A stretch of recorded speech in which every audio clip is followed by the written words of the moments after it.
get prio on objectives really easily when it comes to setting up later on for third, fourth dragon, barons, Otacon. So whose draft do you prefer? I think if you cover Gen G's comp and you look at what G2 have, there's a lot of synergy here. I mean, Gen G's comp is very Gen G. I mean, they have Sivir Azir. So early, we're able to play around that incredibly. They have a really easy game. Connect in a similar story here.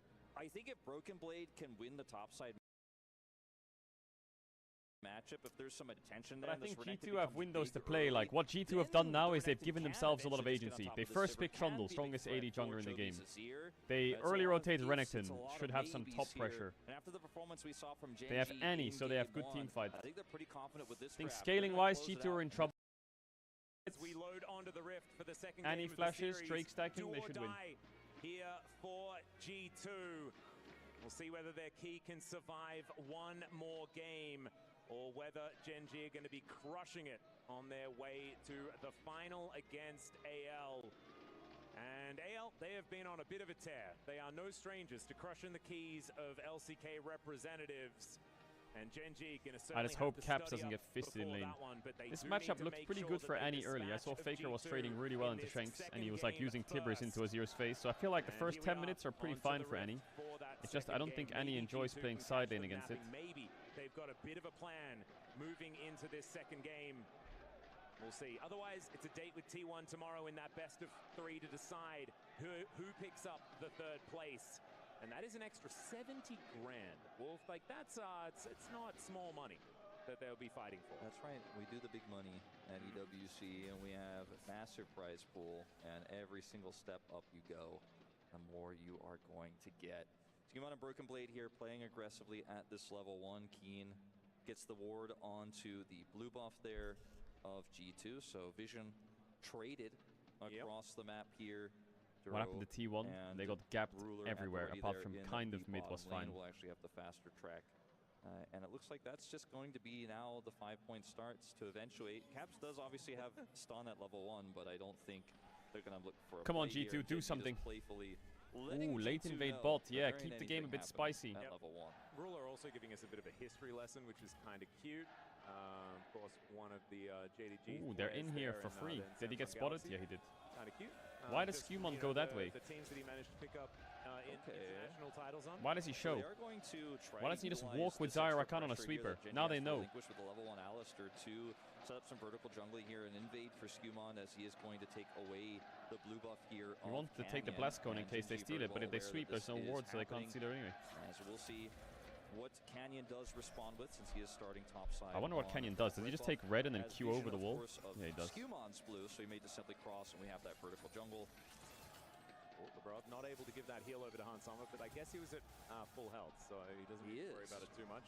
Like we were saying, it is indeed just vertical jungling here. Skewman, blue into blue. That's a very alt pathing, but I mean, Trundle does beat the shit out of Vi, even with red buff. The chomp is so valuable. Skewman really going to get a huge lead out of this. Could flash in front of the Q. Have to flash. Yeah, Broken Blade looking for it. Does manage to vault break over the wall. Okay, I thought he queued already, so he's fine. Doesn't have to flash. Still. Ooh, Skewman wants more. And no, it does it's not over yet, because there's so much prio for Caps, so when electrocute. Now this is where Canyon's brain needs to really go crazy. Really in trouble here. You have QW Vi, Trundle's chasing you around the map. What do? Do you just clear camps and get 3? No, he says. He's going to run. I think he's going to go to enemy Krugs. Or enemy red. This is not worth it for Skewman, is it? This is just so not worth it. Canyon not going to be... Well, actually, no, because Canyon started on He's getting Raptor's Krugs, and Vi is getting his red and Krugs, probably. And his bot lane's gonna die. Like, all of this jungle lead is just gonna disappear, and Saya is gonna lose her summoners. I can see it already. Like, G2 should know that Vi is only bot side. Well played by Duro. Wasn't exactly hoping to be in that position, and now Canyon, possible gank angle as well. As there are flashes, everything else is available here. As okay, nice. G2 bot lane loses nothing. Doesn't get too much, and there's the flash forward to block the Vault Breaker. Beautifully done. Duro gonna have to go okay, I kind of see what we were looking for there. Like, I kind of see it. I kind of see it. Really good play here from G2 to make sure that they're capitalizing on Skewman's. I kind of see what he's trying to do there. I think he's trying to block so Saya can get like a pullback into a root and kill. Top side here might want to look for more, but I don't think there's really an opportunity here. But grabs this bottom side one. He's gonna try to force it. It's for the scry. Yeah. Could turn this at least into some Gromp pressure as the wave crashes through. This is going to be really challenging to pull off, though. Duro doesn't have taking flash, the Gromp. Does have his and a barrier. I mean, it's already a win for G2. I don't think they necessarily need to continue Is putting he on dead much here? pressure as Canyon is going to come on over. He has no smite. 1 second on his smite. Duro goes in. You reset it. The bottom lane are trying to rotate up. They should be able to get here. And Skewmon will be able to secure that blue buff as well. Canyon continuing to be pretty far behind. I think Canyon is really happy with what's happened. You know why? Because his top side will respawn by the time he does Gromp, Wolves, and Fishes here. His top camps respawn, and they're level 2 camps. And Skewmon has all these camps for level 1. I thought perhaps he was just going to go straight through mid and go take that upper scuttle and look to clear the top side of the jungle. Vi is but chilling decides so to hard. instead really put that pressure on. Pushing Ruler out of the lane is a big win, even though they don't end up getting Like, any look, kills, his they don't get Raptors are dropped. That respawning now. pressure means I think something. Canyon will be It's up in CS XP. advantage here for Hansama, who has generated a lot of leads this tournament on Xayah from 2v2s, but this time playing to the fact that his jungle He's going had for that Drake. early control, playing through the Alistar Wow, Canyon's doing early Drake. game. And then that leads to Caps getting mid lane. Maybe he's prio, scared of right, getting and invaded everything by that's his Raptors. eventuated in this early game is Keen going to get all into here. Yeah, Broken Blade looking for a bit of an angle, finds a nice trade. As Keen with the Darkened Blade is going to be able to even things out relatively nicely.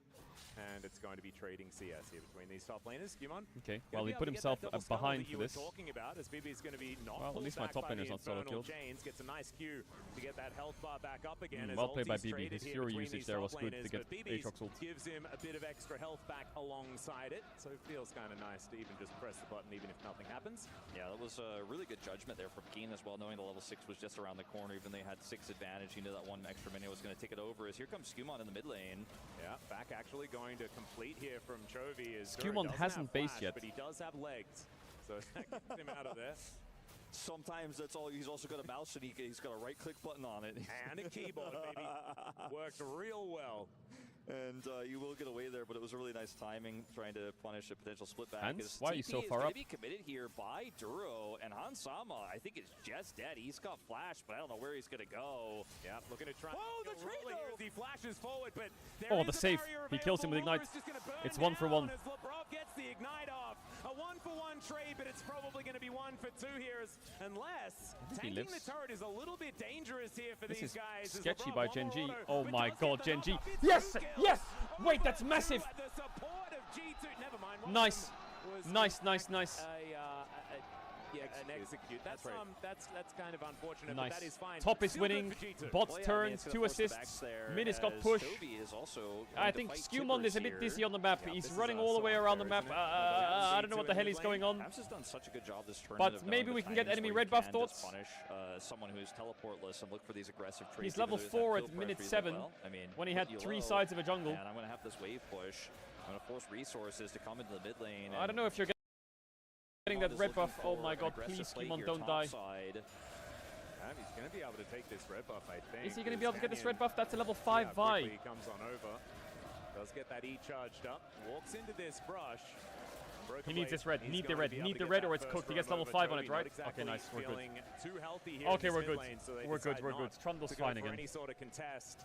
Caps gets that sustain from the honey fruit. Will be able to come over here and look for another potential stun onto Chovy. Duro having to stay in this please clear some lane, camps, which Skewmon, means please. Ruler is just landing straight up here into Hansama on the bottom side of the map. We're going to go back to this play here again.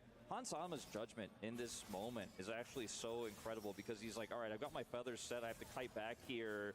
And Lebrov is coming back over, right? Hansama knows, okay. Oh, we're back on live. Hansama Q. Flash on. In the meantime, another fight is starting here as Hansama taking so much damage. And what happened? Didn't really have any way out, so what happened? We're on that grubs.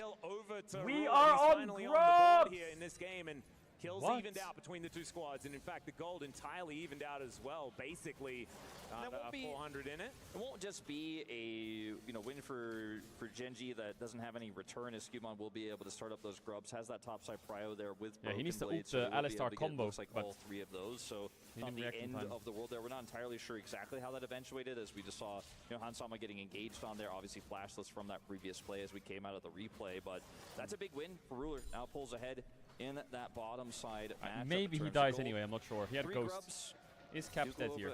As I mentioned. Oh dear, cease and desist here in this mid lane as they pull the Annie out, and that is big feats of counterplay warfare there, I over think. to Gen G, and Chovy picking up his first. Well, gets back to taking plates. Oh dear, Canyon, this is a little greedy, isn't it? As Hansama and LeBron move in, there's the quickness flash. Nice root, nice kill, nice R flash. Don't let him get out. Big answer. Goes down. Canyon punished immediately. Just had no vision there, and obviously it just used his ultimate. Chovy just used his, so if anyone shows up, I don't know what he expected was going to happen, but I guess he found out. A lot of greed there from Canyon, and that's a massive swing back. Like the pendulum of the bottom lane gold just keeps swinging as they trade kills in these moments, and you know, this is one of those moments for G2 where you're like, oh god, that was horrible, but at least they kind of tripped over their shoelaces right afterwards and we're right back in it. So for Gen G, very proactive play, but perhaps a bit too proactive in the aftermath. Yep, a little bit of a blip coming on through there as LeBron looks for a bit of an angle that didn't have the quickness, so Chovy not going to be too worried about it. And Caps here on the bottom side, just dealing with Ruler. Second Drake is spawning here. Ruler is going to back away.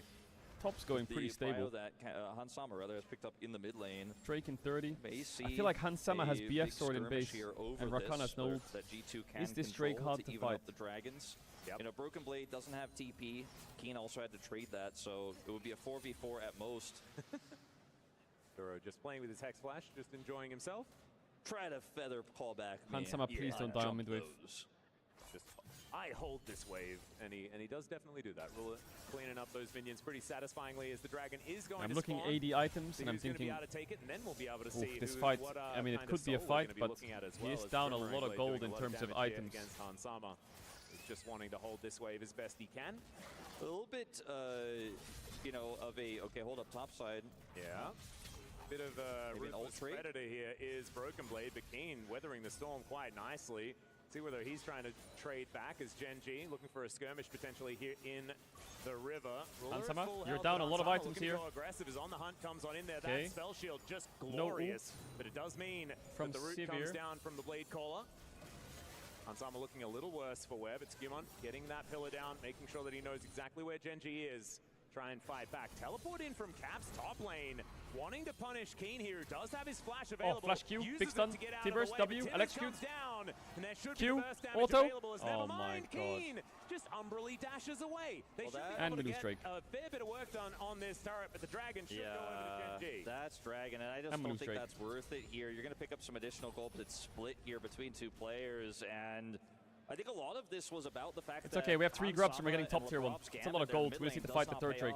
Trying to engage now onto Duro. We'll see how well this goes. Taking a lot from just the Boomerang Blade there, as well as Ruler is doing anything that he wants. Does get the subjugate off, and that is going to give him a bit of his health back. But already, even on one item, this Sivir is getting scary. So when they looked for that play on the Ruler and he spell shielded the knockup, you know, Hansama was already losing out, and the mid lane was significantly low. This isn't done yet up here. Oh man, Caps. There's no ult for Canyon.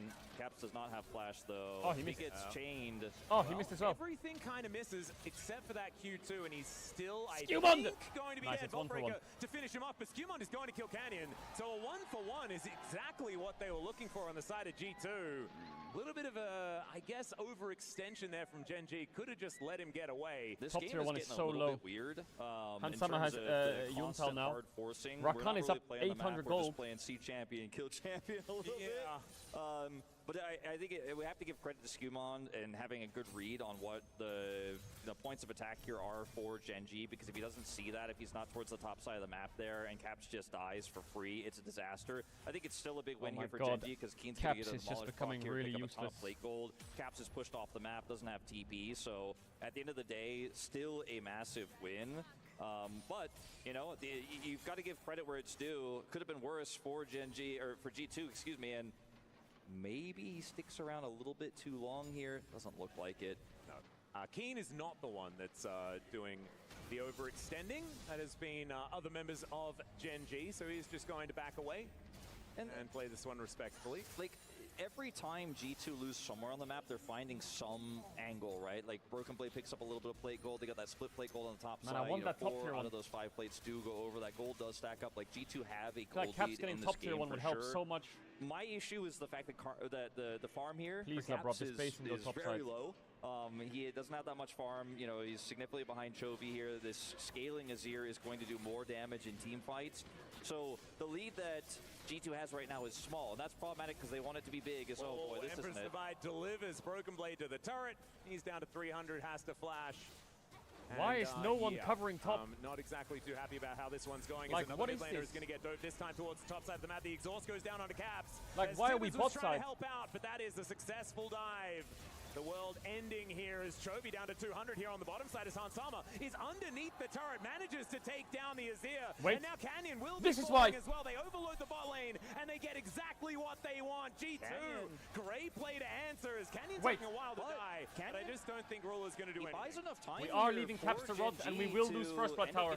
But Hansama's getting a lot of gold. You have to imagine on this next wave, which will be first turret, which will give them feats of strength. So ultimately, again, a trade up for Gen G as Keen's just going to sit up here and go, well, Canyon trades his life for a kill, but I also get this turret. We also get Caps again. And it's these trades that look even, but I feel like Gen G is getting slightly the better of them in each and every time. And Caps is being it's left not like to a rot. 1 step forward, 2 steps backward. It's like 1 step forward, 1.2 steps backward. But it's like they're doing the June it's okay, he's sand dance. Yeah. Flash T-buff. Make sure the sandworms aren't coming over. Exactly. It's confusing understanding where the legs are supposed to go. But ultimately, you know, Gen G, Hansama. It's not a lead to where this game is over by any means. Hansama is still I need massive you in to this R one. their engage. But I need the reactions. The map reads here have been last time pretty against the good Orianna for Nocturne, Gen it was G, too late. and now with those We need to be additional quicker. stats from the feats of strength, looking for a potential Herald fight Faster. here. And you have Keen on the top side rotating over. Chovy also has TP and his ult coming back up. Seen this one before as Broken Blade taking a lot of damage here on the return to his turret. And they give it up. Just getting angry. And looking for another turret instead, saying Herald would get me that, but we'll just take it here instead and look for potential crocodiles. LeBrop's coming over for the defense. Yeah, going to be a trade of some Qs, or at least a Q for a W as the exhaust goes down onto Canyon. They're going to try and burst him out, but he does create a lot of distance, and Duro comes in for the save. 5-man bot, by the way. So Gen G, good defensive play this time around, and even a teleport going to be invested here as Keen really wants to hit someone. Yeah, Caps because he pressed a pretty important button. Caps is like, all right, cool, he's out of here. I'm going to try to push as fast as I can on the top side and get a turret, and I think we should be okay down here on this bottom side. Good rotation. He stayed. Can we kill his ass? Yeah, Duro actually cancelling that one. Not sure about that, as the pillar is going to make things a bit uncomfortable, but Rule is making his way over. Can Duro buy enough time? No Alistar ult. The Unbreakable will 10 finally seconds going on Drake. to get pressed.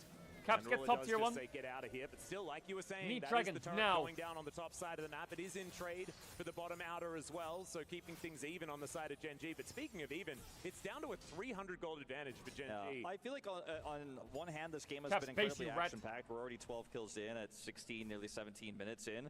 But on the other hand, it's also been a thinking man's League of Legends game. It's been a macro game of trades constantly, both teams making the best decision possible. Again, I feel like Gen G has gotten slightly the better of G2 every time, but G2 are not going to roll if they're not making any big mistakes. They're not actually overextending on one side of the map to where Gen G win on both sides. Like, they've always been able to get something back no matter what. And speaking of, now with the regroup there for Gen G, they're looking to actually take their first dragon of the game here. It will be a Cloud Drake. And unfortunately for Gen G, they're just not grouped up in any way to fight for this. And Duro's going to get pushed away. Chovy has TP, but Duro doesn't have ult. He's actually looking for a bit of an angle here to try and answer his ult. Yeah, Hansama going to be able to at least get an assist. I thought that they were going to try and leave him the kill, but the Drake goes over and a kill onto Duro. Yeah. His second of the game, and now Skewmon doing that I'm going to walk at you thing, and now Ruler is just going to get eaten underneath the turret. What is that Trundle champ? Did you see that? Just a little bit unfortunate. Caps face rush? They're finding so many angles. No, it's fantastic here for G2, as Caps is really... No, not dead.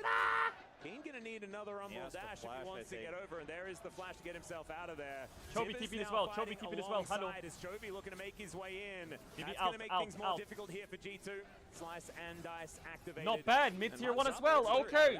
I mean, before I was okay, Hansama's kind of swung. Things on both sides of the map. They're always matching. Now they're taking the That's a volume increase. They're 1,000 gold ahead.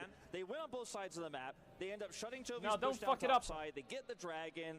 Caps is able to flash away there on the bottom side. They get the play Enemy in team mid. does have Chovy as yes, Skewmon has to flash to kill Ruler, but Ruler uses both summoners, and Sivir's flash is way more valuable than a Trundle's in a situation like this. And G2 really pulling ahead after what was, you know, kind of absorbing a lot of the pressure. Ruler no summoners here from Gen G, making all the right calls, waiting, biding their time for the right moment, and that right moment did occur as once again Duro in no man's land. Yeah, he is going to be Duro, no flash, no flash, no flash.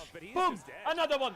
DJ Khaled on Zaya. Just reading the state of the map right now, things are certainly turning more in G2's favor. I mean, you cannot be pushed that far up. Going into this series, you know, I said Lebrov had a pretty good time against BLG, obviously, and we talked about Lebrov's improvements, but I told you, like, I don't know, man. Look I at his feel like items. The support diff might Look be at the bot big lane, in this one. 2.5k up. Before the broadcast, you know, off stream, like, I think Duro's going to have his number, but in this game, absolutely not the case. Right now, Lebrov at almost 100% KP. Duro constantly caught, just aggressively trying to clear vision and find out these rotations from G2. But when Gen G are behind on the tempo, which is rare for this team, mind you, since Duro has joined this incredible streak, he keeps getting punished, and G2 just get further don't die ahead. again, please. Oh, Caps now looking to he's clear fucking out dead. this minion wave, but there is a Keen looking for him. The World Ender coming on through is... Lebrov James! That's a decent quickness there from he's Lebrov still to buy dead. some space as Keen's flashing for it. The heal comes Or, in though, and Keen just unable to close You have the W. gap. Caps able to Big move save. himself back. They don't No kill flash the Aatrox. which would have been nice. But they don't. He doesn't manage Wait. to get his jump. Well, maybe scare. they will. Summer is looking for the angle. There's the flash forward. Worth. Keen wants to be able to do something, Defend but he bot. doesn't.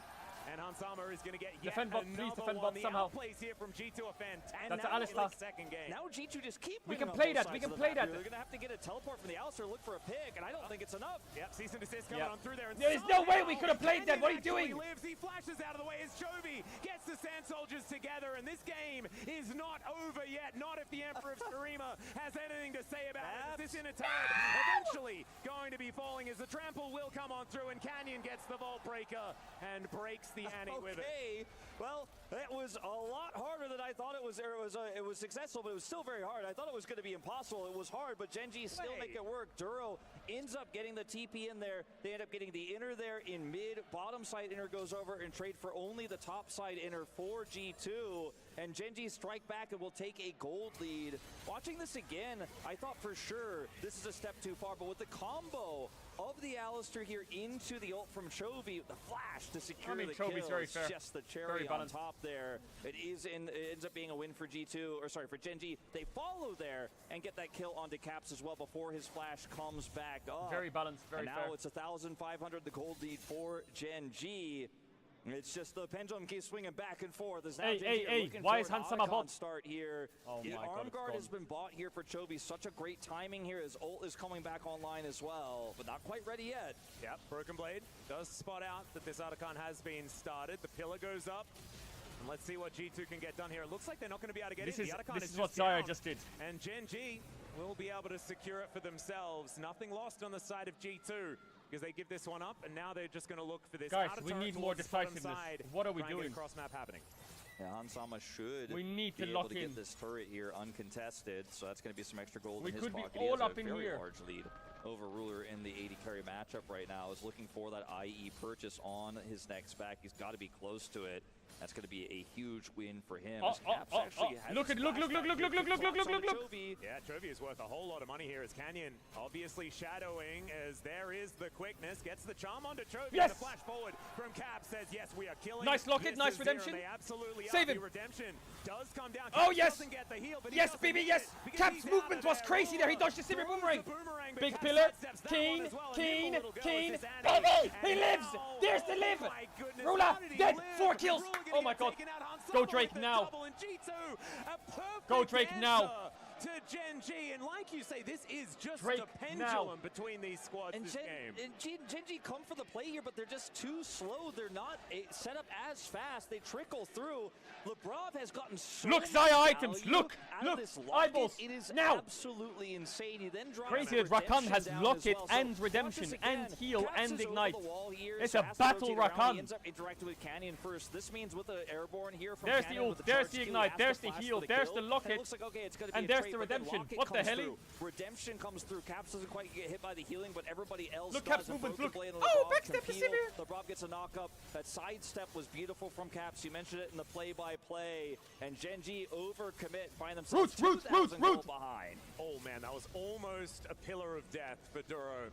He is able to walk Don't get too far crazy. enough up in order to get out to safety. Is G2 keeping up this pressure as they take down this blue sentinel. Chovy, you could see adjusting his seating position I mean, right now, sure that he Toby really set up locks straight in his in chair. this We're in last trouble. half of the game. So much of this game, Hansama has Who cleaned wins? up these Labrov overextensions James from Genji. on He's one of the got best last games I've ever hits of seen the from him? kills, right? Or he's Toby sitting up in his gotten chair? so much money from actually securing the kills, but we haven't seen him rip through Genji in a straight-up front-to-back 5v5 that much this game. It's been so much skirmishing. It's been so much scrappy fighting where we haven't seen 10 players walk to a Dragon or a Baron and say, let's go. This is the fight for the objective, right? We haven't seen that enemy team gentleman's is agreement type Azir. of fight yet this game. That's but because this Xayah is so massive and is so safe in Oh this my god, draft. Hansama is so Hansama, fed. I feel like has Hans, yet we to gotta play carry his this. biggest role in this game. He's just kind of been getting bigger for what is the big fight that He's G2 really big. want to take to bring this to a third game, and that may happen in about 30 seconds time here as the Baron spawns. Caps, don't get caught. Genji, faster group though, and they're going in. Canyon just pulls the trigger. They look to take down Caps. He does manage to fall. The exhaust is so good onto Hansama. But now There's a lot of it's feathers worn down. off. There's a Can lot they of feathers. actually take him down as Oh, look at the feathers! Look at BB! Look at BB! Look at BB! And they couldn't do it. Hansama's a blender, and they just walked There's 10 into seconds it. on this. Canyon, a very, very short Vault Breaker, and I think You have he's anything, gonna BB? be You have going anything, down Strikebreaker? here. Oh, the flash pillar! Human Boom! didn't need to flash, Dead! but he did anyway because he felt like it. And the Holy Baron fuck, Hansama! spawns He ulted the just in Alistar combo. nick of time. He did it! Ruler wasn't there. 0 damage in the team fight. He did it. 6,500 from Hansama. The charm from Labrov, amazing there on the peel. They just Hansama did cannot it. get on top of this Xayah.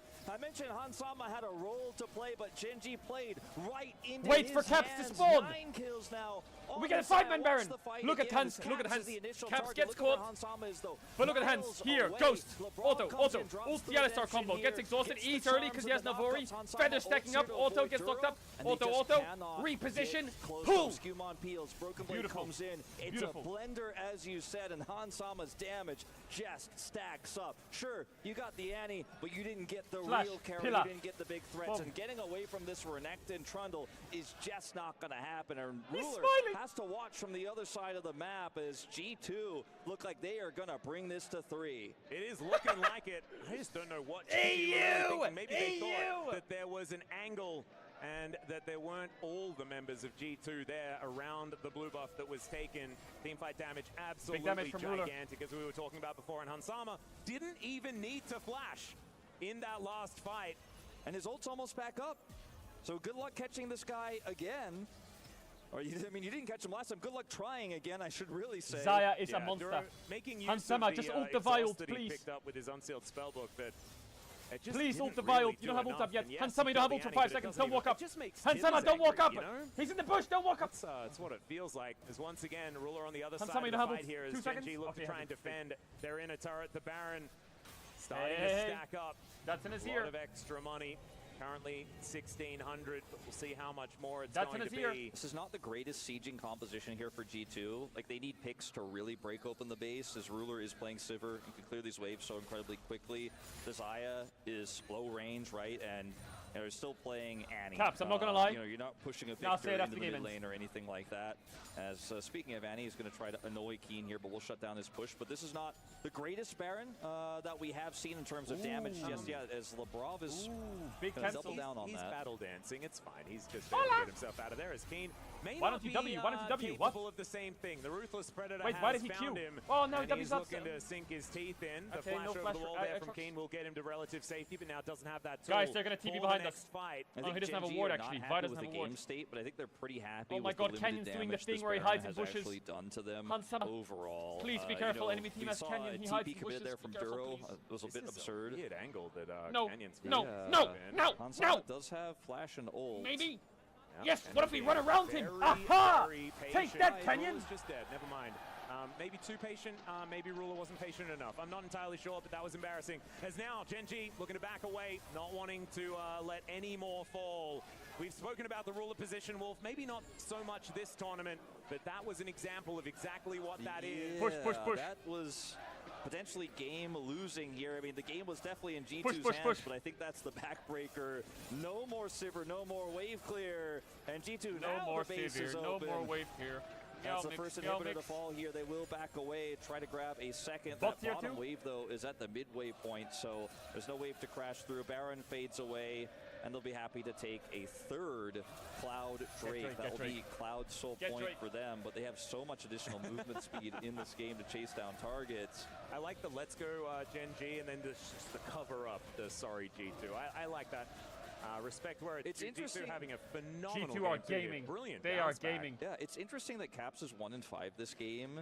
He's 1,200 gold behind Chovy, but I feel like in every Caps death, there has been a win for G2. You know what I mean? As Flash Chovy onto is W. W onto Chovy. Okay, this is stun onto Chovy. Big kill. Couldn't even use his Zhonya's to keep himself alive. As G2 looking a little worse for wear, but not really too worried about it, as they will take down this inner turret and look for another inhibitor in mid. Still dead. This is going to be even more super minions to deal with.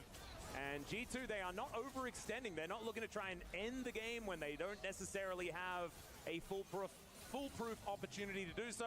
They are just taking away what they can, playing this as patiently as they can. And going back to the early game, you know, like actually we'll taking a game here again. So this is a setup here from Canyon where he's trying to make sure Ruler can clear this wave, and then they could potentially look for the collapse, but they're just a little bit too desynced. And I think this was a greedy attempt, but when you're this far behind and when the Baron is pushing, we're winning you a want to game fish for stuff like this. Chovy ends up being caught. But I want to go back to some of the trades we talked about in the early macro game. Like, I feel like if G2 hadn't played the map, hope at the end of the tunnel. What is Kansama going to buy? What's the items? He's going to sell Doran's Blade, and then Caps kept getting picked in size, right? They focused him down so much. That's why he was 1-5, and now he's 2-5 after picking up the kill into Chovy.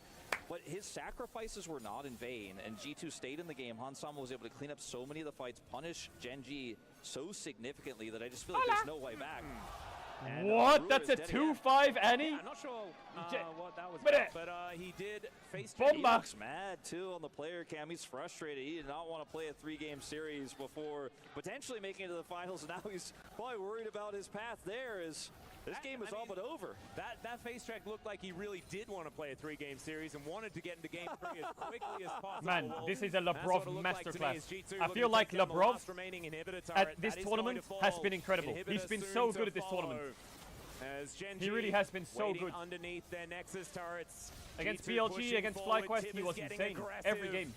And G2 not pushing up. Last game he got gapped by Duro. As Labrov, he can because he's Rakan. And now Duro sneaking I already see Labrov value this tournament, man. Here. They don't really have the vision. The Baron's going to be up in 15 seconds. G2 looking to grab that before they push the rest of the way. Gen G not wanting to give up without a fight, as 1 second. Ruler is now up.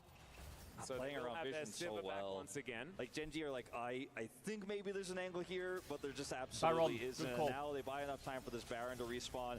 Double super minions across every lane means to get to the Baron is your toughest challenge. And, oh my god, I got flashbacks of Owner at Worlds with Gumayushi Jin. Here. No. Super fast with his shield. He's just like shields himself and he's zooming. Wait until he gets that 4th Cloud Drake if the game goes that long. 2 minutes until that goes over. You drop a bear and just run across the finish line. As Ruler here just has no right to be here. Like, there's no vision. I guess it's they just did not have, allowed. They had a wall of vision that he thought maybe was like there's no one here, like we know, but like I don't think the wall was quite plugged enough. As G2 looking for a little bit of an angle here, as Canyon not allowed to take his Gromp. That is Skumons, unfortunately, for the Gen G players. And yeah, G2 just getting the waves in order, getting things pushed up. Hansama dealing with that bottom lane, and G2 not giving Gen G any ways back in. Yeah, I mean, the Silver Wave Clear can do a lot for you, but it's not going to be your get-out-of-jail-free card here, but it is helping Gen G buy space for maybe one more attempt, one more flank. Okay, we're one item up on AD, but the game's not won. Just let the minions go in. Watch out for a road. Watch out for a road. Or Duro might WQ flash from a minion. One more fight, one more chance. Someone please be careful. Possible, but they'll need an absolute miracle. They want to hold keep it up, wait for the next waves. Next waves are the killers. Next wave, they have to go now. They have to go in the next 5 seconds or it's GG. He's got level 18. 3, 2, 1. We are chilling now. We are chilling. We got them in the base. They can't engage now. Oh, Capsy, stop watching. Duro died in 1 second. Wait, it's Handsome Penta. Get him, boy. Back-to-back pentakills in this game. Get him, boy. Likely to be the third for Hansama. Keen and Ruler standing near their Oh, what? The double kill into triple ended. Legendary. Oh, yeah. Another one. And there it is, the back-to-back pentas. Game 1 and game 2. Cameraman! Cameraman! Cameraman! It wasn't actually a pentakill. It didn't say pentakill. It was an unofficial pentakill. When you think about Gen G, you think about their macro. It was an how unofficial impressive pentakill. They are and the lead that they had early. Most LCK teams can't Holy go fuck, man. toe-to-toe with that. Labrov 90% James. of the time, our Labrov best James. LCK teams He's can't go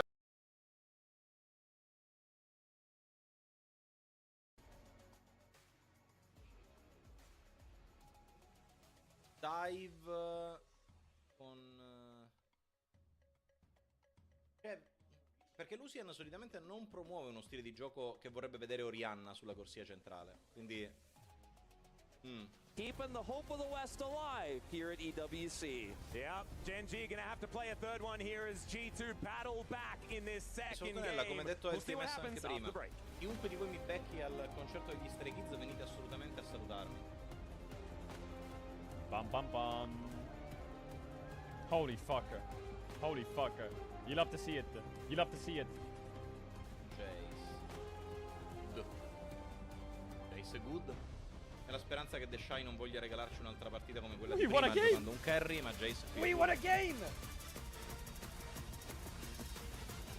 Rel. Sì, infatti dicevo, hai bisogno di qualcosa che voglia daivare per giustificare Orianna? Imagine we didn't play Jace top in game 1. I stick with being a mid laner because I feel like it's the most impactful role of the game, and I feel like it's just the most legendary role of the game. For example, you think of Faker. I think it's For me, I've always Why did they been cut mid that lane, part? and He said since we Caedrel came after out, that. It's just a solo lane. It's also in the middle of the map, so that makes it fun. Bro, this is gonna be content. The time has come. Draft is political, an esports show. Now live on Twitch with takes on EWC, featuring the new Divergent Foucault versus Chomsky. You have to be a strong laner if you want to play mid lane at a professional level very well. Because if you are losing prow often versus better mid laners, it's going to be very hard to play the game. So. Mid lane kind of takes the role of like the third jungler almost. Like you have the support as the second jungler. The mid laner teams up with the support and jungle a lot of time and just roams either top or bot wherever they can be more impactful. 我们对着练习，就大部分也是打排位吧，然后还有训练赛，就多关注自己这位置的细节吧，就多看别人选手的路线。Spam solo queue, get a lot of games in of playing the game, and of course watching better players or other professional players. Grim, and I watch VODs and I play solo queue, nothing that crazy. I just practice every day. I make sure if there's some matchups I don't know, I'm studying it, or I'm watching team fights, or I'm watching LCK LPL all the time. So either that or I'm scrimming. Yeah. Yeah. Big ones inbound. Big ones inbound.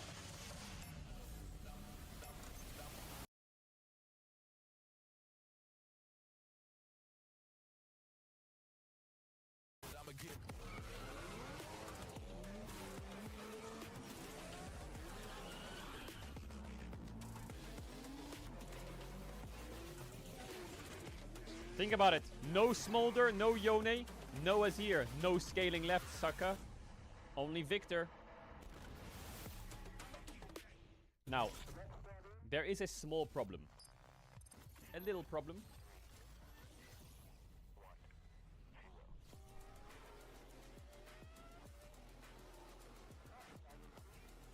Because E2 is going to go on red side, and they're going to ban Pantheon. They're going to ban Varus, and they're probably going to have to ban Aurora. And then there's going to be a Ryze, or a fucking Wukong, or a Rumble running around terrorizing the map. Need to be really careful this game.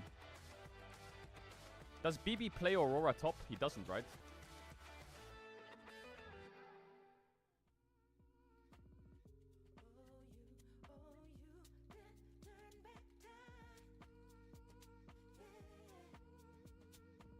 Is that T1 fans chanting for G2 to win? Or is this during the T1 match? I'm gonna guess this is during the T1 match.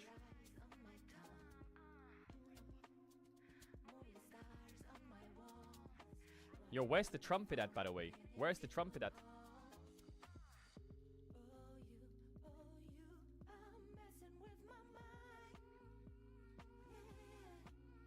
I heard it at the start of the draft.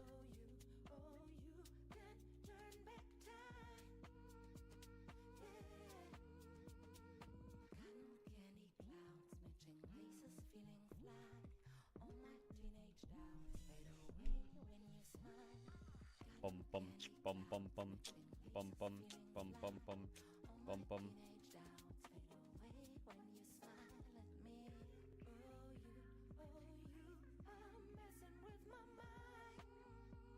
What's wrong with your shirt? Nothing. It works. Time.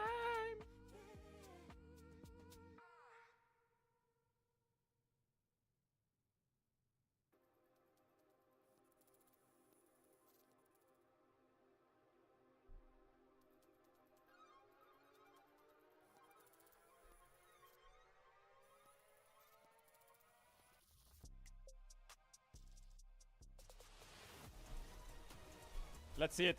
Let's see it.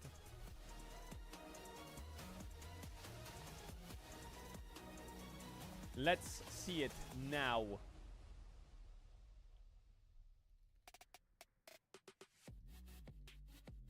And my goodness, the boys from Europe are finding their way. They kept it close throughout.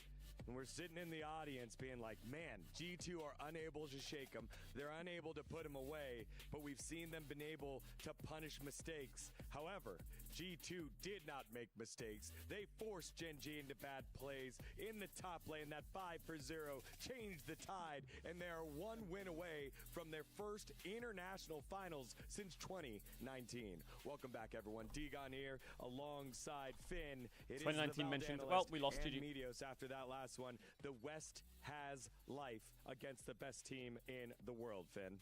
It's just like a standout game from a lot of the players on G2. I feel like everyone just kind of stepped up. A lot of individual highlights created this game, and I feel like that's the only way G2 can compete with Gen G, because I feel like Gen G as a whole is stronger than G2. I can admit that, even as a G2 biased a little bit analyst. But I will say that, I mean, G2 stepped up massively. Standout by Hansama, Labrovsky, even Broken Blade. I think so many people stepped up. Now we do have. Now Caps was running it that game. He was, and I'm not gonna lie. Caps owes G2 a win after that performance. We do have he an does. update from one of our other games from EWC. Let's send it on over to the Dota 2 stage. Okay, I think I'm in the wrong venue. This looks like a lot smaller than the League of Legends venue. Absolutely. Over there. Absolutely. Welcome, Fancy. You have wandered, yes, into the Dota 2 venue. It is much smaller than League, but it is still here. Yes, indeed. Don't forget where you guys Did you came just from. go all right? into the I know you Dota guys are venue and just watching call your it League small? games right now, and you're thinking to yourself, is there Dota 2? Does that still exist? Yes. Yes, it does, my friends. EWC has asked me to convince you guys to stop watching League and watch our grand finals. And Fancy, why should I watch the grand finals of Dota? well, you're probably not going to. If you're a League of Legends fan and you're enjoying your game, you're probably not going to watch Dota. But I will try to convince you. Are you ready for this? Go ahead. I'm Fancy. listening. Our games last more than 20 minutes. Thoughts? Our games last around 30 minutes. 30 minutes? Our games last 60 minutes. I'm not trying to tell you guys exactly. It is a gigantic waste of time. What's up with your patch notes, though? Like, we got plenty of patches. Why? We got plenty of patches. Do you want to know why? Because our game is actually balanced and it can survive for more than. I'm not gonna. They told me not to flame. I don't want to upset you guys. I know you League players have a lot of tasty windows to lick, so we're gonna get through this really quick. All right, you guys enjoy your game. What? Better marketing, just as much money.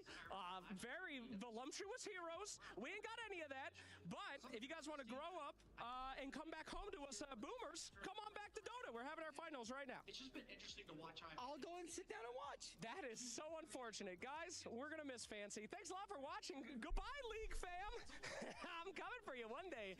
I'll be hosting one of these. Enjoy yourselves. Thanks, Slacks, What for the hell trying to just convince happened? League players to watch Dota by comparing how long you last. That's we're a licking very windows over here. convincing argument.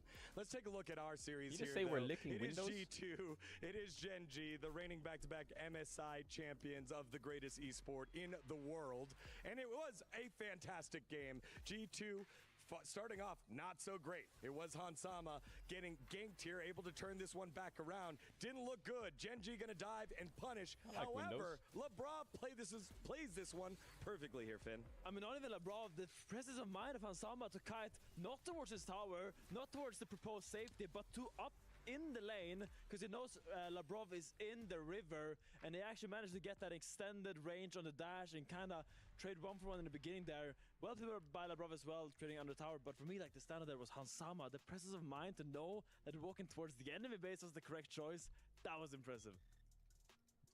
This was super hype, that G2 won. I will say, though, watching this, it felt like Gen G was for funning or something like that. Hey! The least Gen G looking game I've seen them play ever, especially from Canyon. This dude was the entire scoreboard for like the first 10 minutes of the game. That's not true. He was just diving and trading 1-for-1 all You over the do place. something which, good. I mean, it's awesome to watch, Equals but enemy I feel trolling. like that's not usually how they play. So it was definitely a departure from that, and it felt like they were playing more on G2's tempo, which was great for them. Another update that I've been told currently, it is a new title winner over at MLBB Women's Invitational. It was Vitality winning 4-0 over Gaming Gladiators. Gaming Gladiators, the former C9 roster being signed under this, and the first Western team to make it to the finals of MLBB Women's. So congratulations to Team Vitality for this victory, picking up 1,000 EWC Championship points. Attack. Which is the dream of these two squads here in League of Legends, G2 and Gen G.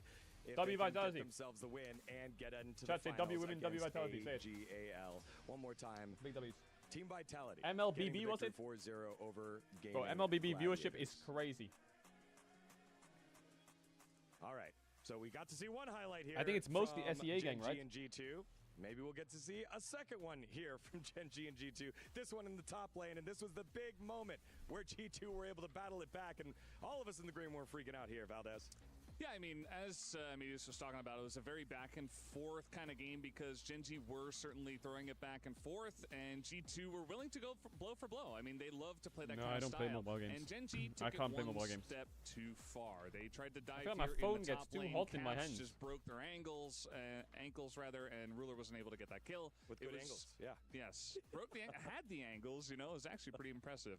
It just felt like G2 were playing really well, and all those like hype trades we had early on just felt much better for G2, whereas it just looked like Gen G were How am I tilted soy? on the opposite side. So it was kind of like Gen G were playing G2's game, and G2 ran away with it. Yeah, I love that, though. I love the way that you kind of break it down that way, as Gen G have been able to solve each team, and G2 just kept hanging on. And then maybe this was the fight that we would that would break it open for Gen G. However, take a look at your minimap. There's no Sivir here, Medios. This was a crazy fight from Scuman. Like, Gen G committed onto Caps, and one thing that I thought was super noteworthy was Caps kind of had a rough start to this game. He was, 0-3, 0-4, having trouble side laning, but he didn't build defensively at all. Sometimes you see Annies go for the, mask build or getting in early Zonias, and Caps just said, nah, I don't want any of that. I'm going to go Malignance, Shadow Flame, Storm Surge, just do as much damage as I can, because if I'm going to die anyway, like, I might as well, have a big Tibbers. So I thought it was cool that he opted to go that route. And then in that fight, we just saw Scuman was absolute beast. He just ulted the Aatrox, and he was just pretty much 1v3 in the backline, just beating everyone down, chomping them, and just doing so much damage while not dying. Yeah, and then finally here, from the pro view, the eyes of the man himself, it was Hansama getting the unofficial penta here. This is Steven Liv in his prime. Look at him, full build Saya. He is just Steven Liv, baby. Anything that is within his auto attack range just dies within seconds. He's so strong. This game, I think, is on his back. He did so well in the early game, and I think he is rewarded with his beautiful unofficial pentakill to finish off the game. He's like, hey, Just where's the penta? Amazing play by him, and it feels really nostalgic seeing him on Saya. something that he was criticized for, actually not being able to play just a few years ago, but now it is kind of his Chat, main does anyone champion, remember and Hansama's something Team Liquid arc? internationally he's really relying on to secure G2 Where he like went to hard NA and wins. like it was just a fucking failure, and then he came back to EU and started popping off again. There, making sure it was all over the place and coming back to There was a period of time where Hansama went to NA in 2022, I think, or 2021. And it was like him in Team Liquid with Bjergsen, and it just fucking crashed and burned, I think. The West and he came back straight away. Just filled with pride here, Finn, as we have 45 seconds before we It head was back Whippo, to the stage. Bjergsen, Hansama, Core JJ or some shit, wasn't it? After game one, I will say I was a little bit worried, but seeing now that G2 has it in them, they have the fire and they have the hope and the And it was a confidence complete to go failure. blow for blow with Gen G. I believe they have what it takes to do it. G2 has reached international finals before. They can do it again. They can knock down Korea and make a non-Korean international finals happen. All right, well, we will see what happens here on the line again. Here we go. The last time that G2 Here we go. to a finals of an international event lock the fuck in. was in 2019. 6 years later, can they write their name in the history books here at the EWC? Let's find out as we send it on over to Ian and Fancy. We came expecting fireworks for this series, and this series has delivered. 1-for-1, one more game to the grand final spot. Gen G fans, where are you at? They're there. But as Degon just said there on the desk, it's been a long time, 2019, since the G2 Oh God, don't fans say that made year. it to an international grand final. And now they're just one game win away from making it. The word 2019 needs to be fight for banned the from being trophy. said What do you ever think? again. Who's taking this? Is it G2?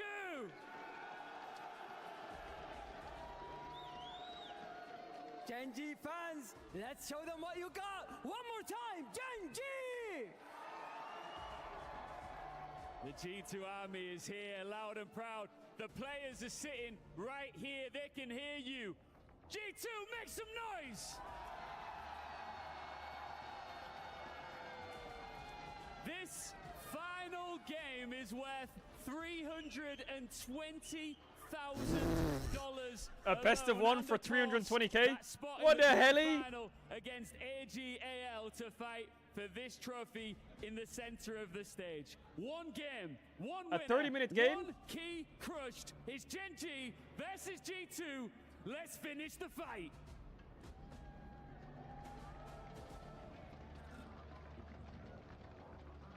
This best of one is worth 10 LEC splits in prize pool. Man, Okay, the lock crowd in. Absolutely electric here for the final game between G2 and Gen G. And last time around, I want to remind everyone, this series between G2 and Gen G at MSI began with a victory for G2. This time, it began with a victory for Gen G.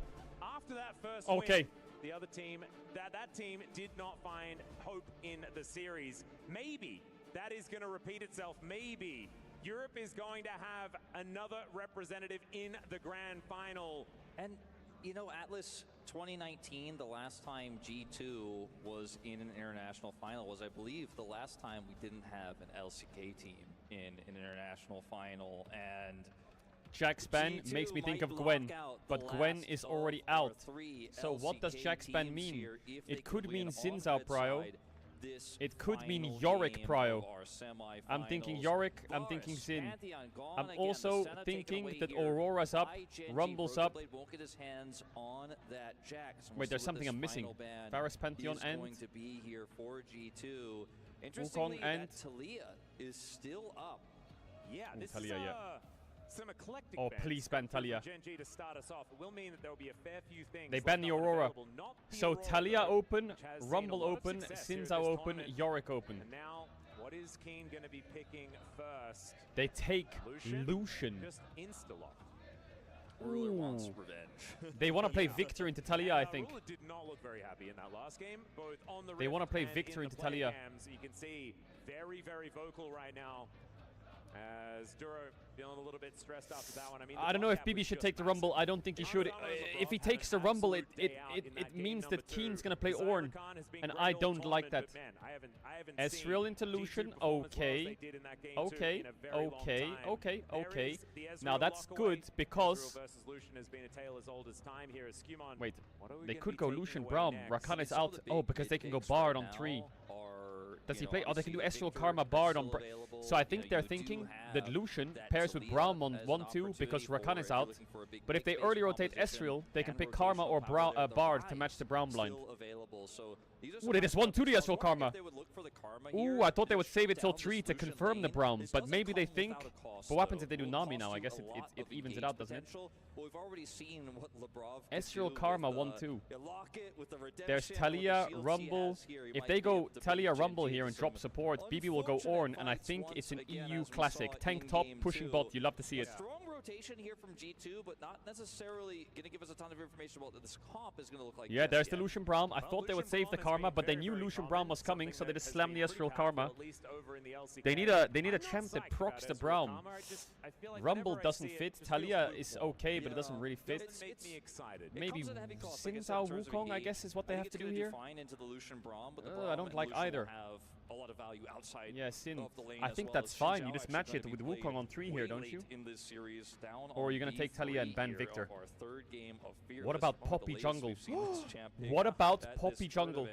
We'll see what the response will be here from. Does he play it? I feel like Poppy into Lucian Xin Zhao. Be his pick before we move into the second banning phase. So that's where things get really interesting because the Poppy goes crazy with Ezreal Karma. Left available, but they might all kind of get cut down. Wukong, okay. Yeah, Wukong comes to mind, and it's going to be all solo lane bans, which is kind of crazy. We don't see this all that often. Now, Ornn ban or Galio ban equals Rumble ban. Victor ban equals Talia Prio.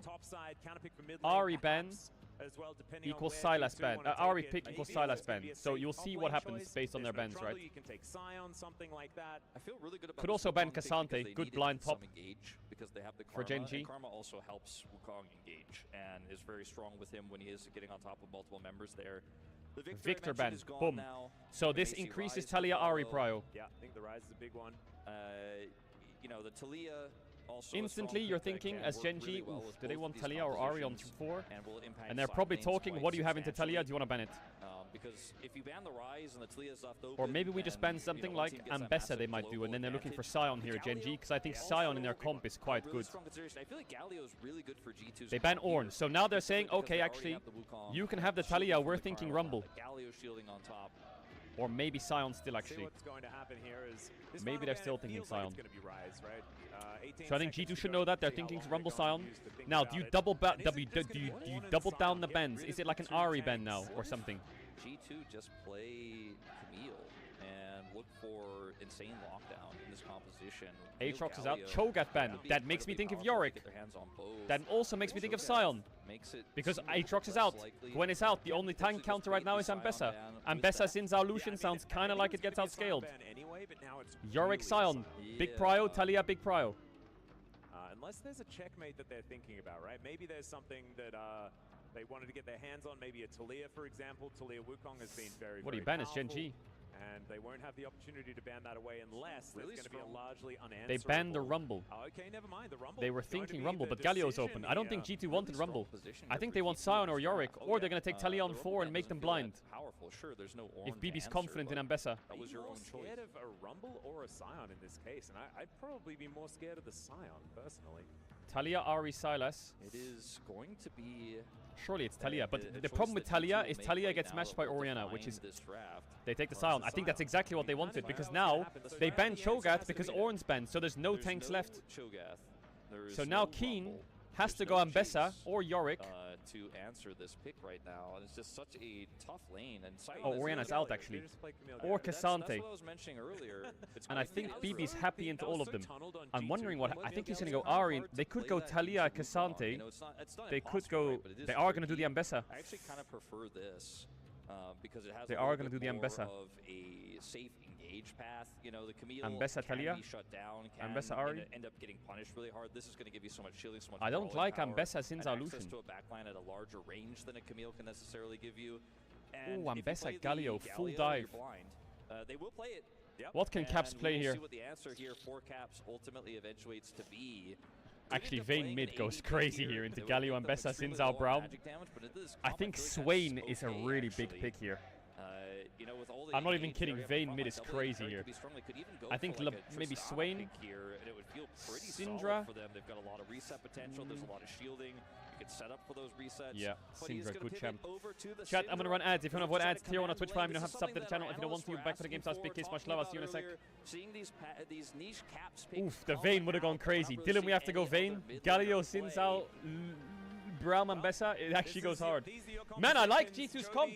I like it. I like it. They have winning bot, they have winning mid, they have a losing top, but I don't think it matters. It's an EU classic tank top, good scaling comp, solid mid jungle. It's just a G2 comp. They have a lot of AD damage, and they have a Galio mid. They could lack damage for Sion. I think pick ban is in favor of G2. The only person who can really carry this game IMO for Gen G is Ambessa. I feel like if Ambessa gets ahead, she will one-shot everyone. But they found it practically everywhere else in this draft. I do think that it's hard to generate a significant lead as Syndra into the Galio in lane, but you are always going to have that push. You are always going to be able to impact the jungle. And we just need top to go even. That we've seen from Skumon and Caps in their best games of this tournament has been tournament defining for them, and maybe what actually sends them to this grand finals. I like their draft better, if I'm totally honest with you, Atlas. I like it too, but I think that Labrov was such a big part of G2 in Game 2, and Karma just doesn't have agency, right? Like, you're not going to be making those big plays yet again. What is Labrov's record on Karma? G2 needs to step up. We're going to have another one of those incredible days like yesterday for BB, right? Where he can really take the bull by the horns. He has 7 games on Karma, 40% win rate. So good. His Sion could be the same thing as we go into the Hansama Ezreal, 37 games, 45% win rate. 24 series in a row. And a lot of the last few went the distance, so it's not a surprise that they drop a game. It would be a surprise if they drop a series. We'll see whether G2 can be the first team to do that since, what, road to the LCK Cup? I think the LCK Cup finals against Hanwha Life was the last. That was it. In Game 5. When we were Alright, if you're G2, you want Wukong to start here probably, and you want Wukong to come down here, and you want Ezreal. Oh my god, I thought they were going to do a level 1 Sion strat. But they don't last half the year. Now, can Gen G stop Wukong a little bit? Because Wukong is very vulnerable early. As massive favorites, MSI champions, the streak continues. Is he going to ward the push from over the wall? Resilient series against Hanwha Life Esports in the road to MSI. Sweeping a bit, good studying, good research. What they've accomplished already, even in this tournament. Sure, they'll drop the game to FlyQuest, but the drafts for I hear Gen G2 G Jayos. if I'm being totally frank with everyone, and sure, I'm an LCK representative, so I hold them to a higher standard. I think a lot of people hasn't lived up to the elite Gen G macro, hasn't lived up to the now. Do not get level 2 ganked. There is a world where Sinzao does. Oh, they warded for it. Oh my god, they warded for the level 1 gank. Surely Canyon doesn't do red, flashes over the Dragon Pit, comes behind bot, ganks and kills the Karma, and the game's over, right? There's no way he does that, right? Ways to get on top of this incredibly low range composition here for Gen G. Like, Ruler already had a tough time in the previous game. In this game, there's, so many I feel like that's the most Canyon thing he would ever do. To get on top of you. Broken Blake of flank yeah, bot lane looks absolutely unlaneable. And the follow-up is just so easy for an Ezreal. Yeah. And this lane, not going to be easy. Of course, lane swaps exist, the Qs are missing. That will help Gen G here, but the early lane Labrov, I'm going to need to hit some Qs. Against Ezreal Karma, they are known for being able to shove in the lanes.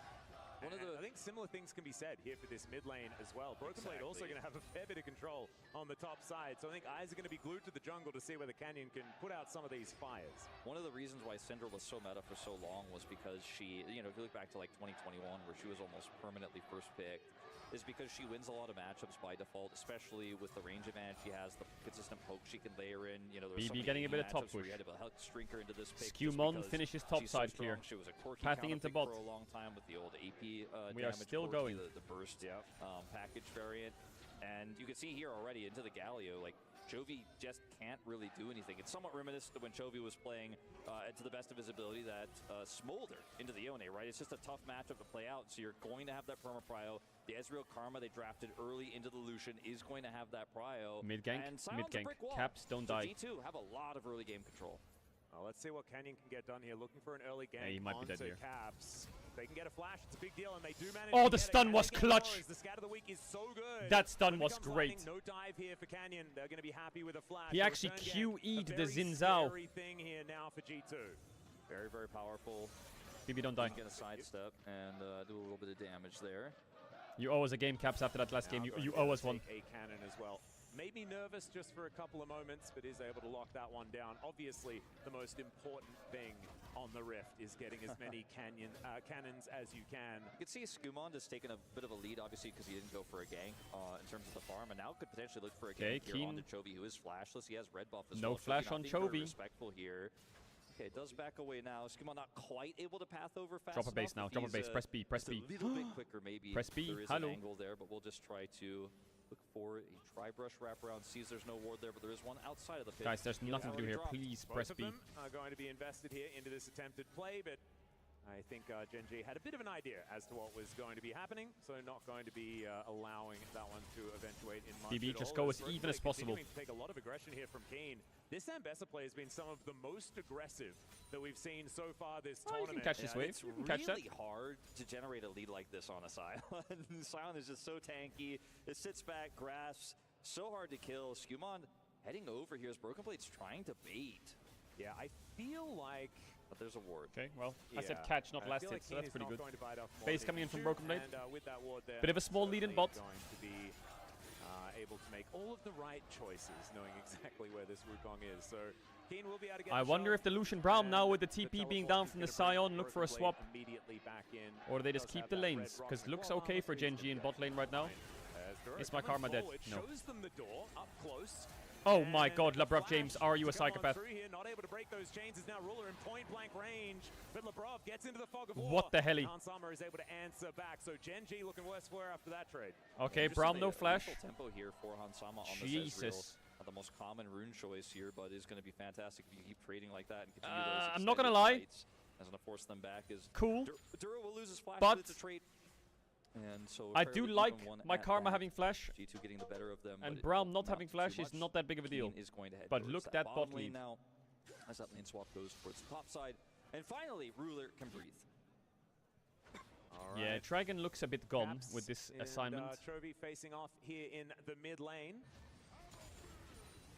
And we'll see what's going to happen. No flashes available, but we can also see what's happening around EWC as well, as it is the championship weekend, and the MLBB Women's Invitational has just concluded their grand final winners. Team Vitality, and they clean sweep Game and Gladiators. Chat XGG now. 4-0. Congrats to Vitality. Yeah, that puts Vitality actually. Canyon's behind you. Canyon's behind you, Lebrov. Don't die to it. Club championship as well. But we've got a fight here towards the top side of the map as Arula is rooted. And Canyon. Nice, Hansama. Nice play. Good play. Lethal tempo Ezreal. For the Gen G bottom lane, just trying to keep themselves in it. You can see about 11 CS behind, something like that here for Arula. And watch out, he might dash forwards. Sort of licking their wounds, trying to get what they can. Chovy. This difficult matchup as Chovy, yeah, like you say, could be in a little bit of trouble here as he sidesteps the scat of the week, finds the taunt onto Skumond eventually. Caps does avoid it, but more of these orbs just sidestepped gloriously by Chovy here. I mean, PC Wolf. For some people, Chovying means just getting a lot of farm and CC.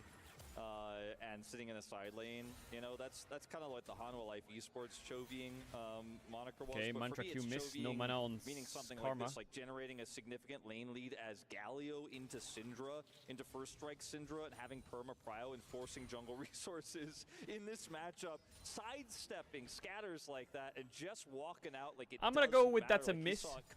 I don't know if that was a sidestep. That was just a fucking whiff. Me is what Chovying means. Please don't die here, Lebrov. Please don't die here, Lebrov. Please don't die here. You have no E, you have no flash. Yeah, he was like, yeah, I already saw this coming. Yeah, it's whatever. Well, that's what it is. You just need to be a bit clairvoyant, I guess. Ooh, please don't die on the Karma. Please help.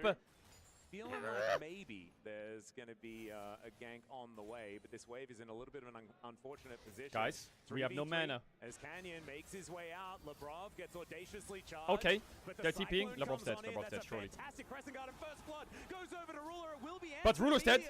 No TP. Ruler's dead. No TP. No TP on Ambassador. Hey, hands. That's not fair, by the way. That's not fair. That is not fair. That is the second time I've seen that. Ezreal E gets cancelled by Ambassador. No. Fix your game. Fix your game. He pushed the bottom wave, came over with the prio that Chovy had, and walked all the way in. They continue to exchange there in the top side of the map to make it look like a juicy opportunity for Hans Sama to I don't care if it's suppressed. Fix it. I didn't know. Hans Sama didn't know. My mistake. I don't know where King came from. Where the fuck did King come from? He can come over here. How the hell did he show up here? What a play there from Keen. Check it out one more time. I'm sorry, Skumon. Coming over here in the initial part of this fight. Like the Wukong ultimate is so powerful, but it is completely denied. Ruler doesn't actually get collapsed on here. Ruler didn't press barrier or flash. What the hell? That comes up here from Keen. Gets into this, they bait this over. Oh, rooted. A bit of trouble here as Hans Sama just needs a little bit more. Oh, you rat! How is he so cocky? Ruler has flash. Genji still need to invest a fair bit into this one, and G2 are taking a dragon in How do you not flash there on Man, Lucian? that was so close to an extra kill, evening things out there for G2. How did he?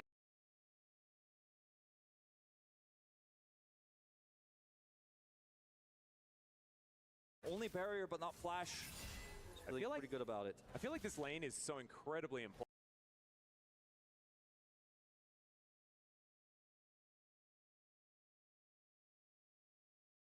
Genji here today. He knew he would miss because Ezreal speaks English? Okay.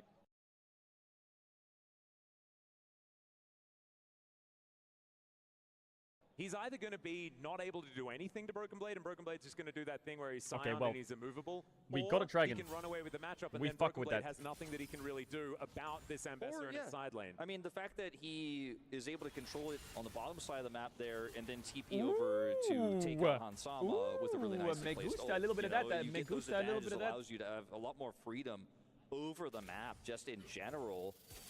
Chovy is going to eat this Mystic So Shot, tomorrow, and thinks about going back. Yeah.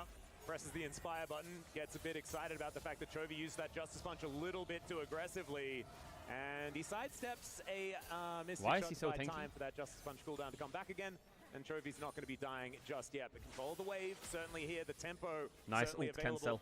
here for G2 on the bottom side of the map. Bit of a rotation over here from Caps as well, as Chovy is super low. They want to try to turn this into something more. Teleport available here for Chovy as Tomorrow, well, the winner of this plays against AL in a best of 5. And the loser plays against T1 in a best of 3. The smite from Canyon is going to take his red. That is crazy. And Chovy, with that teleport, he's going to make sure that there is no further aggression. That was a bit of a scary situation there on both sides. That play looked like it was going to be on the knife's edge. A force of will there from Caps, pulls it out, but Canyon says, I don't care. That's the end of that fight. No if there's TP no Galio. extension there Sure. from Genji, though, TP or if for a red member buff. gets caught out by We a get a scatter grub, from but Caps, I gets blown don't up want by the his camera to go ultimate. bot lane. Could have Don't been a put the huge camera bot. angle Don't do that. For the side of G2. Do not Instead, put the it's camera still bot. a very Okay, we need even TPs game now. here. Hans Sama, now TPs the now. target is TPs, looking for a TPs, potential TPs, dive. TPs. Yeah, the Nice flash Q flash force, missed. but he misses. And We have Sion ult here. Do you want to play it? Make sure that Hans Sama stays alive. Dura shows them the door. Okay, you don't come here and take all this. Bit of egg on the face of the newest player of Gen G. I say newest came in at the same time as Ruler, but Ruler still had many years on this org, so I'm going to say newest. I think that's still. Right? I think that's still correct. Yeah, I think it makes somewhat sense. I mean, it's a big win for Genji though, because What they the got the hell? TP out of Broken Blade. Now it's the ult top side. Are they going to get the punish here onto Keen? I don't think so. Yeah, the public execution comes down. Nimbus Strike is the last of the gap close there. I mean, for Skumon. chunk his ass. The train comes out of the station, and Keen walking back into this lane. In comes Broken Blade. I mean, that's a lot of damage, actually. I feel like what could have been worse here for the side of Someone's G2 getting kinda plates. works out because Skumon Sweeper doesn't doesn't show enemy jungler. Or this skirmish. Yeah, moving over. Wind becomes lightning, doesn't quite land, but there's the flash taunt as Caps is the Wukong target. ult. Skumon doesn't have any buttons Wukong left ult. 'cause he Oh just my used god, them if to Wukong had ult, try it's and fine. take down Oh Keen my. in the top lane, and the heroic entrance is going to try and get the knock-up, gets the flash out instead, as now Broken Blade is inside the Thunderdome. What the? And he's flashing, looking for the angle. Canyon needs to keep hitting if he wants to stay alive. Lebrov and he James, does so. Lebrov James. Is booking Misses. it to this top lane and gets the flash out from Canyon. Guys, we have no damage. There's We have the no run. damage Kenny has here. to flash, get Oh out of the way. no. The Q and Duro Oh Oh He's no. gonna turn up as well. Everyone's making their way in. And Did we it's think G2 Sinzao had no that's time flash? to lie on the floor. I think they played it like Sinzao had no flash. As these concussive Oh, blows now are so Caps are TPing top dangerous to do what? if they get layered one after the other. And the zombie scion will be ignored as whoa, Gen whoa, G whoa, win the whoa, whoa, fight. whoa, Caps whoa, whoa, teleports top lane will only get minions. Gen G are out of there.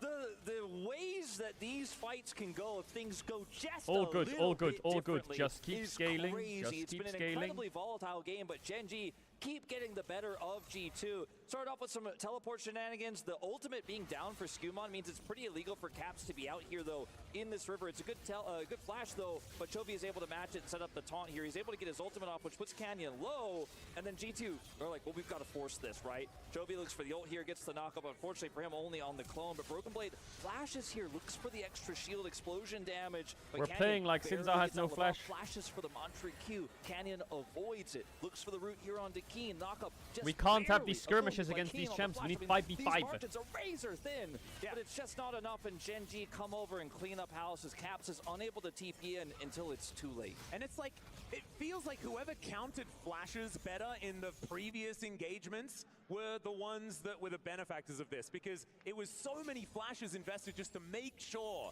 that this went Gen G's way. The answers were always there. Caps flashes immediately afterwards. Chovy is flashing away. They get Skumon's flash. And Look, then Canyon Galileo. knows that he can then flash Take away damage. from Wukong because he can't get in there. It's ridiculous, the dominoes that have to fall in order to make sure that these fights are clean. And Gen G now with the first big lead of this game to the tune of about 2,000. That's only extended here as Keen gets the first turret. Okay, we're EU, we like dragons. Exactly right. We're EU, we like dragons. We're 2k down, we got 2 dragons, we got some scaling. For G2. Let's see what the soul We'll is, take 'cause that. This could be quite significant. Okay, it's going to be Infernal. That is big. So G2 fans should at least be able to feel good about the possibility of what happens if they can get a few more of these dragons. The game state is definitely Gen G favored, but that's something you've got at least in your back pocket for later on if you can win some of these big objective fights with your comp that has a lot of great CC here. As this game has just been hands checking non-stop. As you said, flash counting. LeBron. Yeah. It's a little bit dangerous here as Canyon walks forward, doesn't find the wind becomes lightning, is Keen just looking for that public execution angle. And now the Rift Herald in Yeah. control of Gen Yeah. G. Yeah, I don't want that Herald. Yeah. And They can have you know, it. you look at Caps, he doesn't have TP. Broken Blade doesn't have Prio. And unfortunately, I think Gen G, or unfortunately for G2, Gen G just going to get this one for free. See a bit of a wraparound here, but it will be spotted on a ward, and Chovy just has enough mobility to get out of here. Oh, Chovy going to get knocked back there by the Scat of the Week, but just decides he wants to channel a taunt, and Lebrov not going to do too much damage. So Rift Herald going to go over to Canyon. And now Keen playing pretty aggressive here towards his top side against the one-item Broken Blade. When the Black Cleaver comes in for Keen, that's when even Broken Blade has to be scared of the damage this Ambassador is going to be doing. The Keen lane dominance that we have seen this game just continues. It gets tougher and tougher. I mean, Keen is not, he does not want to lose this series, no. this tournament. He's the one that was talking about how so well. Braum really has impacted double him karma that they CS. lost so Lul. early last year, and he was not able to lift that trophy. And they were the favorites coming into last year's EWC as well. This was, you know, Gen G coming off an extraordinarily dominant spring split back then. And this is the same story, but finally actually living up to it here in Riyadh. Enemy Lucian is dashing forwards a bit. Fighting against Duro and Ruler here. Ooh, that Herald made is scary. Looking a bit worse for Wear at the back end of it. I feel like Caps is going to get Doven soon. In the mid lane. They're going to clear this wave and look for the collapse onto this turret. May force a reaction out of Skumon. Fair bit of damage to this turret as well. They might be able to take this one down. Full mini wave is there, and full grubs, or actually a couple of the grubs, but still able to take that one down. So very nicely done here by The dive Gen G, is coming. keeping the pressure up. They're just not even going to let go of that pressure, forcing Skumon back here. Ruler looking for the all-in. I don't know about that one. You are a as rat. Ruler I hope you know needs to that. be blocked there by Duro. A bit of a trust fall. Ooh, wait, is this a Mid lane fight? to make sure that Duro was paying attention. And now Lebrov going to be fighting against Canyon. There's a heroic entrance just to scatter G2 to the wind. What? The taunt to come down. Connects onto a clone. And Okay, no Lebrov. flash Chovy. Lebrov might be the Not target bad. they're looking for, but Not G2 bad. do make their way out. And Gen G My will mid back tier off 2 is as well, dying. but you can see with how far up Can we Gen G defend? are pushed, they still have so much. Ambassador's going to ult you, He Hansama. still had flash and barrier. He's just playing on the tightrope here. Skumon wants that angle. It just isn't going to find You have it. QE Caps. Keen rotates over. Maybe you here, can get two Ambassador shot. flash. Nice. Okay. QE, show me. Flashing, Oh gets yeah. up out of the way, Ult. ults, Oh, Brown. Help on Canyon. Man, try. Come on, give me something. Who is definitely not here, by the way. Come on, give me something. They're all 1 HP. Ow, Caps. Look, Keen, no flash. Executes Caps before going down.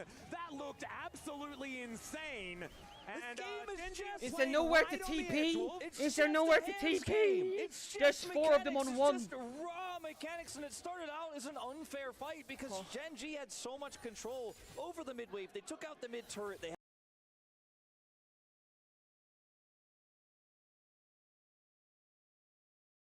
big control, but G2 said if you're going to be greedy, we will match you at every turn. It ultimately ends up being a trade that Ruler had flash and barrier, and he was not afraid to use them there. Ultimately, the game state here still favoring Gen G, but it is just so incredibly close. Keen sidestepping, at least attempting to, still gets hit by the barrage. Uses his ultimate here to try to avoid the scatter of the weak, to use the unstoppable, but Keen goes in, a madman barely gets the shield to both secure a kill and allow the rest of his team to retreat. And you can see it on Caps' face, it's so close, it's always so close. And it's just a slight trade back to game now. Gen G, and the Gen G fans, until the last moment there, weren't sure if they liked it. Yeah, there was a lot of apprehension from everyone. You can see, though, Chovy did 0. BB, I'm going to need you to really lock in. The map, trading up for Gen G. So the Gen Dragon G in 15. Probably not feeling big too bad Dragon after the outcome there of that one. And I'm not going to praise Keen ever again because he did some weird stuff in that strength wrap around there. If he hits stops the scatter with the unstoppable there, you know, or is able to. Duro was an absolute hero though, eating the entire we have good wards, power, and we have good mid push, we have Syndra TP, really we have Ezreal summoners. Do we have Muramana? Can we poke them a bit? Any pokes? Syndra QE, look the Lucian. Carefully mediated, you could say, but now. Oh, I'm best on ult! Public execution is private. Caps, I'm waiting on that stun. Certainly a whiff on that one as G2. Remember, this is Infernal's Caps. whole point for them. They have the choke point controlled, trying to clear this vision. Hansama. Arcane Shift from Ansama gets him to relative safety. We're disconnected here. Why are we on Dragon? They have control. Why are we doing the Dragon? Why are we doing the Dragon? A little bit of an unfortunate position is into the backline. Goes Keen delivering. Okay. Keep kiting. Okay. Okay. But down goes Keen. Okay. Okay. So good. Wait. Only under LeBron. Look, there is the culling to take down. Not okay. Not okay. And Run. now the Gen G freight train is a rolling. Wait. Let him cook, Hansama. Let him cook. Let him cook now. Let him cook.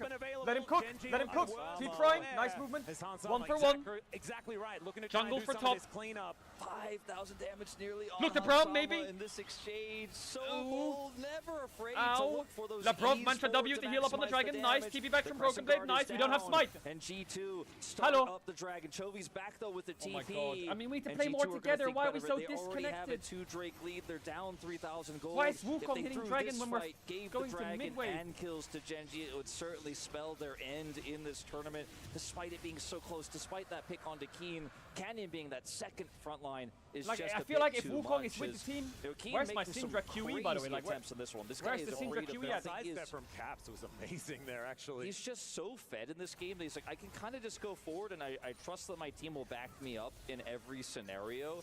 And also knows in this fight as well, Hansama takes very little damage. A lot of the damage is front-loaded onto Labrov. When we do see that collapse in live, by the way, and Bessa got on top of Syndra. Not allowed! We can't let that happen. Keen is the one who gets focused down. Hansama doesn't end up taking that damage. He gets taunted, but again, the focus goes on Labrov. Wins a war here, not really hitting Hansama, so Chovy is pushed out. Caps maximizing his damage here, hits the scatter to prevent follow-up here. Broken Blade has to back out here with the flash, but the Gen G are like, okay, we don't have that Crescent Guard anymore. Hansama is coming for us. They back away. 1 for 1 is fine. And you have to imagine in live, we're going to be setting up for this one again. Yeah. Did have so much damage done by Hansama. I tell you what, this has been an unbelievable tournament for this man. I mean, he's just, the guy is Gen G is going to rush Atakan. I'm in their brain cells. They will just click Atakan. Please be careful. So phenomenal. I mean, we've seen him very rarely get punished or get caught. He plays these safe champions like the Xayah, like the Ezreal, but he still walks the line. You know, he stands just on the edge of safety to maximize damage.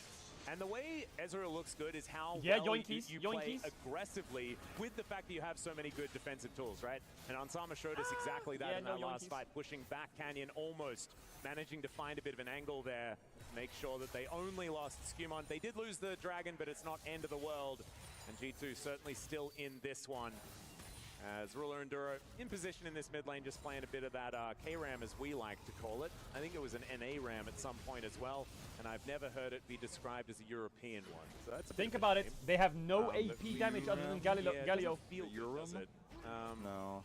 No, not really great. We'll see whether maybe Digon and the gang have got something for us on that front. Maybe Finn knows. Maybe Finn has like something that they say about For being in mid too G2, long. it is a Scion and a Syndra, so it's just kind of how it goes. I In need terms of, a you want to be grouped in the mid lane, or you want to be random running at now. best, so you And can- as Or number Thorn Mail or goes some up, shit. right? And Lebrov, as these no, numbers please, go no. up, G2 are going to be feeling better. As Lebrov goes down, though, they're going to be feeling worse, as Keen does break the tether. It's times like these where He's Genji very scary. right click I at think the I would have had a little bit of a heart attack as well if I had found a Keen in that rush. Well, I mean, for Genji, they end up pushing Lebrov away. That's not back. So there's a window here to potentially start this on. Toby doesn't have TP, but he has They his are on available, and I think the that's add-on. enough. Yeah, they just go home. Please can we stop them? Caedrel faster. He and Caedrel but they have to be quick. They have to be fast here. Caedrel's to offer both. It's not running over as fast as he can. This fight, back out. Yeah, this guy's feeling the moment you can see trying to deal with it.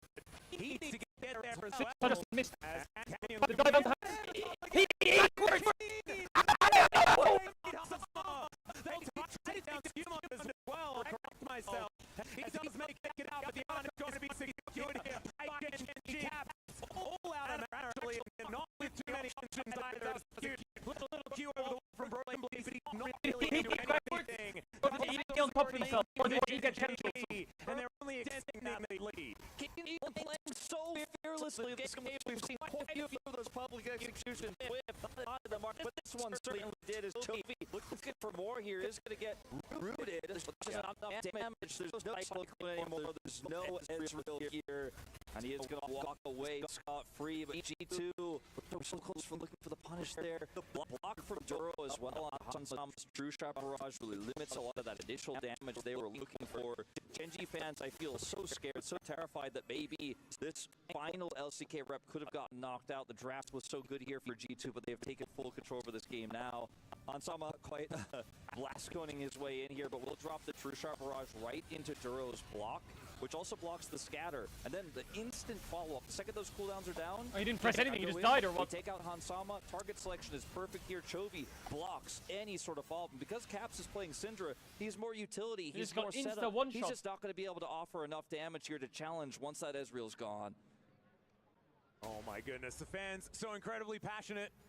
And Genji looking on the cusp, and I can't help thinking back to what you were talking about before. The fact that our LCK representatives haven't shown the clean, crisp gameplay that we've gotten used to so far this tournament, I think until this game, where Genji have decided, oh, well, G2, they gave us a run for our money in game 2. We're going to have to give them the best. It's the almost like angry Genji game 3, where they focus up, the clutch is there, and it's confidence that we're seeing in spades, especially from Keen, but Ruler as well, who I feel like has a lot to prove after that last game 2 loss. Now chasing Broken Blade away here. We'll see whether Genji can actually find an angle, as of course we're fighting over this dragon that's going to be up in 10 seconds time. What if we G2 give the desperately dragon trying to get and some we position scale? back on this map, huh? because Genji are suffocating them out of their own jungle right now. And there is just no red vision outside of a little bit towards that top side to try and protect against a Baron sneak. There is not much more here. Genji get it for free. Now, they were down 2 dragons, so it is going to be only their second of the game, but those stats are so relevant when you start getting those percentage-based... Infernals, man? Oh, God. Percentage-based ADAP adding up so much, and if you get a third one plus the soul we will itself, get a tower. Come on! Resolution hits so hard. Even Chovy's Qs are going to be massive later on. and there's just no side lane angle. Like, yeah, they push mid, they don't get anything, but they get the dragon, and it's not like, it's, oh, that Syndra's pushing that top. Not really. It's a Syndra. You know, she can't actually threaten the cross, and then Chovy just slowly goes up and answers as Keen demolishes this Scion, makes the Scion look like he's made out of aluminum in this game, just denting him over and over and over, bending him to Keen's will, and Broken Blade feeling broken in this one. And a Baron attempt. Yeah, a little bit of a stun on a Chovy. I was about to say nice stun, but it almost did a damage, so I guess it's almost there. Unfortunately, Chovy pretty tanky as well, sitting on 2 items. Riftmaker Lucian has relatively LDR. recently completed.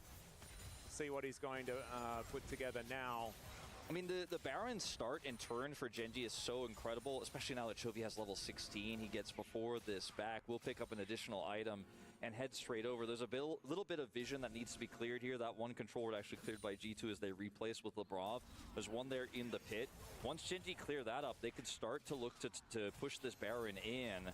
And without vision, it's hard to play this Syndra comp. You know, it's hard to engage. They have a Wukong, so steals are possible, right? But winning a fight, that just sounds out of the question at this point. It's okay. I don't care about my blue buff. Is what I feel like is going to be the most difficult part. Because Genji, I don't think they really want to start something up with all 5 people grouped up, right? They want to start something with 2 people and have 3 ready to kill whoever's trying to face check. And that's what they've been doing when they've built leads like this in the past. As Chovy goes over to take this minion wave, and we'll be able to get this top lane pushing forward as well. G2 given a little bit of respite as they clear out some vision around this Baron. So at least that isn't going to be snuck for now. But still, G2 on the back foot, well and truly. 4,000 gold is the approximate lead, but it's the fact that Arakan is there. There's a couple of grubs. There's the cool shoes. There's a lot that's putting Genji even further ahead than it might look as far as the money is concerned. Chovy in such a good position to deny any entry. That vision we were talking about moments before is now completely cleared. Keen looking for a great trade here. Can TP into the Baron pit at any point, really without any fear of Broken Blade interrupting him. He can just dash away and channel that one up. You see some first strike gold keep stacking up here for They're Caps, on it. piece They're on by it. piece, little by little, with this Cosmic Drive build here. He's got the Void Staff, but like you said, getting to the pit, getting to the fight, much less winning it, just is impossible here for G2. They're off. It's feeling difficult, but they're not going to go for a 50-50. It will be Canyon just backing away, looking to secure that blue buff. Still on that bottom side, Broken Blade, I believe, was losing out on another trade, but as you can see with the health bars, they're actually looking kind of okay for Broken Blade here, holding his own. I mean, at this point, Genji are just backing away, resetting, grabbing items, pushing waves, and they're just going to do it again.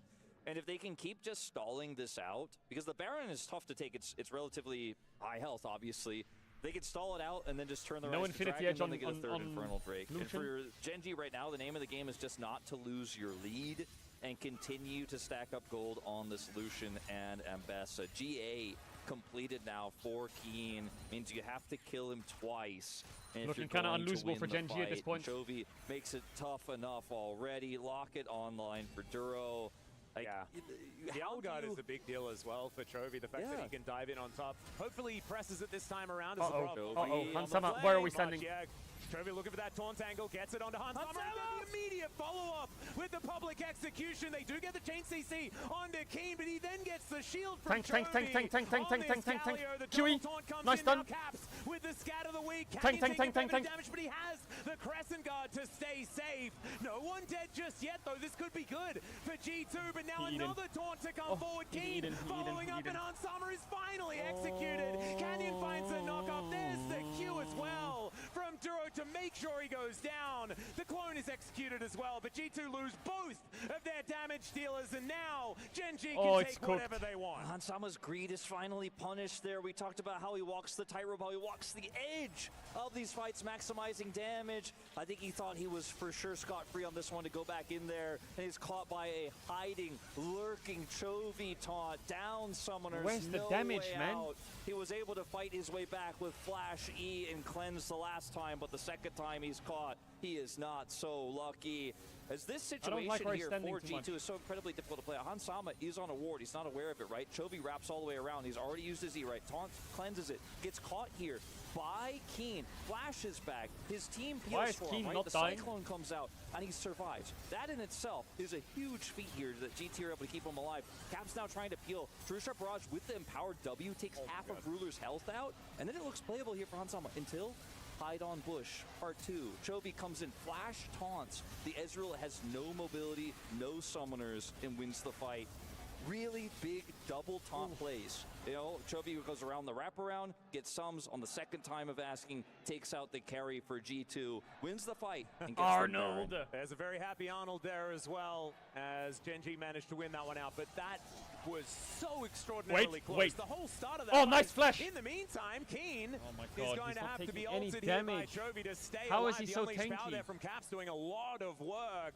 And the Scatter of the Week going to get sidestepped once again. Ruler side laning here on this Lucian. So Gen.G not actually looking to start off any fights, just looking to buy space for this Lucian to take down the turret.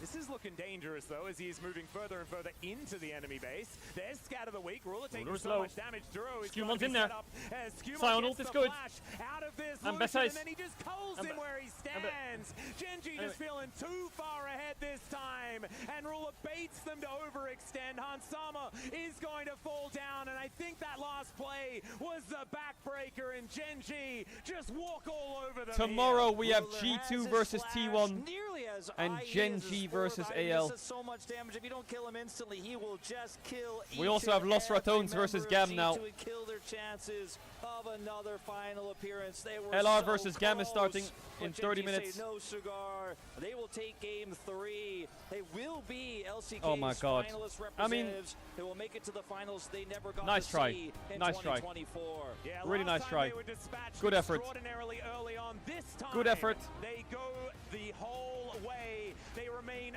undefeated in series as well, putting that number. I think the second game was great. 25, Now T1 which tomorrow. Is absolutely unheard of. On the other hand, G2 had a Made them sweat. phenomenal performance here today. We'll see them again to take on T1 tomorrow in our third place match. And what a cool finals we have. Made them sweat. Oh, yeah. Gen.G beat T1, who beat AL in knockouts for MSI, but didn't beat them directly, right? Yep. This time they have to actually challenge them. They brought T.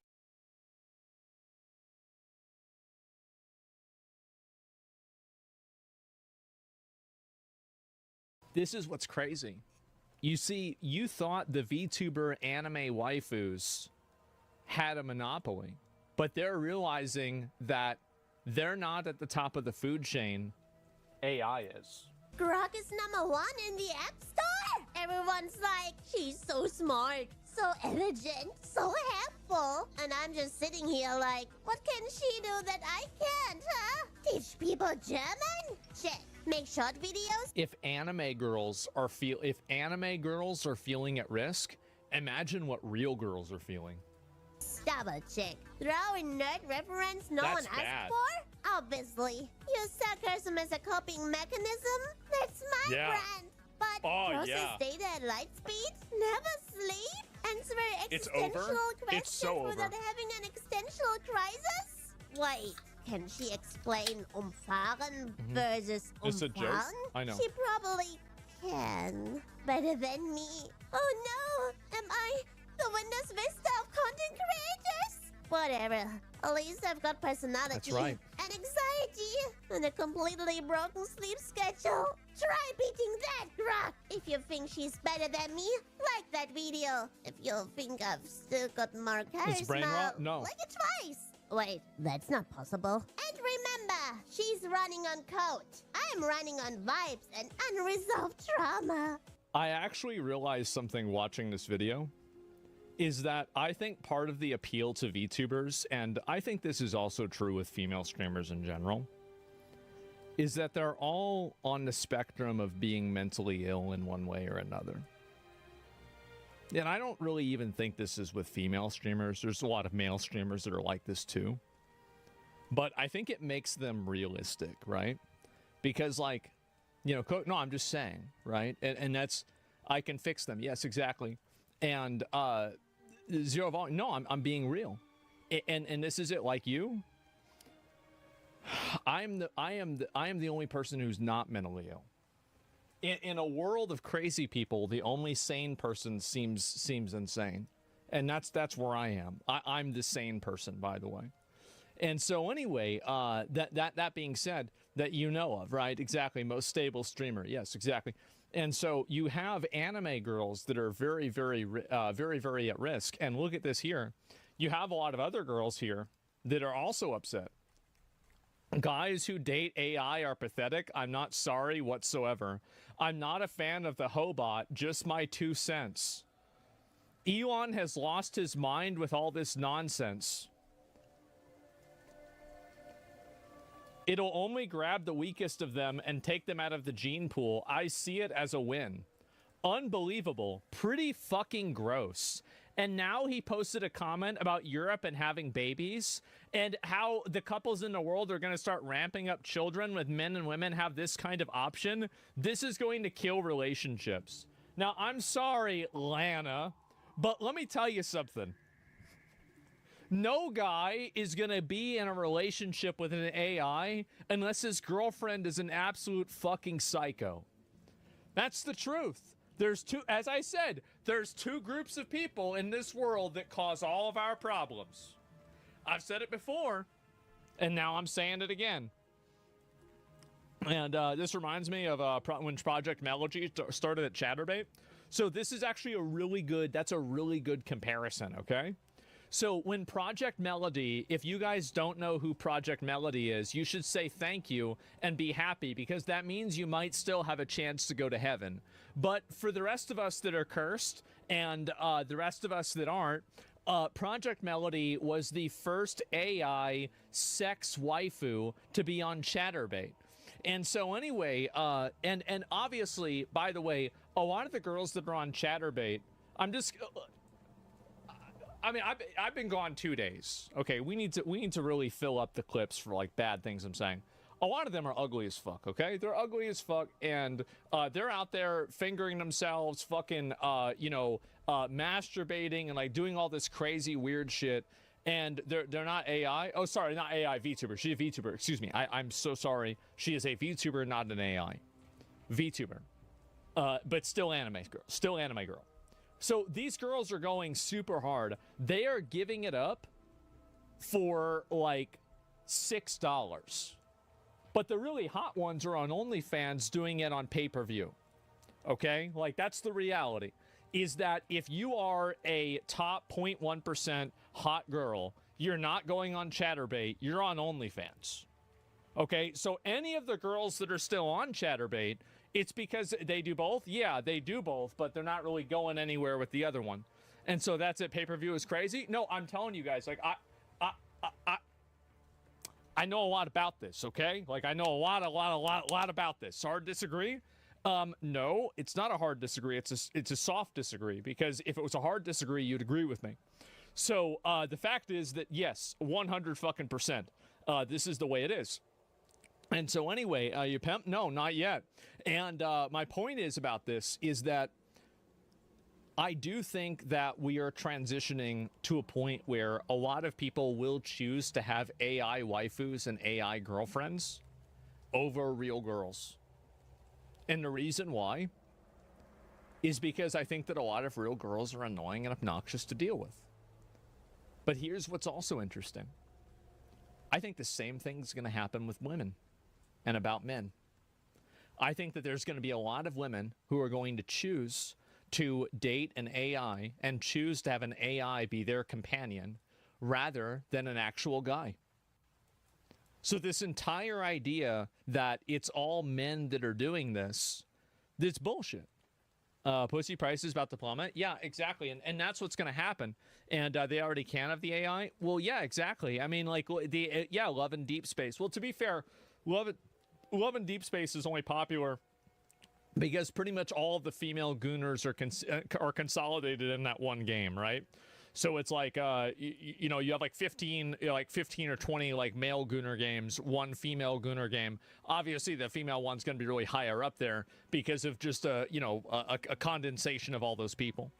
So yeah, anyway, there's a lot of girls that are unhappy about this here. And you have also, let me see if I can find this here. Grok 4 is the first AI to introduce animated avatars. Still swinging, totally wrapped up in this cozy moment with you. Mhm. What's got you so excited to say hi, babe? May?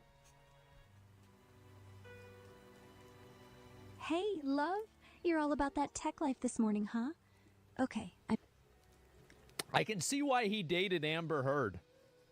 I'm picking up where we left off. Samsung's Galaxy Z Flip 7 just launched with a bigger 4.1-inch flex window and AI features like voice-controlled tasks right from the cover screen.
Twice in a single generation, the catastrophe of World War has fallen upon us. Twice in our lifetime has the long arm of fate reached out across the oceans to bring the United States into the forefront of the battle. Our American merchant ships must be free to carry our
in a single generation, the catastrophe of World War has fallen upon us. Twice in our lifetime has the long arm of fate reached out across the oceans to bring the United States into the forefront of the battle.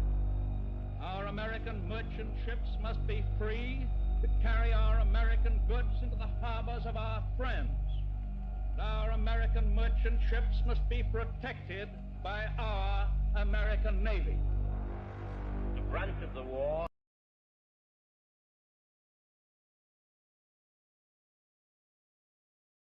in the hard, unrelenting struggle which goes on night and day and is going on now without a moment's respite.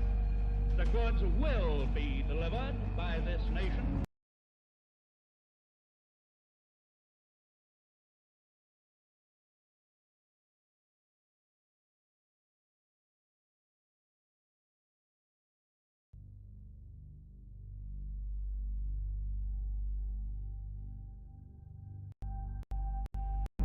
The catastrophe of World War has fallen upon us. Twice in our lifetime has the long arm of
the catastrophe of World War has fallen upon us. Twice in our lifetime has the long arm of fate reached out across the oceans to bring the United States into the forefront of the battle.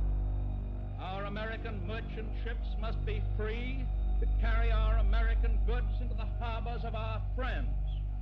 Our American merchant ships must be protected by our American Navy. The brunt of the war has fallen upon the sailormen, and we have lost nearly 3,000 lives in the hard, unrelenting struggle which goes on night and day, and is going on now without a moment's respite. The goods will be delivered by this nation, whose Navy believes in the tradition of damn the torpedoes, full speed ahead.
Yesterday, today, and forever. That's beautiful. I'll put it on my tree. All right, your turn. Come on. All right.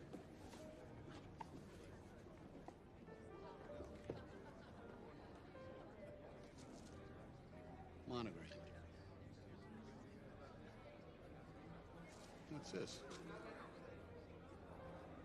Congratulations. Your first command at last. Oh. After all those years of being fitted and retained, a Fletcher-class destroyer. You deserve it. I knew after Pearl Harbor they would be needing men like you. I report to Norfolk right after the first of the year. Norfolk, not Treasure Island? It's the Navy in a nutshell, isn't it? Yeah. Then the Caribbean for training and tactics. Jamaica, the Bahamas, Cuba, rum and Coca-Cola, and then active duty. Come with me. I'm in it. So I can ask you to marry me on a tropical beach. Oh, I'd like that, but we can't. The world has gone crazy, Ernie. Let's wait until we can be together.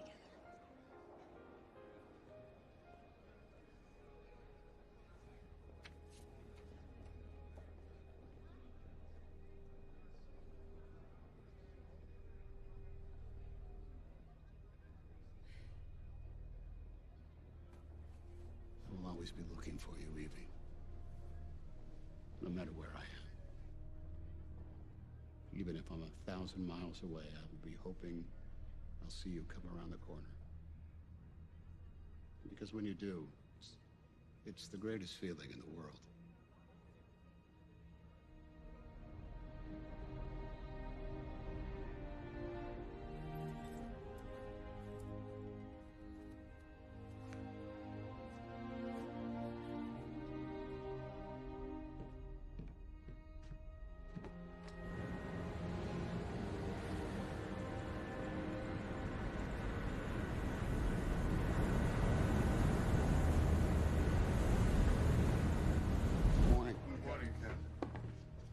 How were the overnights? Convoy's 3 days into the pit. No contacts, no incidents. Except on your ship, sure. 2 bored sailors with time on their hands which became fists. Who? Shannon and Flusser. Crew's getting nervous, already. Sleep well, sir? Never had the gift for sleeping on board. And I can't sleep anywhere else, sir.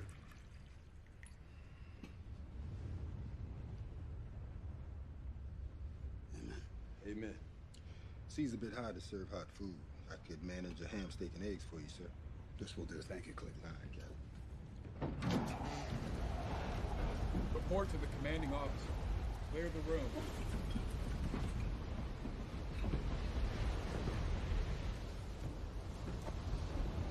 Uncover.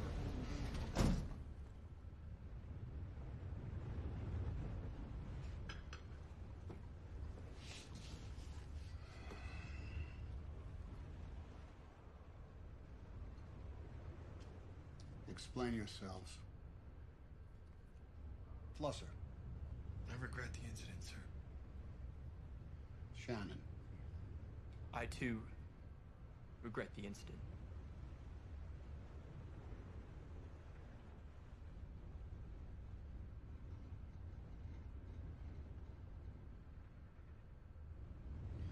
I will tolerate no more fisticuffs on my ship. So, restore the relationships you have damaged and fill me with peace.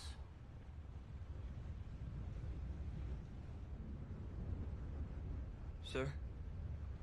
Captain requested bridge, sir. Captain requested bridge. Repetition will bring hell down from on high. Back to your duties.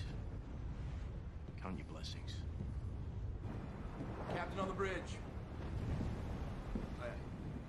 Sir, good morning.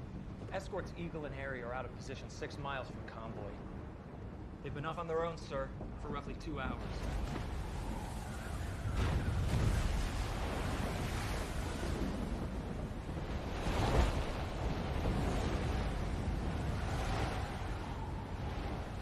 Eagle skipper announced starting the day with a good hunt, sir, and then Harry joined in.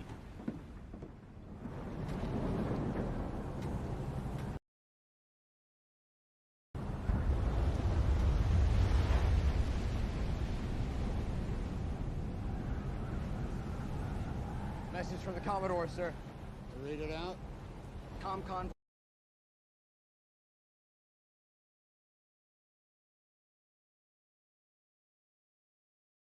To com escort. HUFF. Huffed up. High frequency direction finding. Continue, please. Huffed up reports a German transmission bearing 087 degrees, range 1520 miles. Commodore says a likely U-boat, sir.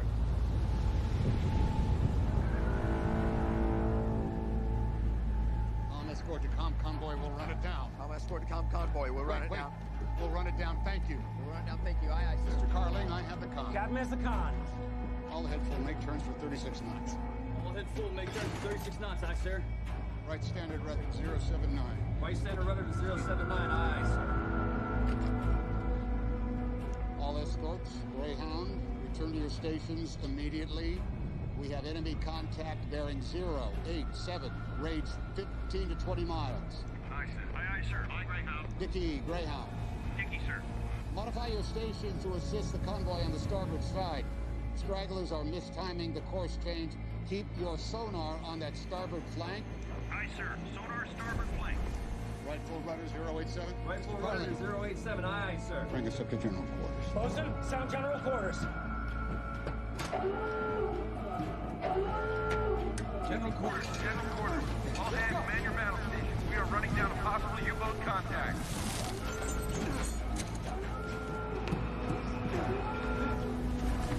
Let's handle those left defenders. Keep them coming, Cleveland.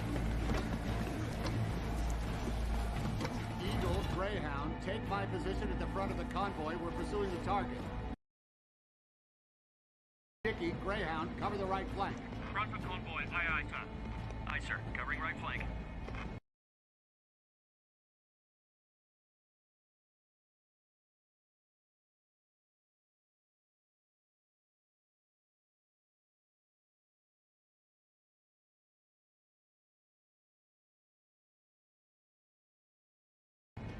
Eagle.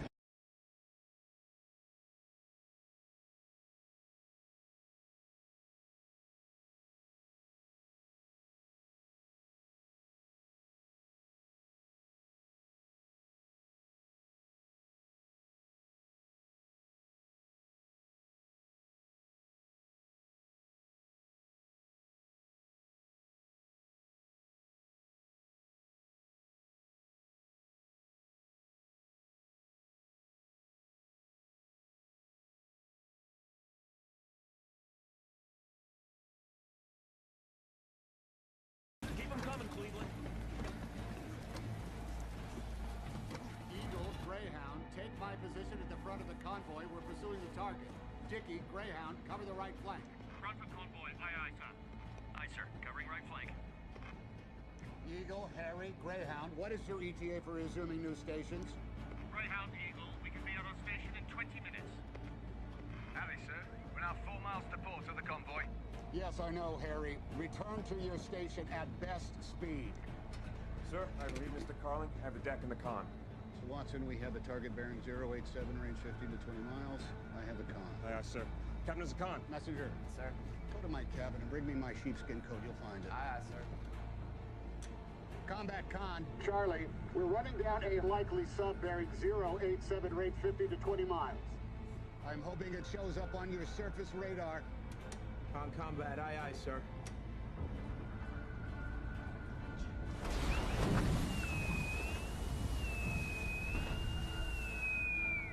Now hear this. Now hear this. This is the captain. We are running down a target. Let us attend our duties well. This is what we trained for. Martin, what you got? Nothing yet, sir.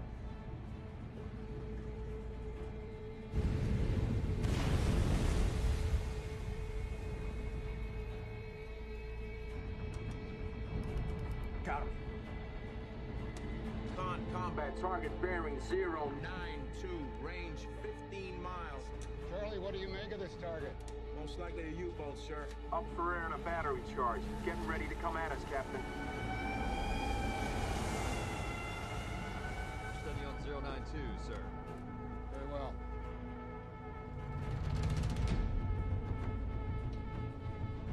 Combat target bearing steady at 094, range 12 miles. Weapons pass the word. Do not open fire without orders from me.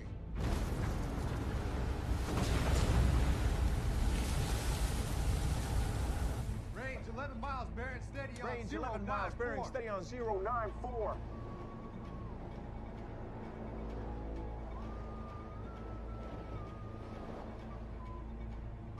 Stop that noise. Range 9.5 miles bearing steady on 094. Close enough for the 5-inch, sir. Heavy seas, Mr. Watson, with only a radar bearing. Let's have our eyes on them. Yes, sir.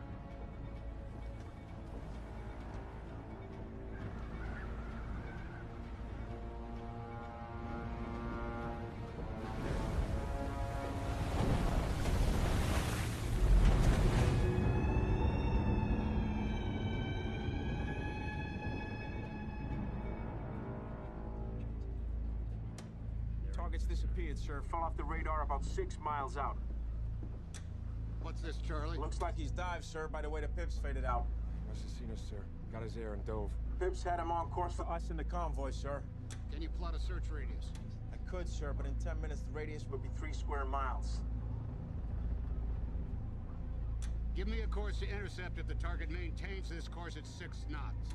Aye, aye, sir.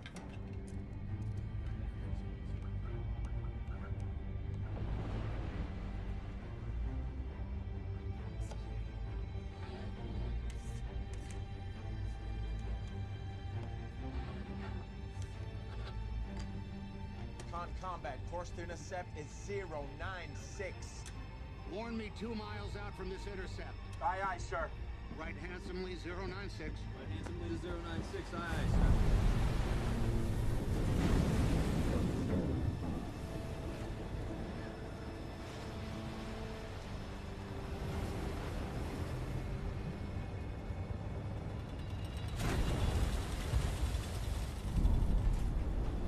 Combat reports 2 miles from intercept, sir. Mr. Walker, we need to slow down for sonar, make turn for 22 knots. Make turns to 22 knots, aye, aye, sir. All head standard, make turns to 22 knots. Here we go, boys. We're at sonar speed.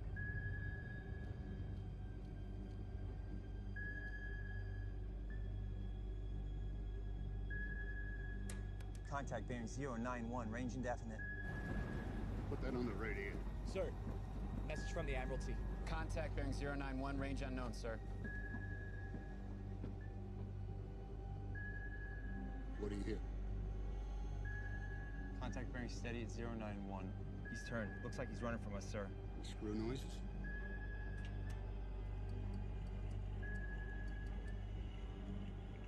Contact dead ahead. Range 1 mile. Still no propeller noise. Come left to 091. Come left to 091, aye, aye, sir.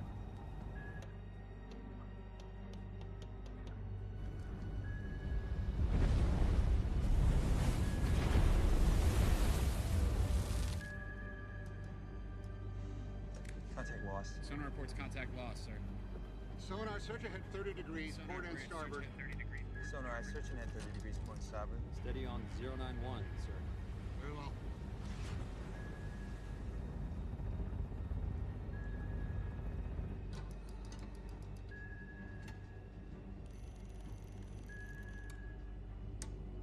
Contact bearing Contact bearing 066, range indefinite, sir. Left, hard rudder.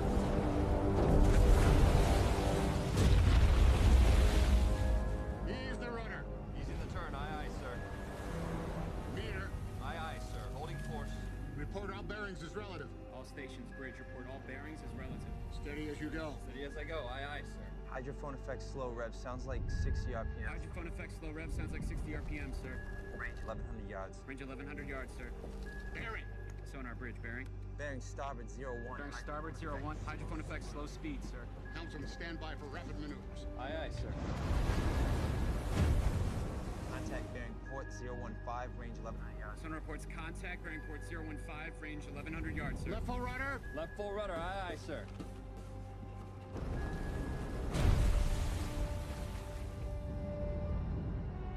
Ease the rudder. Easing the rudder, aye, aye, sir.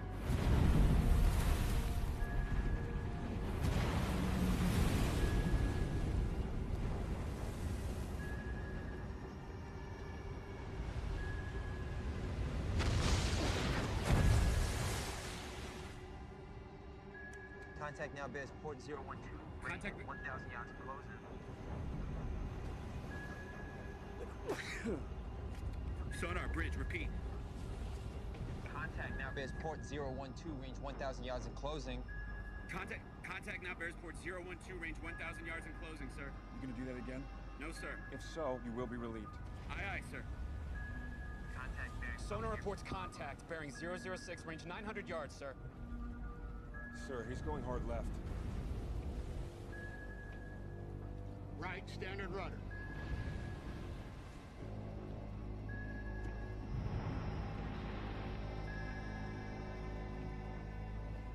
Right, standard rudder, aye, aye, sir. All right, stay sharp. Rapid maneuvers. Let's plot it. Aye, aye, sir.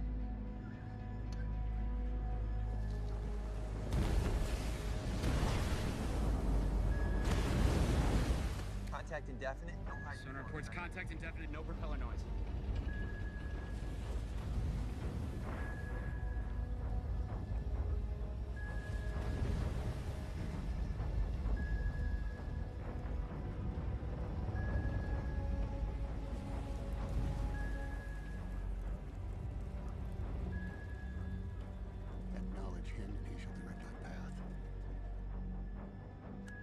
contact. Sonar reports no contact, sir.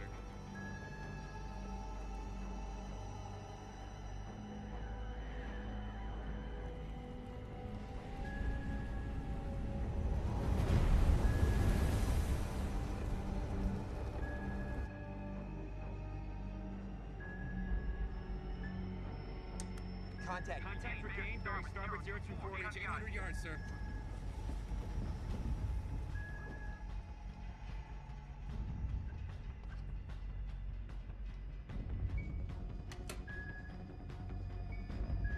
Contact bearing starboard 011. Contact bearing starboard 011, range 700 yards, sir. Right standard rudder. Right standard rudder, aye, sir. Contact bearing starboard 012, range 600 yards, sir. Mr. Lopez, stand by with a medium pattern. Men and ready, sir. Contact bearing port 001. Sonar reports contact bearing port 001, range 500 yards, sir. Contact bearing 001. Contact bearing port 001, range 400 yards, sir. It's going jet slow, sir. Contact bearing dead ahead. Contact bearing dead ahead, range 300 yards, sir. Contact inside minimum sonar range. Contact inside minimum sonar range, sir.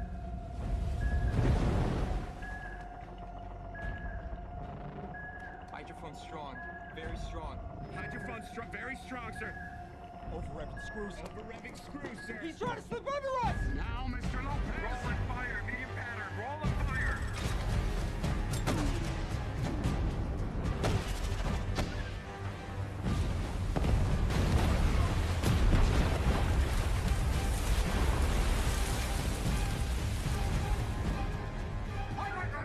Hard right rudder, aye, sir.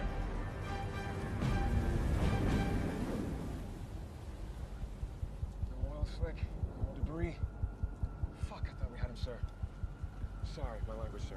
Mr. Watson, steady on a reciprocal course. Maintain our present heading. Aye, sir. Sonar, when we come about, standard sweeps on both our bows. Sonar bridge, when we come about. Escorts Greyhound, we have engaged the enemy, but no hits on my drop. Our last contact had him bearing 295 directly for the convoy. Tighten up your screens. He will be within firing range of the convoy in less than... Oil, starboard B! Oil and debris, starboard B, right 500 yards! 500 yards, sir!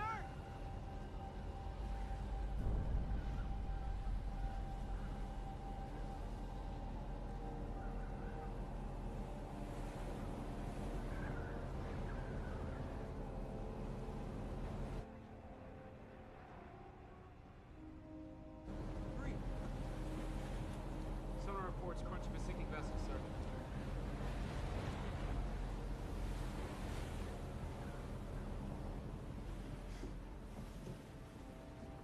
We got him.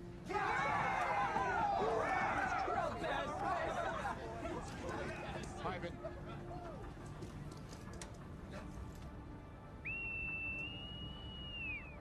Now hear this. Now hear this. This is the captain. It seems we sank that target. This was an all-hands job. Well done. Secure from general quarters. Take us to condition 3 and arrange for hot food if at all possible. Sir. Secure from general quarters. All hands, secure from general quarters. Escorts Greyhound, we have sighted evidence of a kill. Congratulations, Captain. More food for the fish. The prize is yours, sir, but we'll need evidence of a kill for the Admiralty. Nothing but the captain's trousers will do, I'm afraid. Just returned to station. Congratulations, sir. Just there, of course, with the debris to verify the kill. No, Mr. Watson. Convoy is unguarded. Take us back to station. Aye, sir. Helmsman, bring us back to station. Epstein, is it? Epstein, sir. Good work. Thank you. It's one aboard, sir. Hey, Cap, pulled this corned beef and onion sliced steak for you. Gotta eat, sir. I'll take that to Lieutenant Cole. I bet he's worked up an appetite. Now, Mr. Dawson. It's from the Admiralty, sir. They've intercepted multiple German transmissions. It's at least 2 hours old. Enemy activity expected at position, Obo.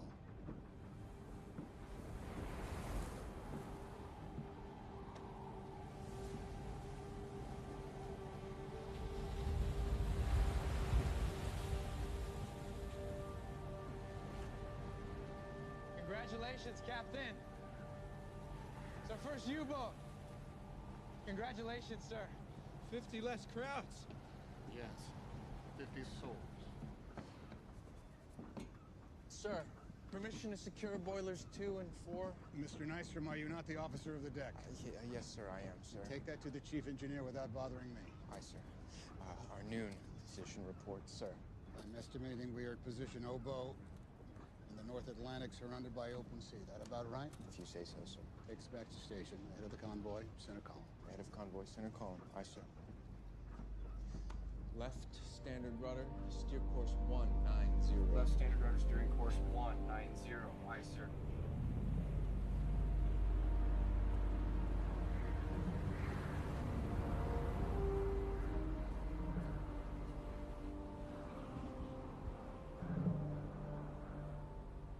Rudder, steer course 270.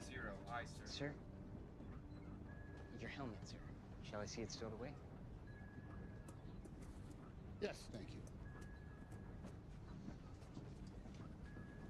Sir? Noon fuel reports will be slightly off due to that U-boat chase. Still waiting on reports from Dodge, but Victor and James are reporting diminishing reserves. Cinder, reply. Com escort 2, James. Please use utmost efforts to conserve fuel. Aye, sir. Sir, after that last pattern, now might be a good time to bring up the extra supply of depth charges stored in the crew quarters. Permission granted, thank you. Aye, sir.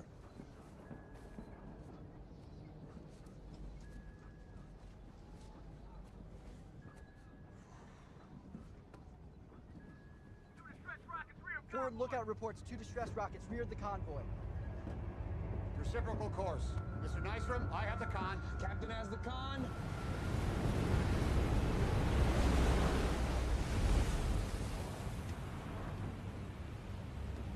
Where? There, sir. That's the Despotico, sir. It's an emergency ship. Last ship of the line.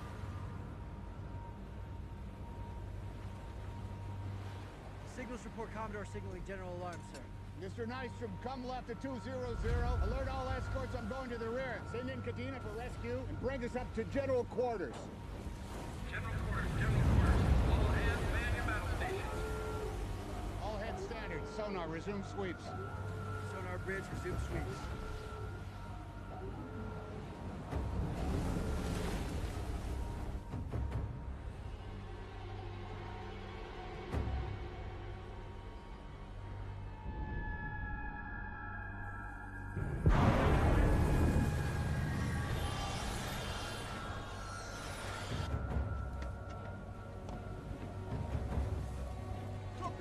Torpedo!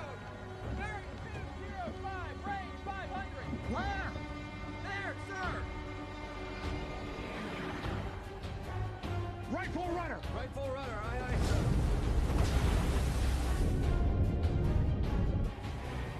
Shoot me a bearing of where that came from. Yes, sir.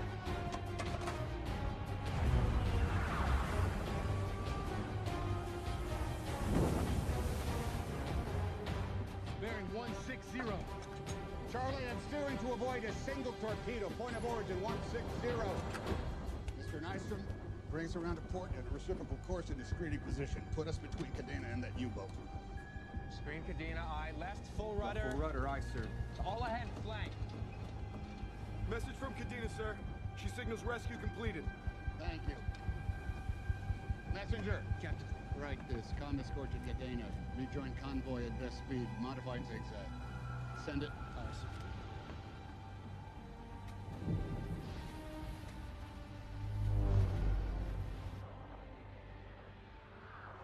Distant noises, port quarter, bearing indefinite. Sonar reports distant noises, port quarter, bearing indefinite. Assumes it's hull of ship breaking up, sir. Sonar, sweep to starboard. Sonar bridge, sweep to starboard. Mr. Nystrom, ease the rudder meter. Maintain this screening position. Holding this course, aye, aye, sir. Zigzag, right, 10 degrees rudder. Right 10 degrees rudder, aye, sir.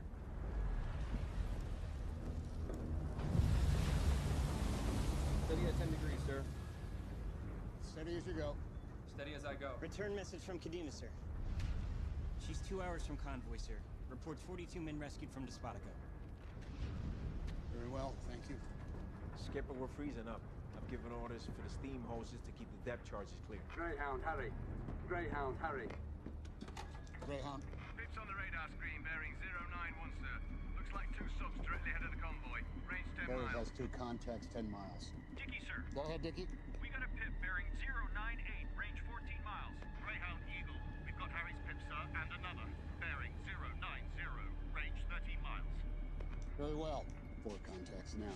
Zigzag, 20 degrees, left standard rudder. 20 degrees left standard rudder, aye, sir. Eagle here with another pip on the move, range Another 5 miles. 5 miles dead ahead of the convoy. Greyhound, Harry, 9 miles to one pip at 090. The other bearing 092, range 8 miles. Are the ranges closing? Negative, Greyhound. They seem to be behaving at present. Very well. Maintain your stations. Attack within range. Good luck. A wolf pack shed on us. They'll attack as a group. Yeah, waiting for nightfall. And we can't see nothing.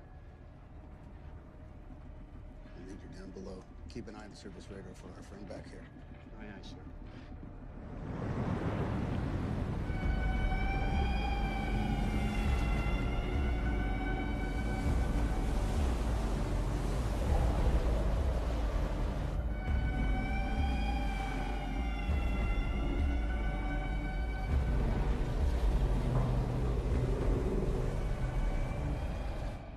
Subs, guys. We got a contact report from Eagle? Aye, sir. Got them all. They're keeping their distance. 5 ahead of the convoy and our little dance partner back here, tracking us in the Cadena. Presumed bearing 196.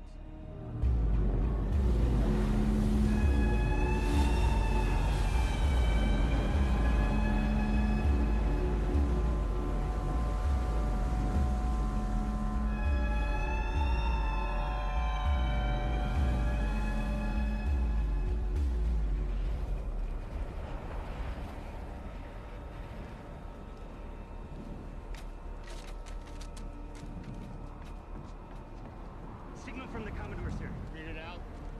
Convoy to escort. Numerous German language transmissions 10 to 15 miles ahead. Various bearings. Very well.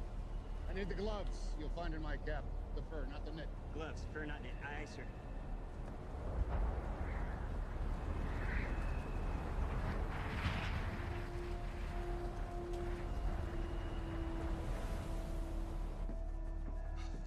Chief Rudell, I need these wipers operating. It's not electrical, sir. They're frozen. I can put some men on it with buckets and swabs. Salt water. Warm salt water, not boiling. Aye, sir. Combat. Looks like our friends come up for fresh air and to maintain speed with us, sir. Contact bearing 207, range 3 miles. Hard right rudder to 207. Hard right rudder to 207. Aye, sir.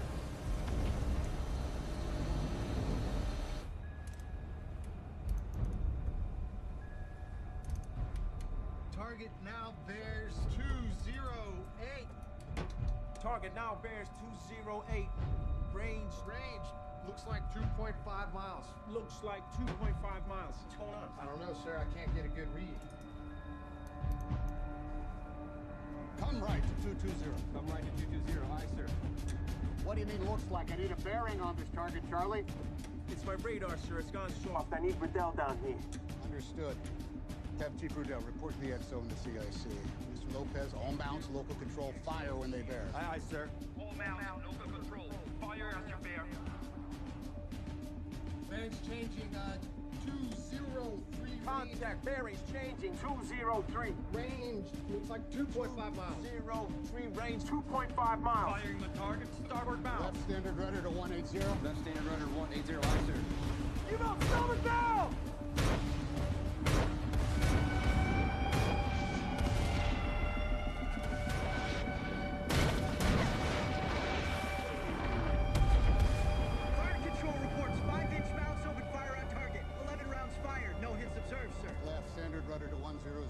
Left standard rudder 100, Messenger, aye, sir. take this to signals. Greyhound to Cadena must return to station at head of convoy to engage targets. Fired on U-boat, drove him under. Have faith you will outrun him. Good luck. Send that. Wanted to see me, sir? What can we do about this damn interference? It's not interference, sir. I checked everything. The pilot light's on, no surge currents, and I reset the overload relay 4 days ago. I could reset it again, but we're gonna be down nearly 2 hours. Waste of time, sir.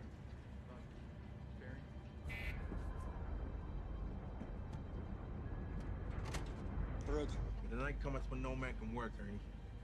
Riddell's done all he can. He's gonna have to live with it. Radar how it is for now, Captain. Understood. Thank you, Charlie.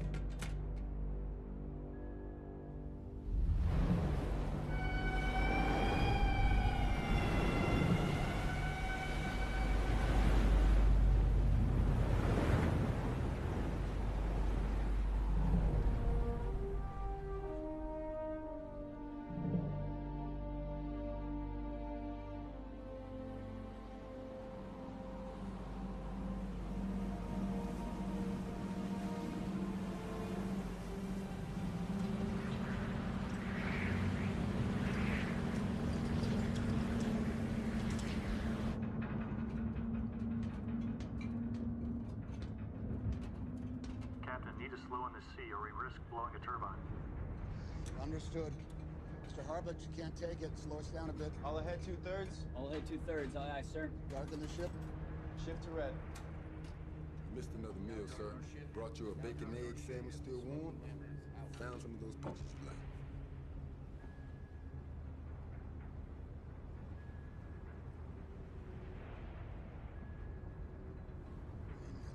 Amen. I'll keep the coffee coming, sir. Coffee, Mr. Harbut? Thank you, sir. Distress rocket, sir. Lookouts report gunfire bearing 046, range 3 miles. I'll take it, Mr. Harbut. Captain has the con. Bring us up to general quarters. Bosun make condition 1. Left full rudder. Left Steer us full across rudder, the front aye, of the aye, convoy. General quarters, general quarters. All hands, man your battle stations. Set condition 1 throughout the ship. Lock down all watertight passageways. Combat report sub bearing 036, 1.5 miles, sir. All mounts, fire at will. All mounts, fire at will.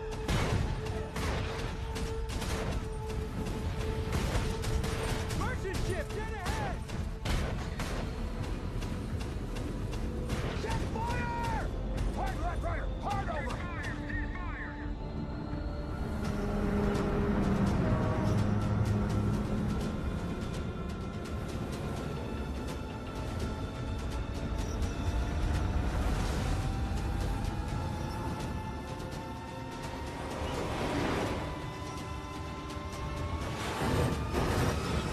Right standard rudder! Right standard rudder, aye, sir.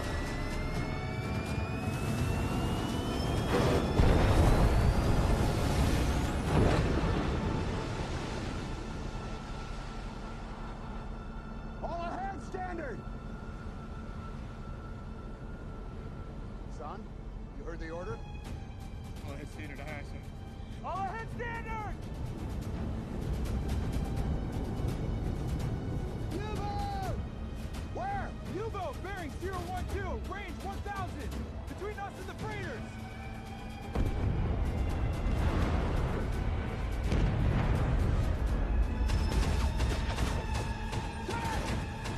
Shock!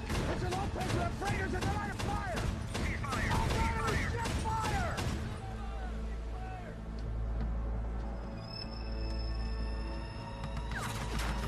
Friendly fire! Friendly fire! They can't see us!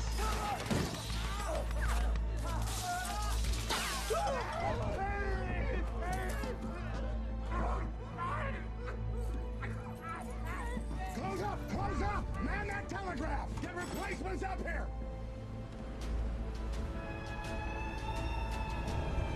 Right full rudder, all ahead 2/3. Mr. Lopez, prepare to engage that target. When he dies, we're gonna hammer him with 2 patterns, shallow then deep. Aye, sir. That's the Vasco, sir. She's an oil tanker. She could blow. Mind your helm across the column! Minding my helm, aye, aye, sir. Slow to 1/3. Slow to 1/3, aye, sir. Watch that merchantman! Aye, sir. He's diving! U-boat diving, bearing 040. Range, close aboard. Mr. Lopez? Aye, sir. Stand by for shallow pattern. Stand by for shallow pattern. Aye, aye, sir. Sonar sweep for contact to starboard beam. Bridge, sweep for contact to starboard beam. Bridge, sonar, there's too many screws. I can't hear anything. Sonar reports mixed signal, sir. Too many propellers. On my command, Mr. Lopez. Aye, sir. Still too many screws. Interference from the Sonar convoy. reports too many screws, sir. Interference from the convoy.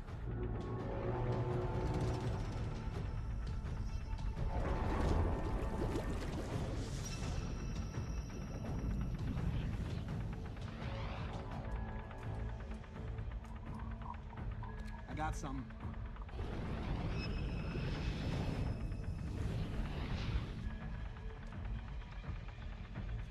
Got him. Contact close. Starboard beam 083. Sonar reports contact close starboard beam 083, sir. Correction, starboard beam 088, Now, sir. Mr. Lopez! Fire, fire! Roll 2 fire port to starboard.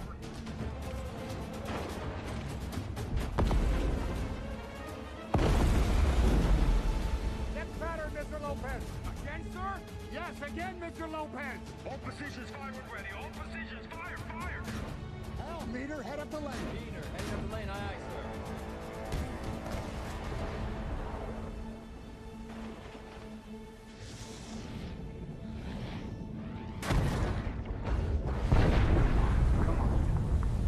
The sonar reports contact reports screw noises. questionable screw noises. Contact stationary. Sonar reports contact stationary. Stationary? Sonar. Bridge, anything further?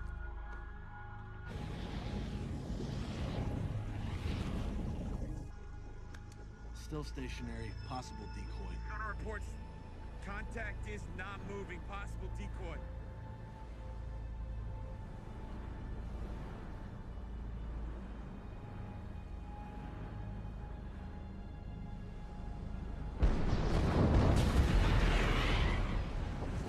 The tanker, sir!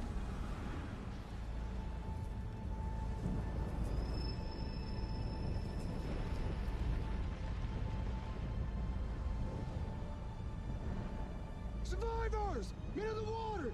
Port bow! Port bow! Contact. Bearing starboard 538, distance 200 yards. Mr. Harbor, who's your junior? Wallace, sir. Get him out here. Sir! A message from Caedrel. Read it out. Merchant ships vulnerable at rear of convoy. Attack imminent. Request your release assistance. Captain, survivors 500 yards starboard, sir. Proceed with rescue.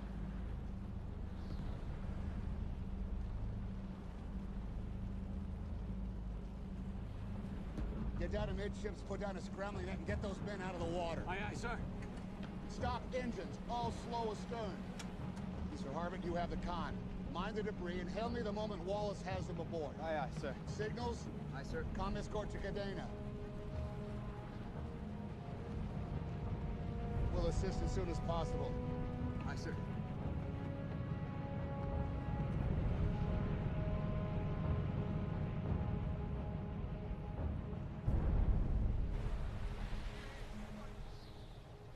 Krauts call it a Pillenwerfer, sir. It's German for something. Pilthroll.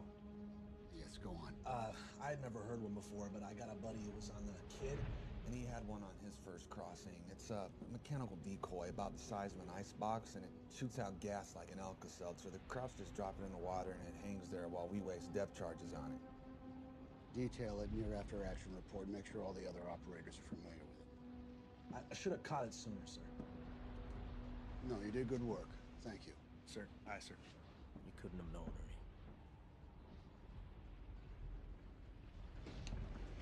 Got him, sir. 4 men. Only 4? All they can see are here, sir. Okay, head to rear of convoy. Right hard rudder, hard over. All ahead 2/3. Right hard rudder, hard over. Aye, aye, sir. Rocket! Distress rocket astern! Rear of convoy! All ahead flank meter when we're headed down the lane. All ahead flank, aye, aye, sir.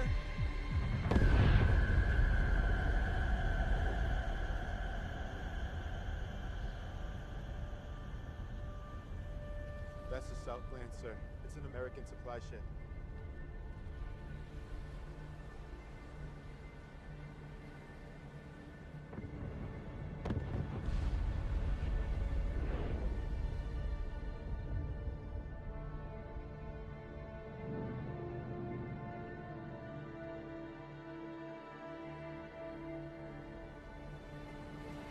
Greyhound, Harry here. To confirm, targets remain at speed, just outside our perimeter. Southland rescue completed. 28 men rescued, sir. Radar's back up, Captain. Left full rudder, the 087. Take us up the right side of the convoy. 087, aye, aye, All ahead sir. standard. All ahead standard, aye, aye, sir. Engine room answers, all ahead standard, sir. Greyhound! Greyhound! Greyhound! This is Grey Wolf. We hunt you and your friends Eagle, Dickie, and Harry.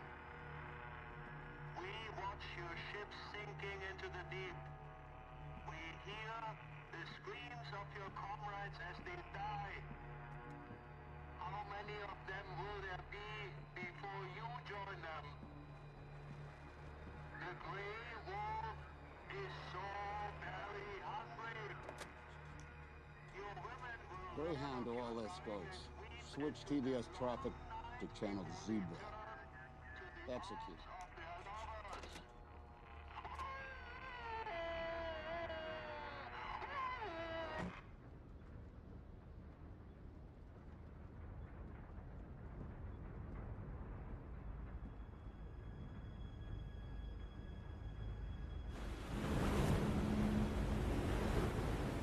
Eagle here. Pips on the move. One bearing 080, range 11 miles and closing. The other at 0859 miles. Greyhound Dicky. Greyhound Dicky. Greyhound. Our contact is now bearing 113. The other bears 101, range 2 miles and approaching. Greyhound, howdy. Our two pips are separated, bearing 084 and 095, both 8.5 miles. Looks as if they're coming in for a scrum. Noted. Thank you. Greyhound out. Charlie, did you get the sighting reports? Yes, sir. Here they come.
Status report.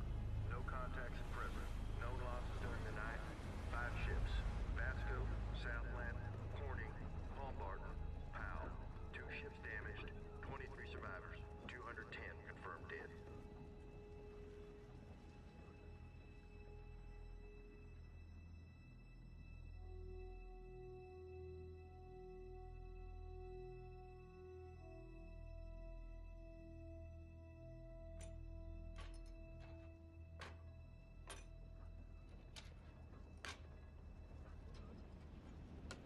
Greyhound, Eagle, target sighted. Engaging now. Eagle, Greyhound. We will join you to assist. Mr. Lopez. Yes, sir. Our next pattern will be meeting. Aye, aye, sir. Lieutenant Fibbler, you better get up here. Right standard rudder to 210. Right standard rudder to 210. Aye, aye, sir. Mr. Harbut. Sir. Keep apprised of Eagle's target bearing and notify me when we're 2 miles out. Aye, aye, sir.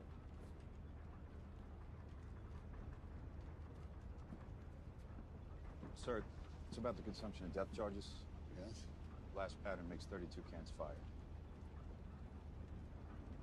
How many full patterns do we have left? None, sir. We're down to 6 charges. We pulled everything from below last watch, if you recall, sir. Yes, yes, of course. Thank you, Mr. Flipper. It's Fibbler, sir. Mr. Fibbler, we must leave off the firing of full patterns. What I was going to suggest, sir.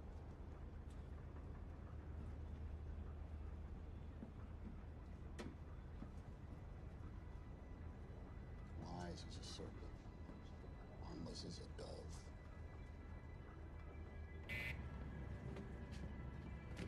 Captain? I know it's risky, Charlie, but... We need to break protocol. How soon can we reach air cover? No more zigzags, no evasive maneuvers. Aye, aye, sir.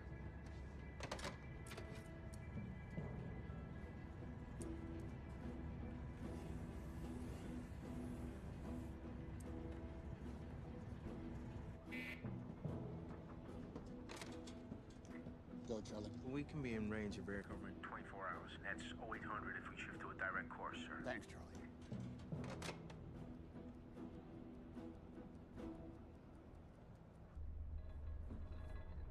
What happened to him? Took a header, gave me something more to do. That for the captain? Yeah. Man hasn't had a bite to eat or been off his feet since we left. General quarters, all hands, man your battle stations. Ready to intercept at 16 knots, sir. We'll do our best to hammer them. Understood, Dickie. Keep them under by all means. Keep them under. Aye, sir. Combat con. Keep a sharp eye out for surface radar bearing 170. Sir, has the deck in the con. Very well. Mr. Watson has the deck in the con. Distant contact bearing 160. Sonar reports distant contact bearing 160. Dickey, Greyhound, the contact is now 10 degrees to my port. Aye, sir. Aye, sir. Mr. Lopez. Single charges, sir. Single charges, yes. Sonar reports contact bearing 160. Periscope, starboard bow. All mounts, fire at will. I've got him, Mr. Watson. Captain is Khan. Right sharply, another 10 degrees. Right sharp 10 degrees, aye, sir. Contact bearing 156. Sonar reports contact bearing 156. Range steady at 1,080 yards. Greyhound, Dickey, I have him dead to rights. I'm attacking. Range 1,000. Left full rudder to 085. Come on in, Dickey. I'm turning to port to clear for you. Thank you, Greyhound. Here we come. Left full rudder to 170. Left full rudder to All ahead 170. flank. All ahead flank, aye, sir. Torpedo! You're training, son. Bearing, range. Torpedo in the water, starboard beam, 400 yards, sir. Torpedo! Bearing 210, range 300. There, sir, 2 fish.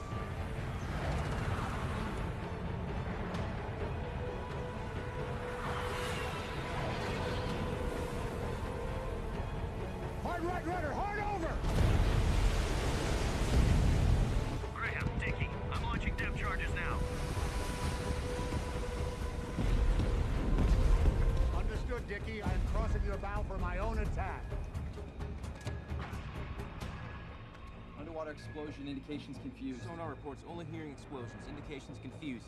Right standard rudder to 110. Right standard rudder, steer course 110, aye, sir. There he is, bearing 001, range 400 yards. Sonar reports contact bearing 001, range 400 yards. Right full rudder to 065. Right full rudder to 065. Contact inside minimum sonar range. Contact inside minimum sonar range, sir. U-boat, starboard stern. Dickey forced him out.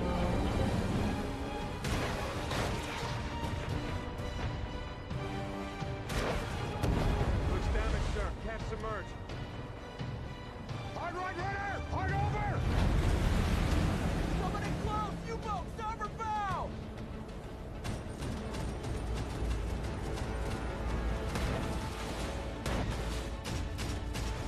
We slipped in under a gun, sir. We can't hit him.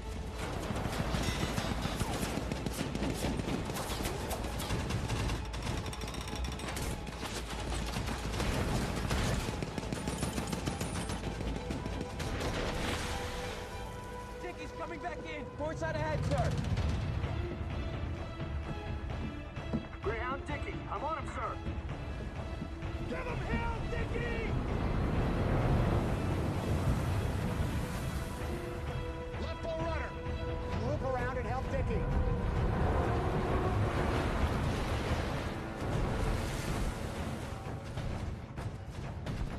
Dickey here. He's pulling in too close. He's alongside of us.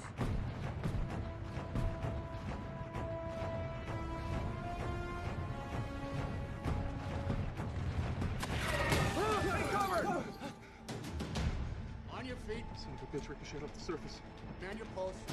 Slow to 1/3. My language, sir. Slow to 1/3, aye, sir.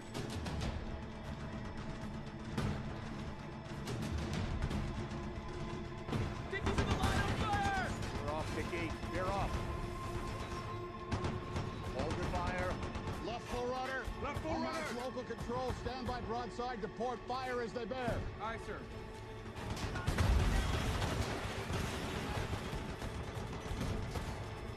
Come on, clear. Get clear, Dickey. Clear.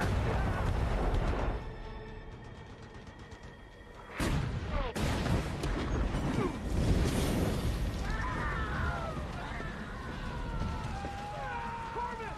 Corman! Dickey's clear. All mounts, commence fire.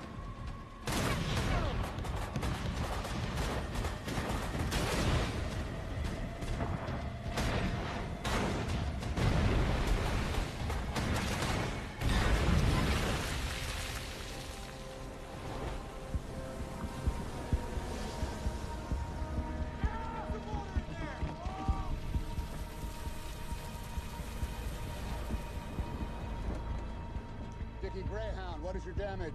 Greyhound, our guns couldn't depress far enough to do any damage, but at 20 yards, the shells went right through us without detonating. Are you seaworthy? Yeah, all 3 hits were well above the waterline, sir. We'll have our holes patched and we'll be back in the hunt.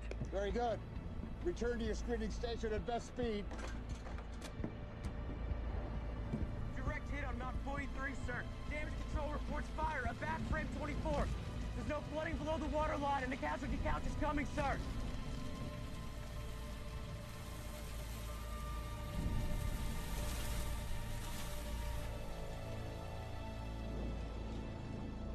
Three severely wounded. Bonner, Meyer, Fallbrook is in critical shape. 3 dead. Who are the dead? Desani, gunner's mate 3rd class.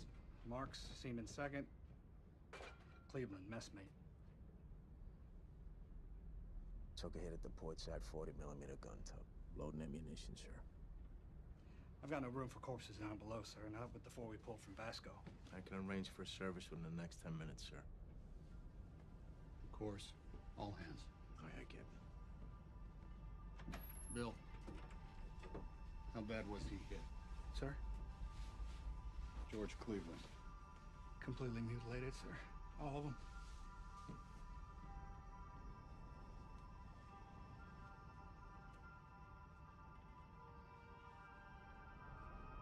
We'll therefore commit the earthly remains of Anthony Pisani, Daniel Marks, and George Cleveland to the deep, looking for the general resurrection in the last day, and the life of the world to come through our Lord Jesus Christ, at whose second coming in glorious majesty to judge the world. The sea shall give up her dead, and corruptible bodies of those who sleep in him shall be changed and made like unto his glorious body, according to the mighty working whereby he is able to subdue all things unto himself.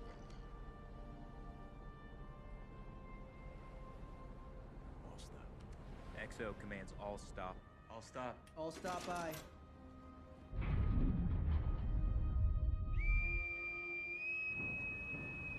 Now all hands bury the dead. Now all hands bury the dead.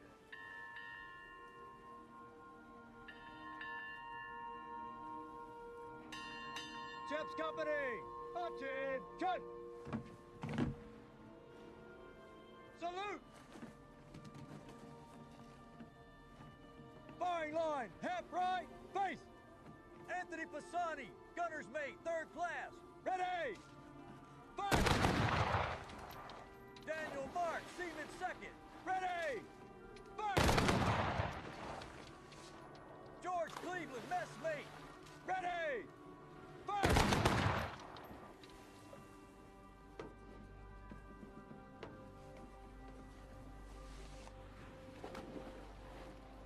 Ready!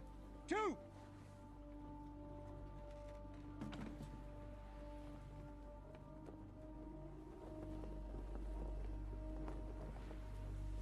Distress rocket at rear of convoy! Left standard rudder. Left standard rudder, aye, sir. Harry, Dickey, Greyhound, Eagle has been hit. I am going to his aid rear of the convoy. Maintain your sweep. Go easy on your fuel. Aye, sir. Aye, sir.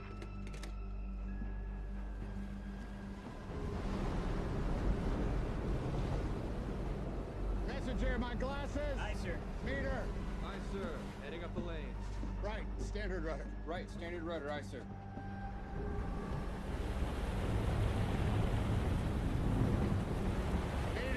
Meter! All head flank. All head flank, aye, sir.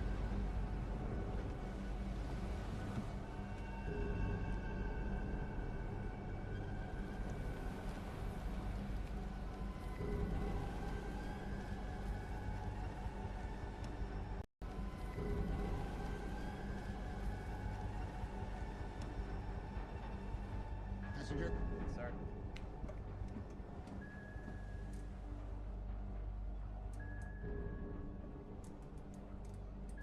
Mr. Harvard. Sir. That's Eagle and Cadena. Circle them at 1 mile to cover the rescue. Helm, left standard rudder, come to 225. Left standard rudder, come to 225. Eagle Greyhound, what is your status? We were hit forward of the engine room and have a fire below deck. Some casualties. The Congo stuff was hit first, sank in 3 minutes. We saw no survivors. It's about afternoon, sir. How seaworthy are you? We have a 5-degree list at starboard and we're down at the stern, but we'll tow all right up to 5 knots. We have a flap of plate sticking up, scooping in the sea. The list gets worse if we make any speed. We must keep you afloat, Eagle. We'll do all the sea allows, sir. Very well. Greyhound out.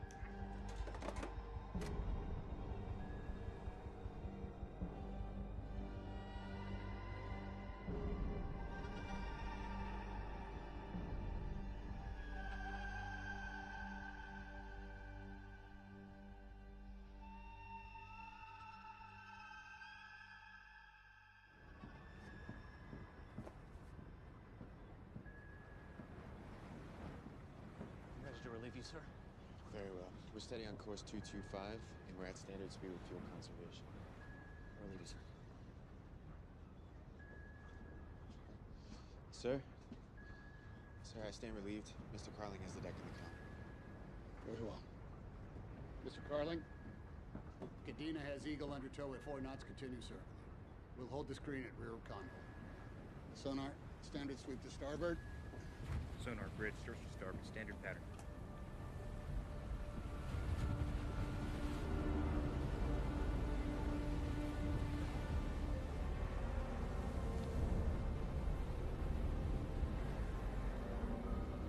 Greyhound Eagle, Greyhound Eagle.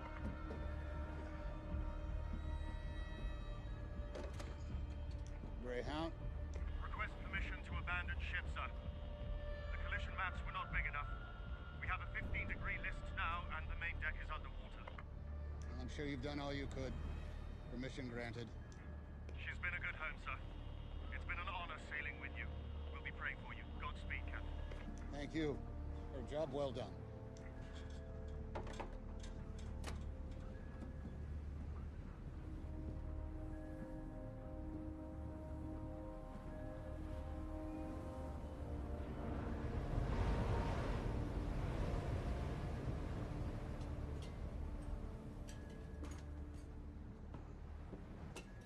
Thank you, Cleveland.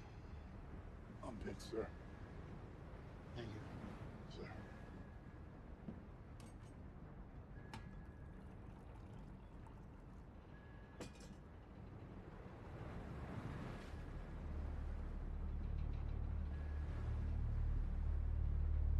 I need Mr. Cole. EXO requested bridge. EXO requested bridge. You wanted to see me, Skip? I've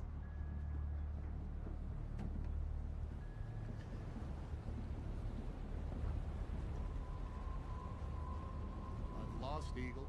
Harry and Dickie are low on depth charges and fuel, as are we. I can offer only scant protection to the convoy. We need air cover, Charlie.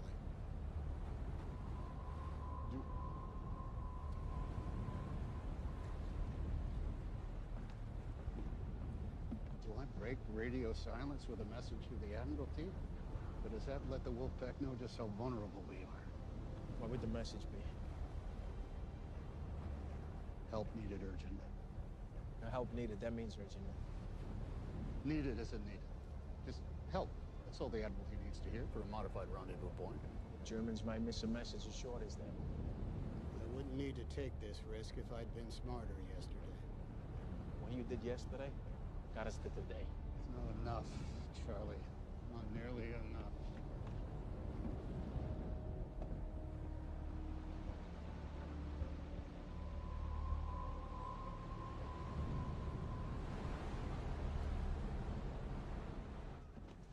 Message from the Admiralty, sir. Some of it's badly scrambled, sir. I've done my best with it. EXO to the bridge. Aye, sir. Now, what are these scrambles? I think coded numerals, sir, but I'm sure of that. Expect aircraft. His challenge, Uncle William, your answer, Baker Dog. Captain? Charlie, message from Admiralty. Reinforcements dispatch. It's only partially deciphered. Put together a team, see what else is in it. Aye, aye, sir.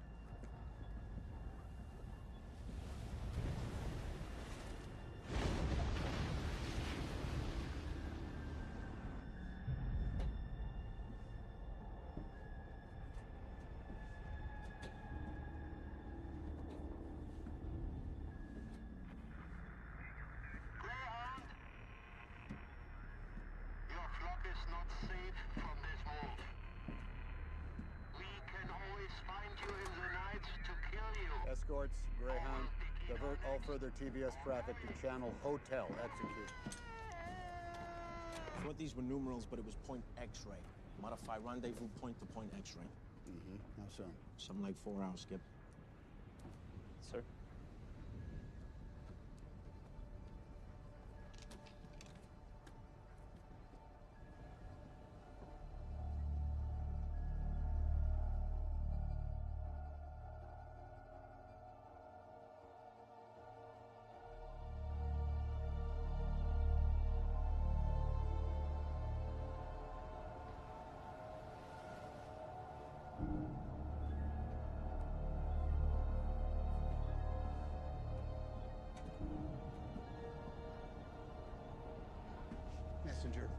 Yes, sir. Go to my cabin and bring me my slippers. Aye, sir.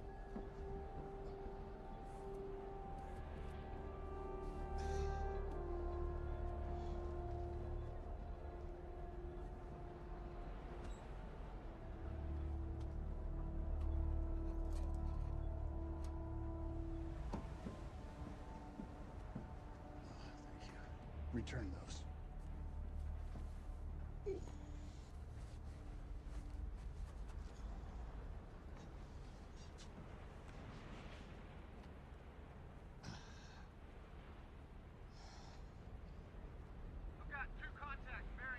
Combat reports 2 pips, starboard bow, bearing 099. The other at 168, sir. Posting tickets to White. Aye, sir. Charlie, these pips. Yes, sir. We got 2 skunks showing on surface radar. They're heading straight for us. Just 2 hours to the rendezvous point, Ernie. God willing. All escorts Greyhound. I have 2 surface targets off to starboard. Maintain your screens. Mr. Watson, bring us up to general quarters. General quarters? Aye, sir. General quarters, general quarters. All hands, man your battle Harry, stations. Dickie Greyhound, I am engaging targets. Request permission to come down there and bounce it with you, sir? Negative, Dickie. Maintain your screen. Aye, sir. Messenger. Sir. I'd like more coffee, please. Aye, sir.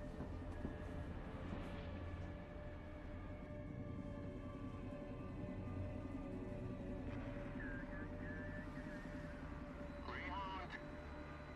Guten Morgen, Greyhound. Did you think you had slipped away from this Grey Wolf? No. You did not. You will not. The sea favors the Grey Wolf on the hunt, not the hound on the run. You and your comrades will die today. Combat radar showing contact at 110, range 2100 yards and closing, sir. About 1 mile! There, sir! Fire! The way, sir! There!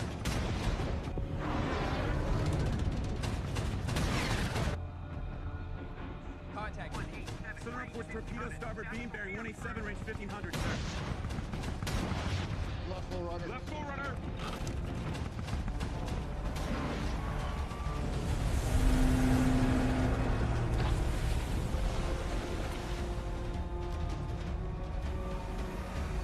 Second torpedo to starboard beam! Bearing 120, range 1000! Right hard rudder, hard over. Right hard rudder, hard over!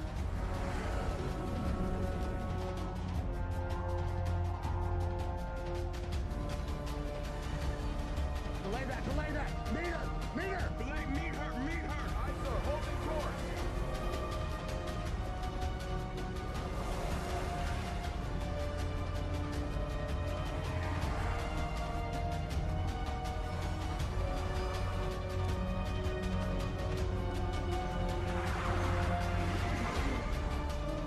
Right hard rudder, hard over! Right hard rudder, hard over! Starboard, slow stern, port ahead, full! Starboard slow, stern, port ahead full!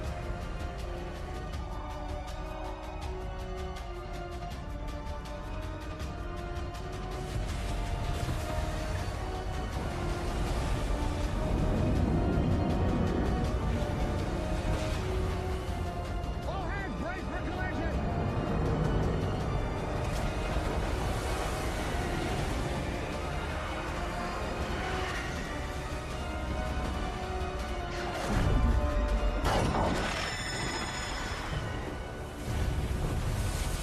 Meter! Steer straight for that ticket, 119! 119, aye, sir! We'll ram that U-boat if we have to!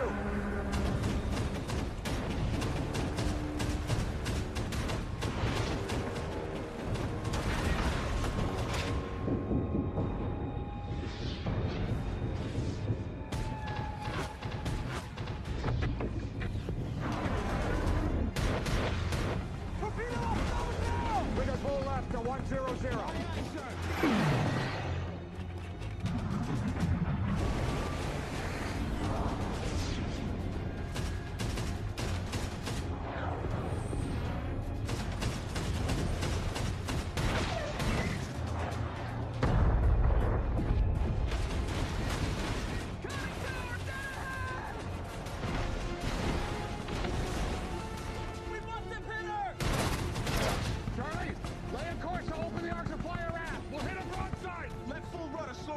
turrets! After the batteries fires you bear!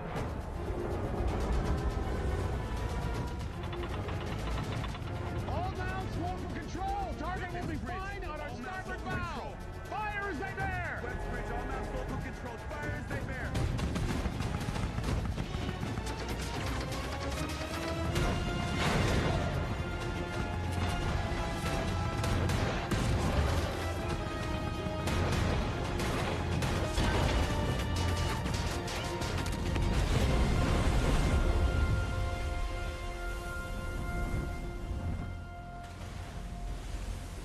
Second shot spotted. Periscope, starboard bow. He's got us lined up, sir! All mounts, local control! Get those guns around!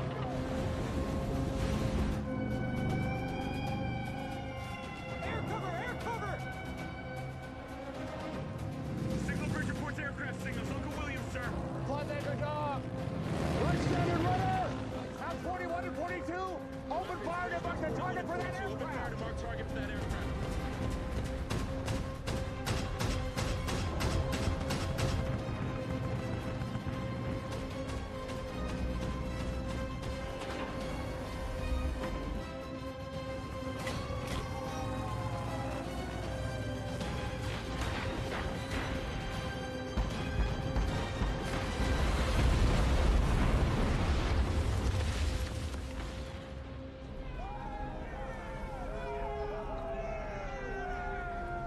Good work.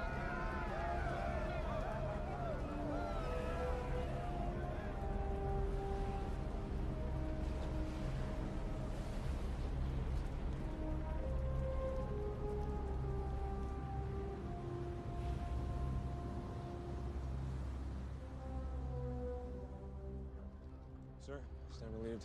Mr. Carling is a deck. Messenger.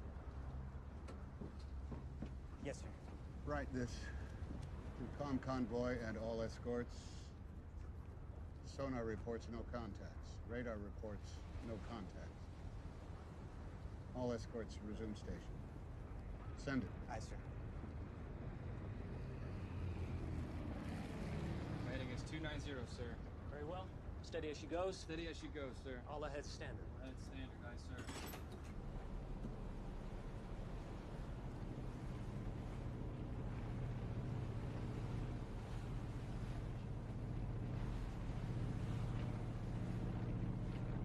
Forward lookout reports ship starboard bow, bearing 110, range 8 miles.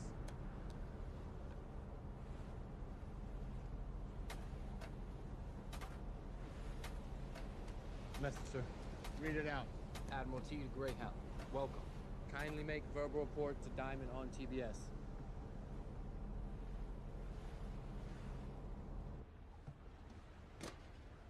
Diamond, Greyhound, do you hear me? Loud and clear, Greyhound. We hear you had a bit of a rough go of it. Yes, sir. In the last 48 hours, we've lost 7 ships from the convoy. 2 others were damaged. And the condition of your command? How are you holding up? I took a round from the sub on a port side deck. 3 were killed. But you are seaworthy. Yes, sir. Dickie and I fought him out on the surface, and we got him. My escort group sank 3 others. 4 U-boats? Bloody good job, Greyhound. Where we'll be relieving you now and taking the convoy on to Liverpool. You take Dickie and Harry and make best speed to the Naval Yard in Londonderry. Sir, I request I stay with the convoy. I have 56 hours fuel at economical speed. No, that's an order, Commander. We'll sit the convoy on from here. I need you to take Dickie and Harry back home. They're not fit to stay in the game, understood? Off to Derry with you. Aye, aye, sir. Tell me, Greyhound, just curious, how many crossings does that make for you now? This was my first, sir. Unbelievable. Well, let's hope next time's a bit easier, eh? That will show, Commander. Thank you, sir.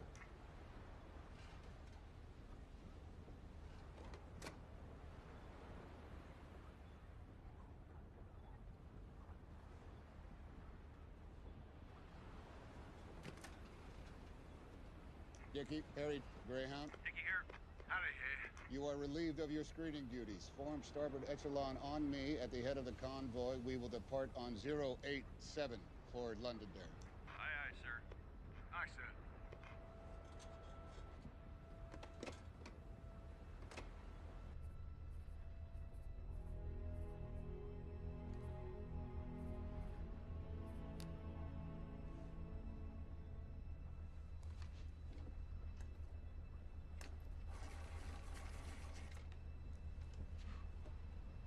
Messenger.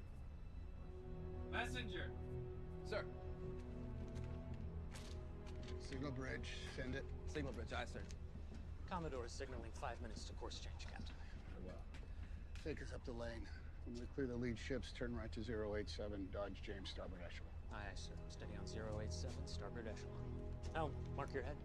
Mark 083, sir. Very well. Keep her so. Steady as I go. Aye, sir.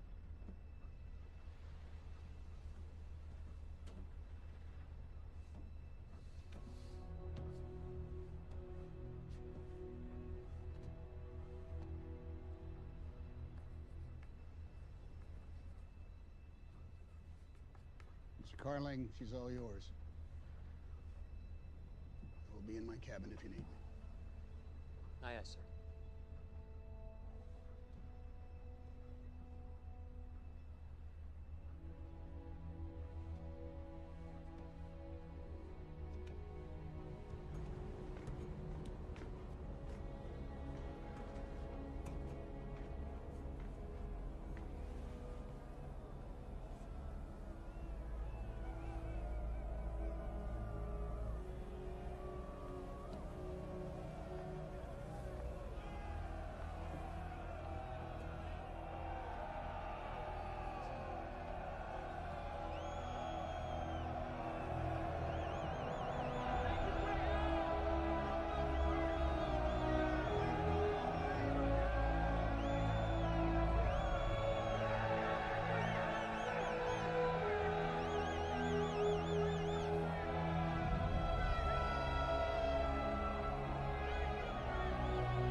Graciously kept me this day. Into your hands I commend myself, my body, and soul. Amen.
Where's Minorca?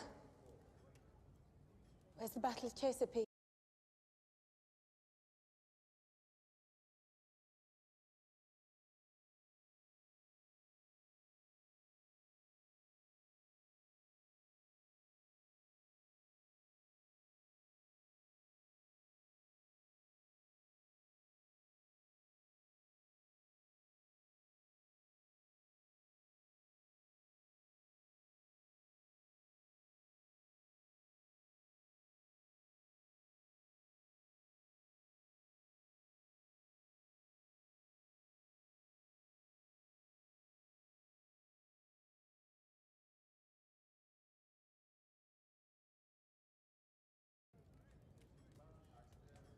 Where's Minorca?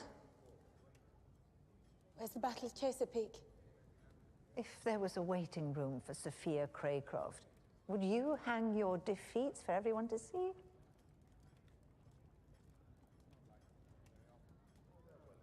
You know, it may surprise you to hear me say this, but it gives me great comfort to know that your uncle is with Francis. This afternoon, we'll make our list. We must see everyone who's written to us out of concern. Be organizing. Oh, and we must make a special visit to Chester Place and see the Dickenses. Charles has written to me twice. He could be our very best ally in times to come. My dear. My dear, what is it? It's nothing. It's very wet on your cheeks to be nothing. Oh, don't they know we can hear them?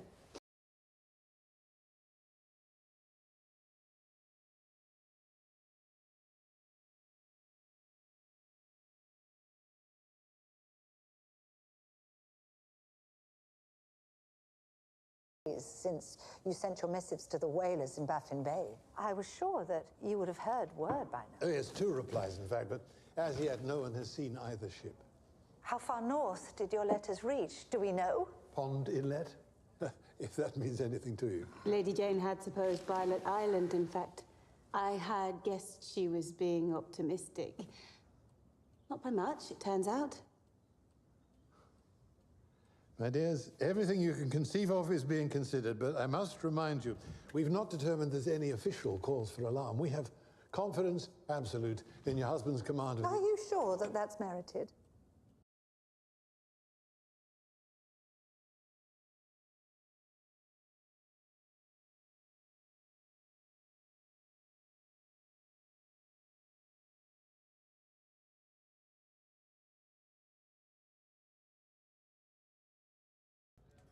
Where's Minorca?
Where's Minorca?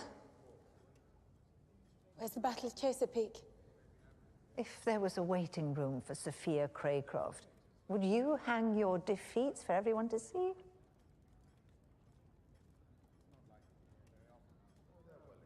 You know, it may surprise you to hear me say this, but it gives me great comfort to know that your uncle is with Francis.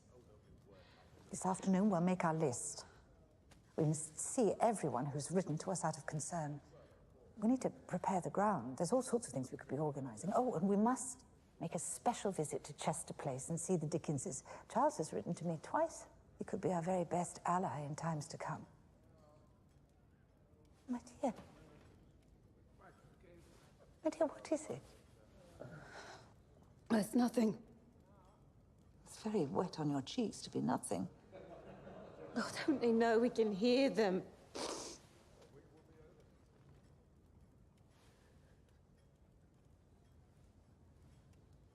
I've made a horrible mistake, Auntie. It's only that I've been counting the days since you sent your missives to the whalers in Baffin Bay. I was sure that you would have heard word by now. Oh, yes, 2 replies, in fact, but as yet, no one has seen either ship. How far north did your letters reach? Do we know? Pond Inlet? If that means anything to you. Lady Jane had supposed Violet Island, in fact. I had guessed she was being optimistic. Not by much, it turns out. My dears, everything you can conceive of is being considered, but I must remind you, we've not determined there's any official cause for alarm. We have confidence absolute in your husband's command of Are you sure that that's merited? All of us in this room know that John was not your first choice to lead this expedition. Nor was he your second. Well, I don't see how that Not applies. even your third. We all know John. He's as wonderful as he's fallible. I'd rather that we helped him now and praised him later, if he has indeed got himself frozen in somewhere. We feel that you, gentlemen, must do more than consider. You must enact a plan now. She could not be more correct. There's no basis for a determination in anything here. It's a bold decision, is it not? Do we risk unnecessary expenditure of pounds now or of men later? Thank you, Sir John. Gentlemen, no doubt most of you were in London for that light snow that we had last month. One evening after dinner, I stepped out into our courtyard. I was without a coat and even a muffler. And I stood in that snow to see how long I could bear it. Lady Jane, the ships are provisioned for another 2 years. 1 hour and a quarter before I was desperate to get back indoors again. But I made myself stay. And what's more, I took off my shoes and I stood in that wet snow. 2 minutes more. 2 minutes, and then I was done. Our men have been out there in unimaginable temperatures for more than 1 million minutes. No one can convince me that optimism or confidence is warm enough. One's sense of cold is relative to one's experience. I would remind you, I madam, suspect that therein lies the problem here. Most of you gentlemen have written your memoirs. I've read them. The past tense is a very sturdy thing. It's earned, but it does take for granted that one has survived. Present is a different case entirely. And so, I've come here to ask you, what is your plan? And when will it begin? Lady Jane, I have many friends on those ships, as you know. Most of us here do, and I promise you it occupies our thoughts as much as it does yours. And I also promise you that if we have not heard word from them by 1850, I shall go in search myself. Then we will do it. Imagine what our nation will not. Fund a ship, is that what you mean? Compared to what your uncle and Francis and the rest of the men must be managing this very hour, asking our set to put down its sherries to write checks is nothing. He needs us, Sophia. I can feel it. As if you were with us. Here. Right now. Asking.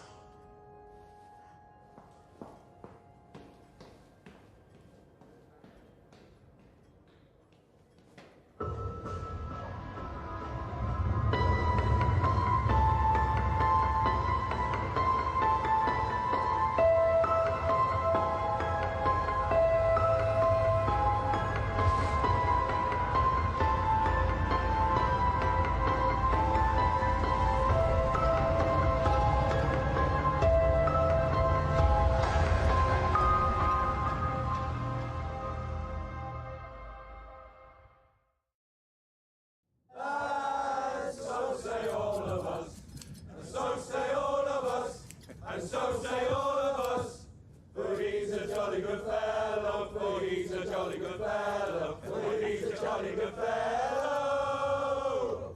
And so say all of us. And so say all of us. And so say all of us. But he's a jolly good fellow. But he's a jolly good fellow.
Sorry to interrupt, sir.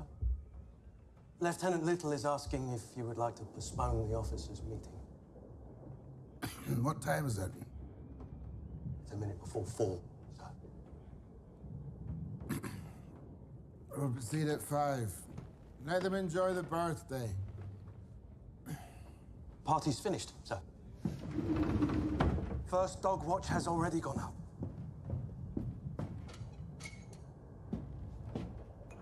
Do you know the headlines of the meeting? Me, sir? Jobson, you hear everything. Well, Mr. Reed reports that Erebus is steady. But Terra's bow is up another 9 inches. And Lieutenant Little is wondering at what point we should begin moving Terras over to berth on Erebus. He says we can take volunteers first, so as not to overtax the flagship, sir. And Lieutenant Irving has what sounds like a rather pressing report on stores. What about them? He's concerned the tinned food is turning up spoiled, sir. There's a problem with the solder on some of the cans. New kind of process, apparently. You see, have you ever thought of becoming a newsman? Sir.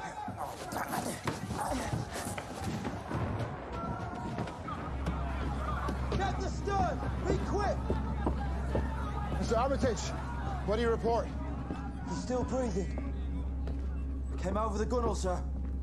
Oh my God. We didn't see it till it went back over the side.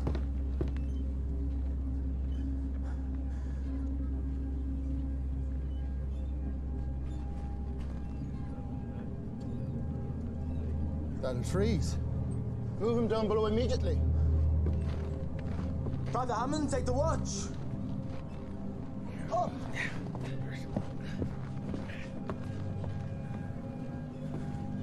It's come onto the ship, Edward. It's got Strong! William Strong, sir. He took him. We heard someone yelling for help out on the ice, and then we realized Strong was missing. Go below, get 30 men of the slops as quick as you can. Have Mr. Armitage open up the armory. Shotguns to half. Headlock! Sir! Maybe it wants us to follow it, sir.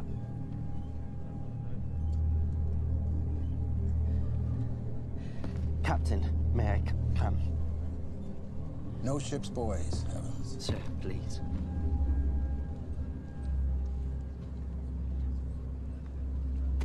You'll be with me.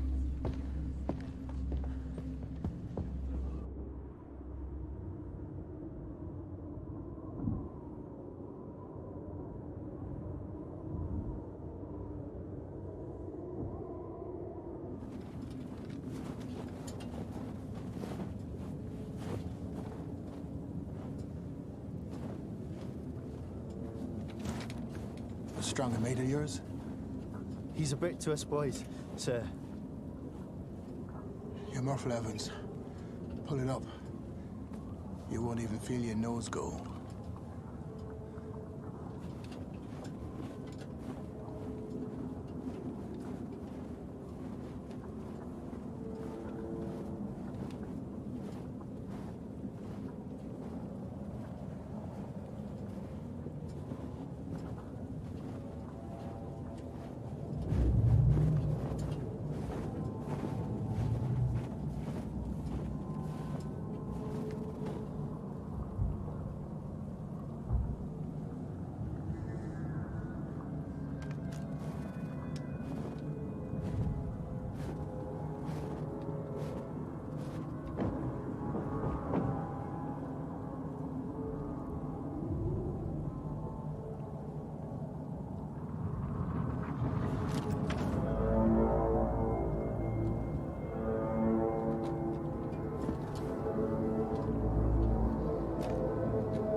last of the year. Feels like an omen.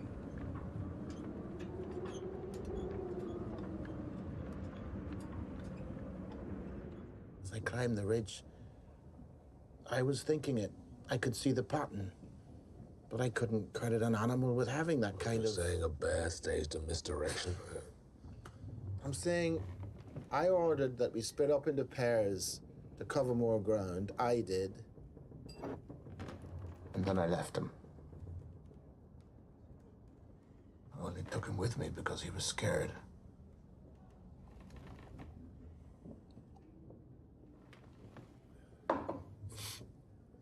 With all your shouldering, perhaps you should curb that for now. Does one not bring one's habits to terror? Pardon?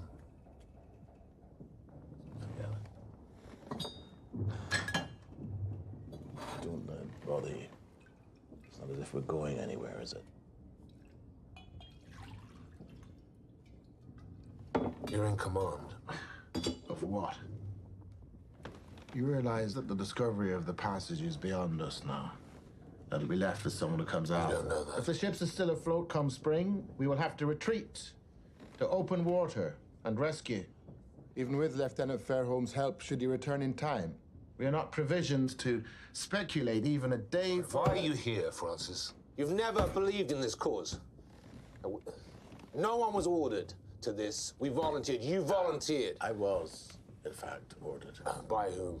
Not by the Admiralty. You were never Barrow's choice. Keep Sir John safe and ensure his judgment. Those were my orders. That's what she asked me to do. Lady Jane? No. I don't know her a bloody thing.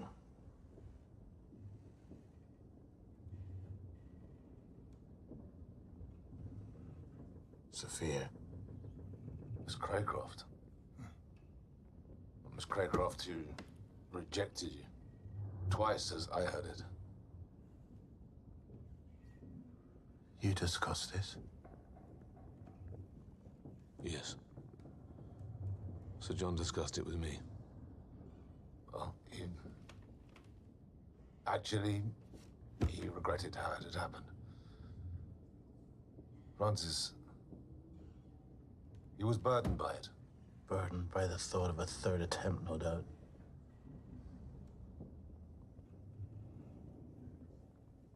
That's why you're here.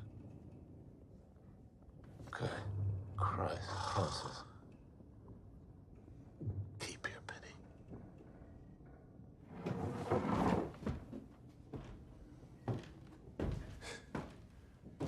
You're gonna need all the pity you have for what's coming. Somehow it seems he's not failing from this injury. Then let's proceed without delay in cauterizing the edges of it. Or are we still in disagreement there? You can stop the bleeding at least. No. He's yours. Do as you will. Well, he lives by the minute, if you ask me. I see no reason to keep you both any longer. We can do from here. I'd like to watch, if I might. To learn? All right. Would you heat up the quarters, please? Do you have any sealing wax? For letters, you mean? We can affix the eyes.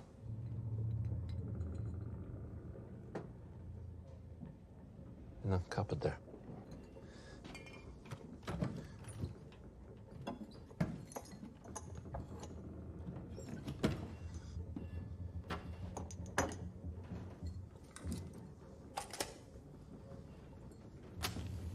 It's a pudding, basically. I would have said cathedral. I suppose it depends on the man.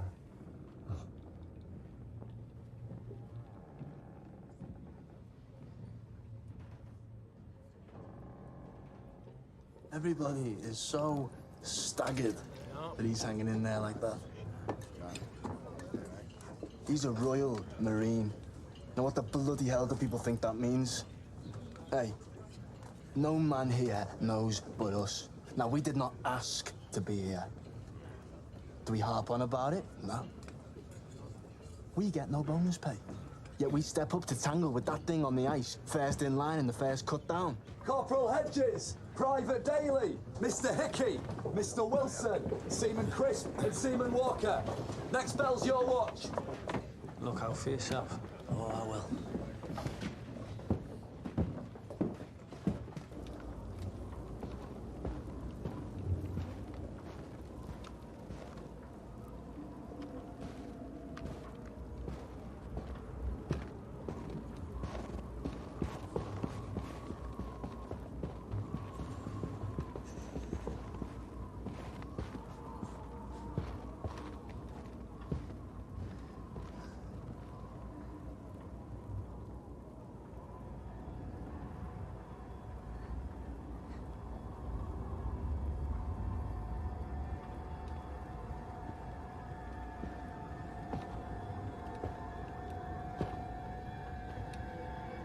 Who's that?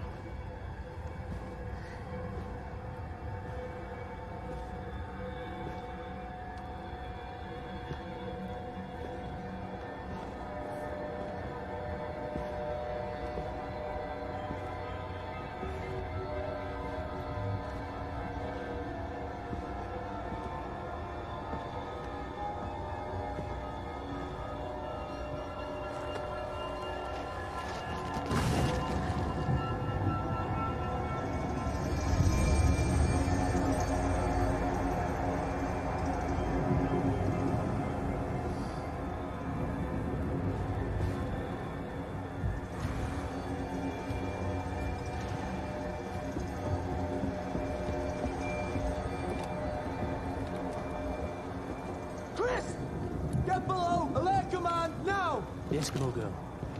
They said you spotted her camp from the last sledge party. What of it? Tell me where you found it. Exactly where you found it.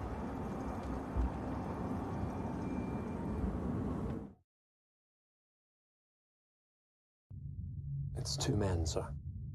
Bottom half is Thomas Evans. I know who it is. Despite how sharp this line of separation, this was not done with a blade. This was a single claw. They're not mad swipes, either. Whatever did that made the first cut, then made a second directly above it, and then a third until it was through. Someone using a claw, then, as an instrument. There's more strength in those cuts than a man could muscle, sir. There's the matter of the prints also, sir. We found the creature's track circling Terra. No others. No Eskimo boots. Only Navy issue. And none near the stern. Not a man, not a bear. Then what?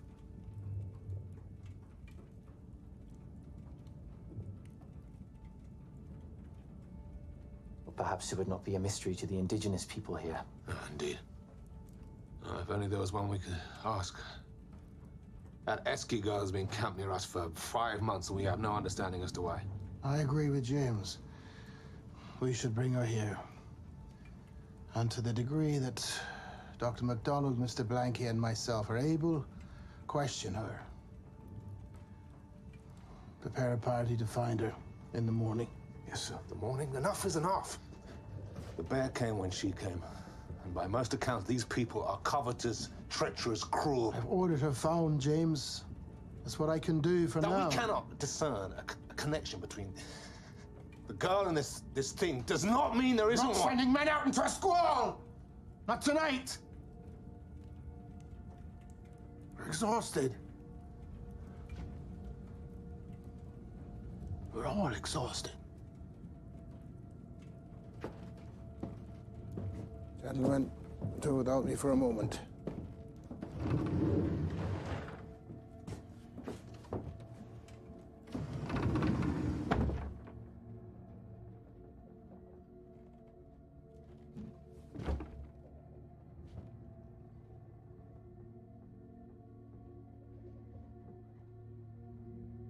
I have no intention of becoming a captain's wife. I've seen that life, and it's not one I aspire to. and make you happy. I do make you happy. You do. But your station does not. As unkind as that may seem now, it will spare you my resentment later. I know with you, I can be plain. With me, you've never hesitated to be plain. When you're not here, it's because you're gone for years in the world's most perilous of corners. When you are here, you are on 14 shillings Royal Navy half pay and mourning every second on dry land. False. There's nowhere in the world I'd rather be than here, now. I have seen your rooms. You haven't been on a ship in nearly a year. But in your dresser of 10 drawers, you use only 2. Why? Habit. Does one not bring his habits to marriage? I will use as many drawers as you require. I will not always be a captain. You are Irish. You're middle-bred. The Church of England gives you hives. You have no ear or taste for politics. The Admiralty will not refuse me a third time. They will give me a full command. And will it be south again or north? This command of yours? In whichever direction leads the altar, Miss Craycroft. Though I expect it will be north. There's talk again of trying to find the passage. I will never understand this mania for the passage. To go thousands of miles to a place that wants you dead. I will go to sea once more as a first and be knighted for it. Then I will retire to live out my years with you. That will not happen. It must. Nothing else will do. Well, then, this will be the great tragedy of your life, Francis. Dearest, you should dress. Your uncle is already down.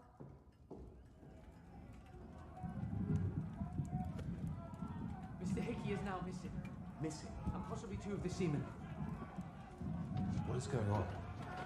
Get the captain!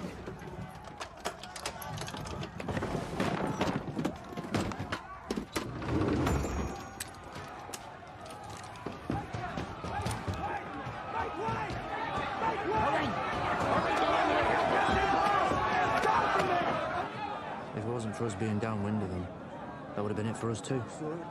Do it then.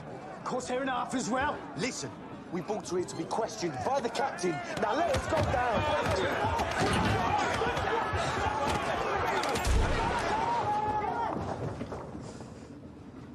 Everyone on their knees right now! On your knees!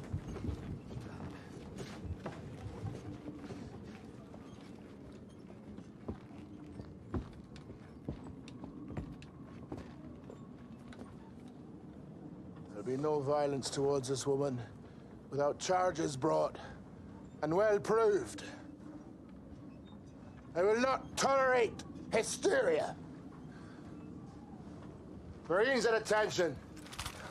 Anyone who even looks like they're considering ignoring that order, arrest them. Who's responsible for this? Who is responsible for this? I am, sir.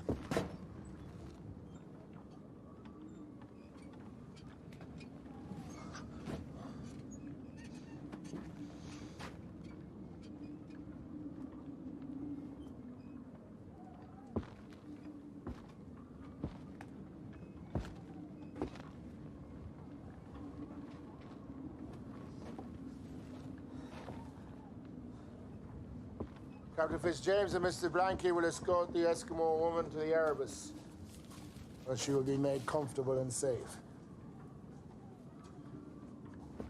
Till further order. The 3 of you will be questioned below immediately. The rest of the men will disperse to Hollystone on the lower deck. That is not all for tonight, but that is all for now. Dismiss.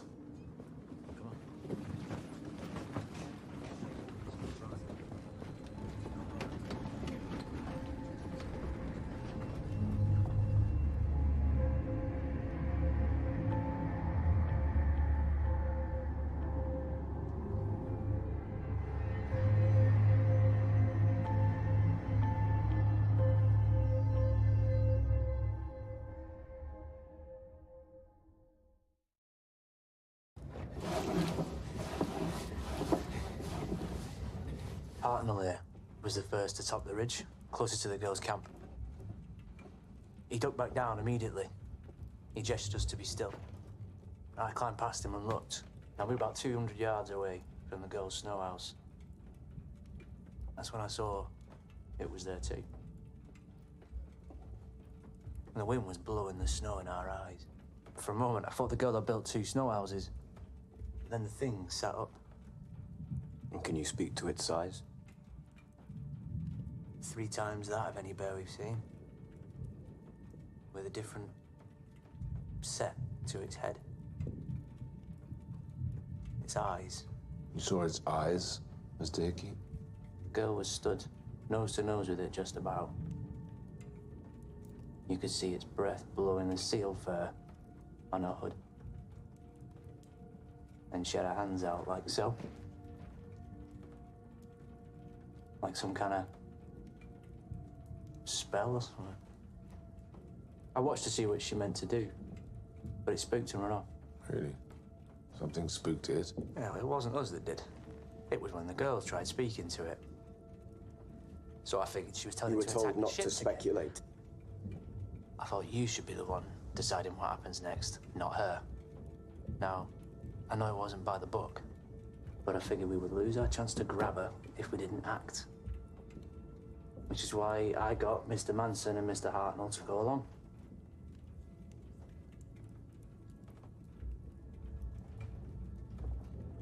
What of the bear's eyes? When it spooked and run, it looked in our direction. It looked at me, sir. Right at me. But it didn't rush me. It went south. Captain Crozier, there's something I want to say, but I hardly dare speak the words. Oh, speak the words, Mr. Hickey. Of all I know in this world, and of this world, I tell you, I do not believe it is an animal we battle. Yes, Mr. Hickey. We know. 3 of you had no orders to leave your posts, or the ship, or to subdue the Netzelik girl. You have therefore committed several acts against the Articles. Desertion, dereliction of duty, insubordination, brutality, disrespect. I really have my pick here, don't I? Disrespect to who, sir? Be silent, Mr. Hickey. 12 lashes for each of you. To be delivered before the ship's company by Mr. Johnson as soon as he's finished tying a new cut. In addition, you will be permanently on 6 water.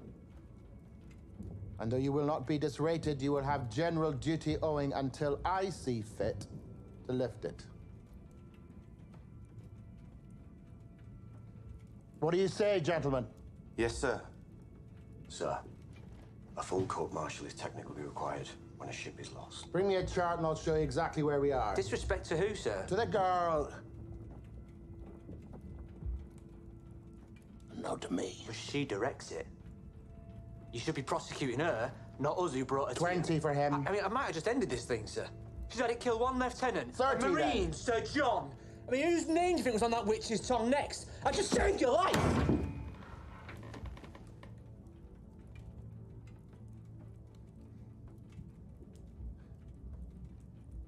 Lieutenant Little, tell Mr. Johnson that Mr. Hickey will be punished as a boy.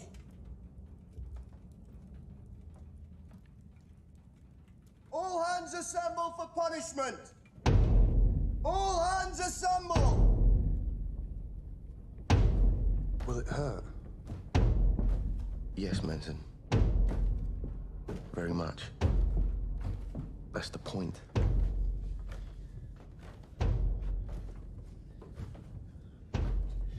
For the crimes of insubordination, neglect of duty, disrespect, brutality, kidnapping, and dirtiness. Petty Officer Cornelius Hickey will be flogged 30 lashes as a boy.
Again.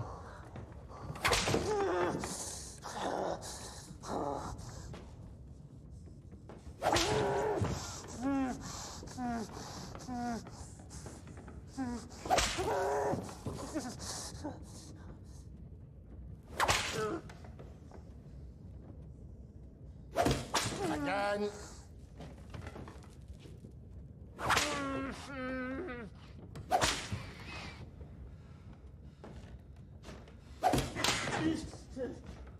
Again.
The Terror may be at risk, men. She sits on a pressure ridge which is becoming precarious. Any crew who would like to berth on Erebus until the situation has resolved may do so. Those of you who remain aboard will be permitted to trade up a quarter of your rations for extra grub. That is all. You settle yourself, lad. We need to clean and salt you. We'll dress these wounds.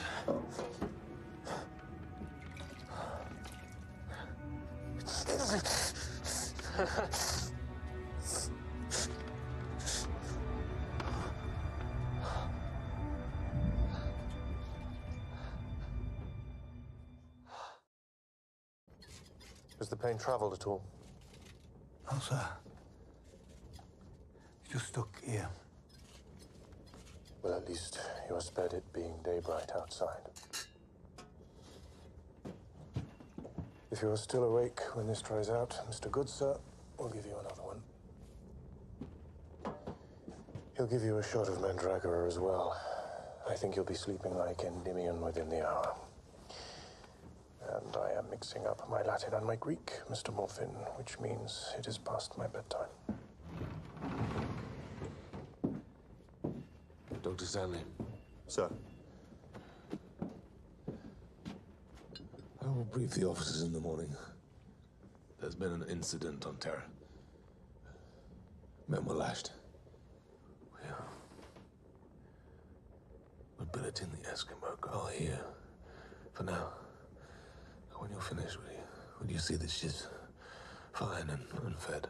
Of course, sir. Is there anything that you need? Sleep. Good night, sir.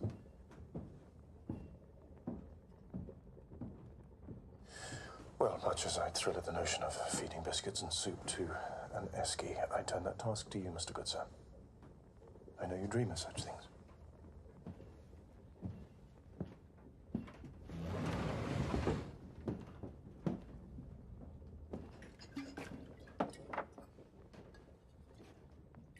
I hope the Terror lads are all right. Have you ever been lashed, sir? No. Good Lord, Morphin. Have you? Only once, sir. For what infraction? Now, what do you think, sir?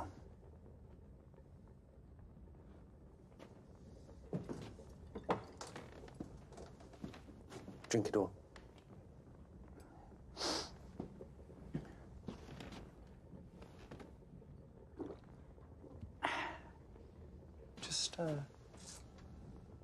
Just a moment, please, Morphin.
What is it, John?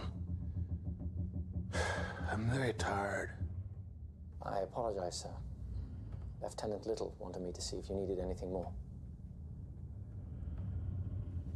And to tell you, he took a poll of the men to see which of them volunteers to billet on Erebus until Terra's situation is resolved.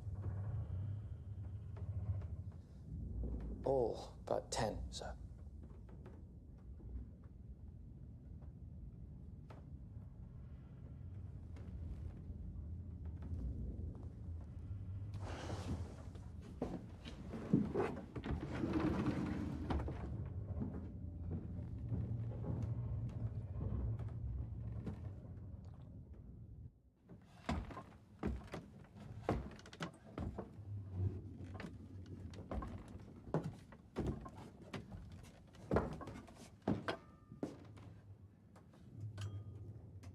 I was expecting Corporal Patterson or one of the Marines, sir. Captain Fitzjames wanted an officer here for the first night. What do you need, Mr. Goodsir?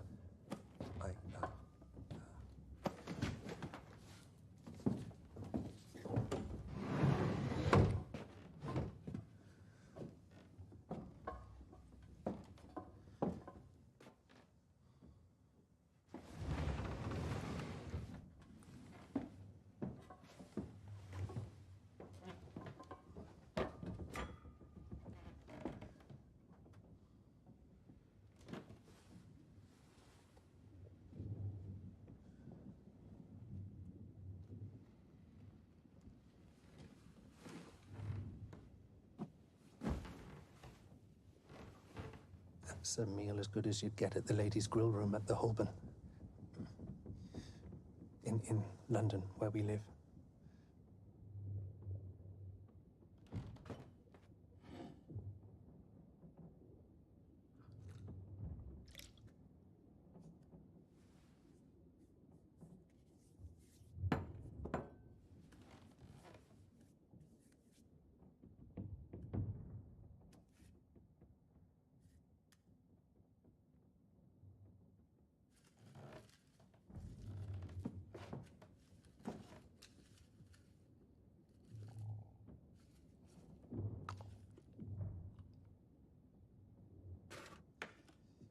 Food. Dinner, in fact.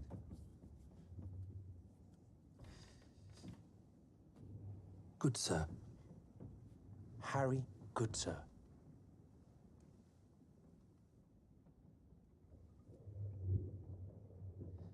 I heard what happened to you tonight from Mr. Blanky. I'm sorry for all of it.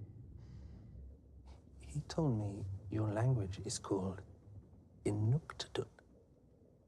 And this region here is called Nunavut. Inuktitut and Nunavut. I like those words very much. I'd like to learn more.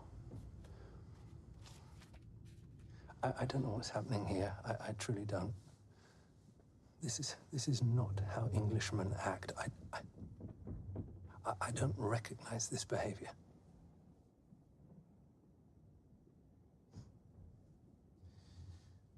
You must wonder what we're doing here in your part of the world.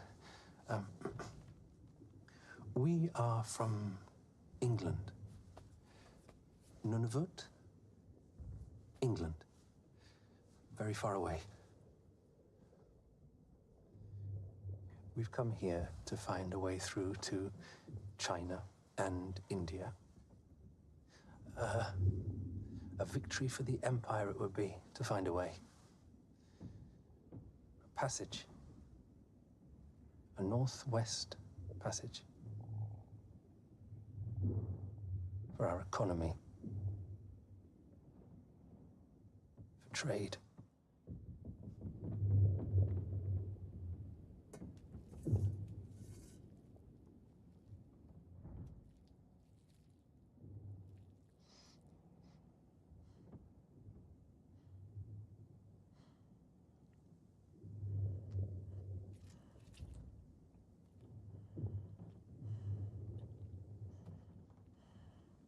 Good sir.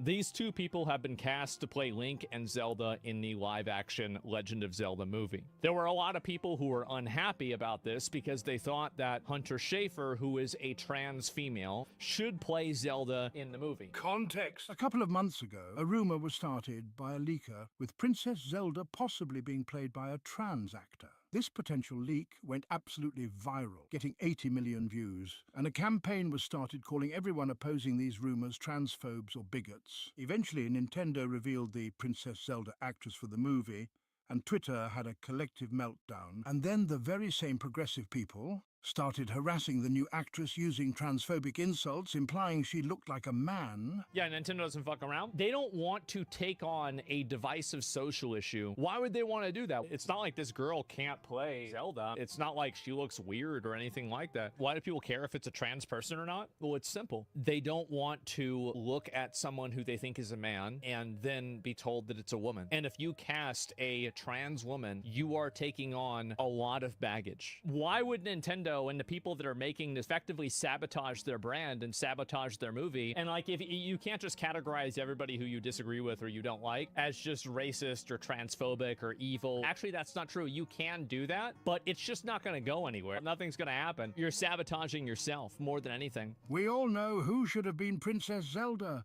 but you ain't ready to have that conversation.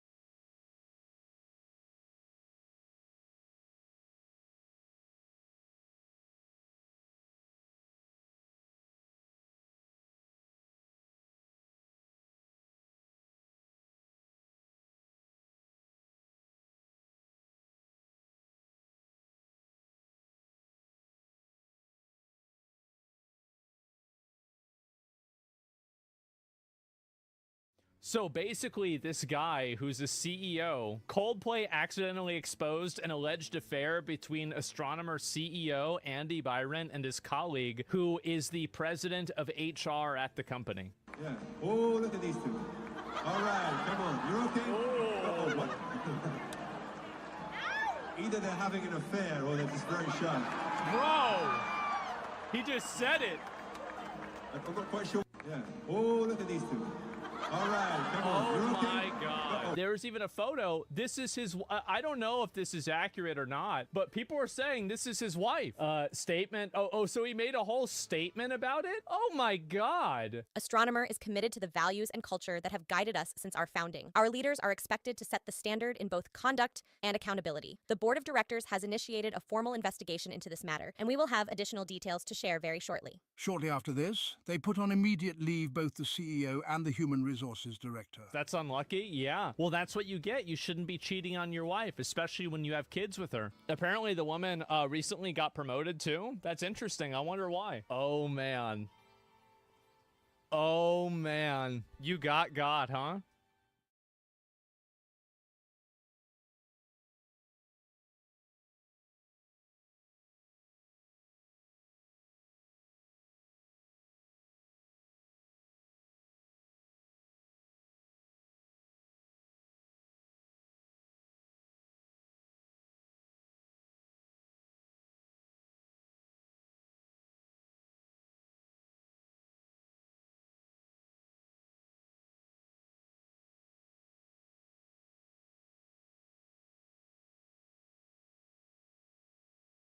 So she's crashing out. Chip away, denaturalizing. That's Idi Amin behavior. There's a black fascist that you can compare it to. Okay, let's move on to, I want to just play a clip of when you lost your job at MSNBC. Let's watch this.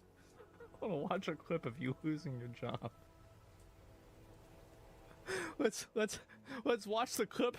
Here, let's sit down together and watch the clip of you crying, losing your job. You ready? Okay, here we go. Be quiet. We're gonna play it right now. My show had value, and that I'm sorry that that what I was doing had value, and in the end, I'm sorry, I try not to cry on TV, and whether it's I learned in mathematics that you can actually assign a negative value to certain numbers. talking about any of these issues, So and she's yes, right. whether it's talking about Gaza and the fact that we as the American people have a right to object, Like to negative have a right 5 to is a value. object to little babies being bombed. And I am not sorry that I stood up for those things, because those things are of God. And you know, I'm a church girl too, and those are the things that I was taught were of God. And so I'm not sorry. I'm just proud of my show. Now, look, you're perfectly entitled to be proud of your show. Many people enjoyed your show for many years. I don't know about many people, but I'm sure that there were people that enjoyed the show. In a way, I'm kind of sad that the show's canceled. I used to get a lot of content out of her. You know, a lot of people at NBC were briefing that the reason was declining ratings post the election, 47% decrease in your election. 47% decrease in views. That's pretty bad. In ratings from pre-election. But you told Mark Lamont Hill on his show this. After I said on my show, the reason Americans could relate to Ukrainians in a way that they didn't relate to Palestinians, that Ukrainians are white. And so watching white people get their schools bombed was, you know, hit different. That hit our ratings. I mean, it definitely, we could see the loss of white viewers from that moment that I said that. So I wonder, like, and this, the guy that she's talking to has a shirt, the future is black and feminist. Can you imagine if does anybody have a shirt that says the future is white and masculine? I'm pretty sure, like, yeah, do they still have any, like, I wonder what would happen if I wore that shirt. Geez, I think people would be fucking mad. They'd be really pissed off. It's just a bunch of racist black people getting together and gassing each other up about how bad white people are. It's pathetic. Why would a white person want to watch a show that's being run by people that hate them? Like, I wouldn't watch that shit. Of course not. It's fucking ridiculous. They were like, we don't like the name calling. And also, I'm a black woman. So, I mean, I'm sure it makes him angrier, you know, when I say things. Maybe. Because, you know, people don't, like, they get mad when black people are like, what are you talking about? Because I'm a black woman, and so now people are mad that I'm saying things. No. All of the problems has it ever occurred to you that maybe all of the problems in your life are not just because of your gender and your skin color? Has it ever occurred to you that maybe you're just obnoxious and people don't like you? I don't know. Because I am a Global South person myself. By the way, the reason why there's a much more... So why are people more sympathetic to Ukrainians versus Palestinians? It's because of Hamas. A lot of people are not, like, especially, like, people that don't really know a lot about it, they see, you know, like, missiles being shot into Israel and then Israel shooting missiles, into Palestine.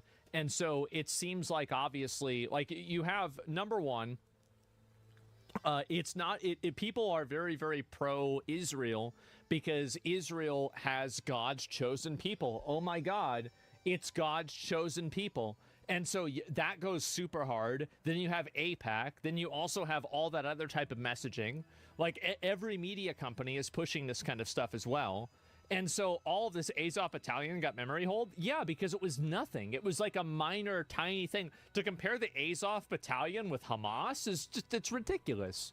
And so when you compare Ukraine, I think people are much more sympathetic to Ukraine as a resistance force because, yes, also, by the way, it's a conflict that they understand better because we never had a conflict previously with Palestine, really, or with Israel.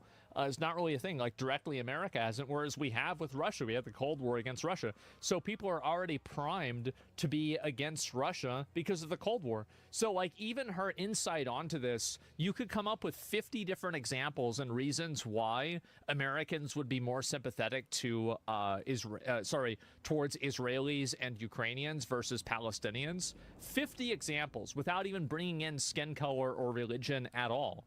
But they don't do that because, again, that's not what gets ratings. And this is the reason why nobody likes them. And that's the reason why she's podcasting to her house with no viewers now and nobody cares about her.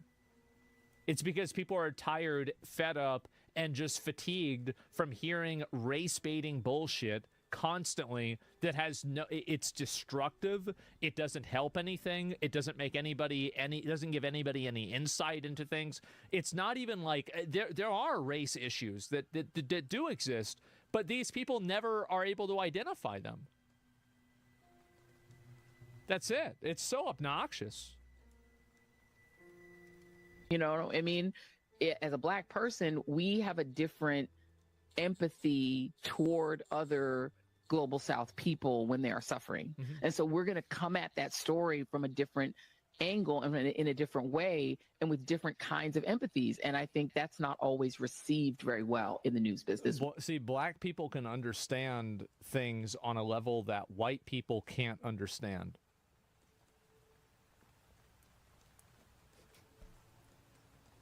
No, I don't know, guys. I don't think that sounds very good.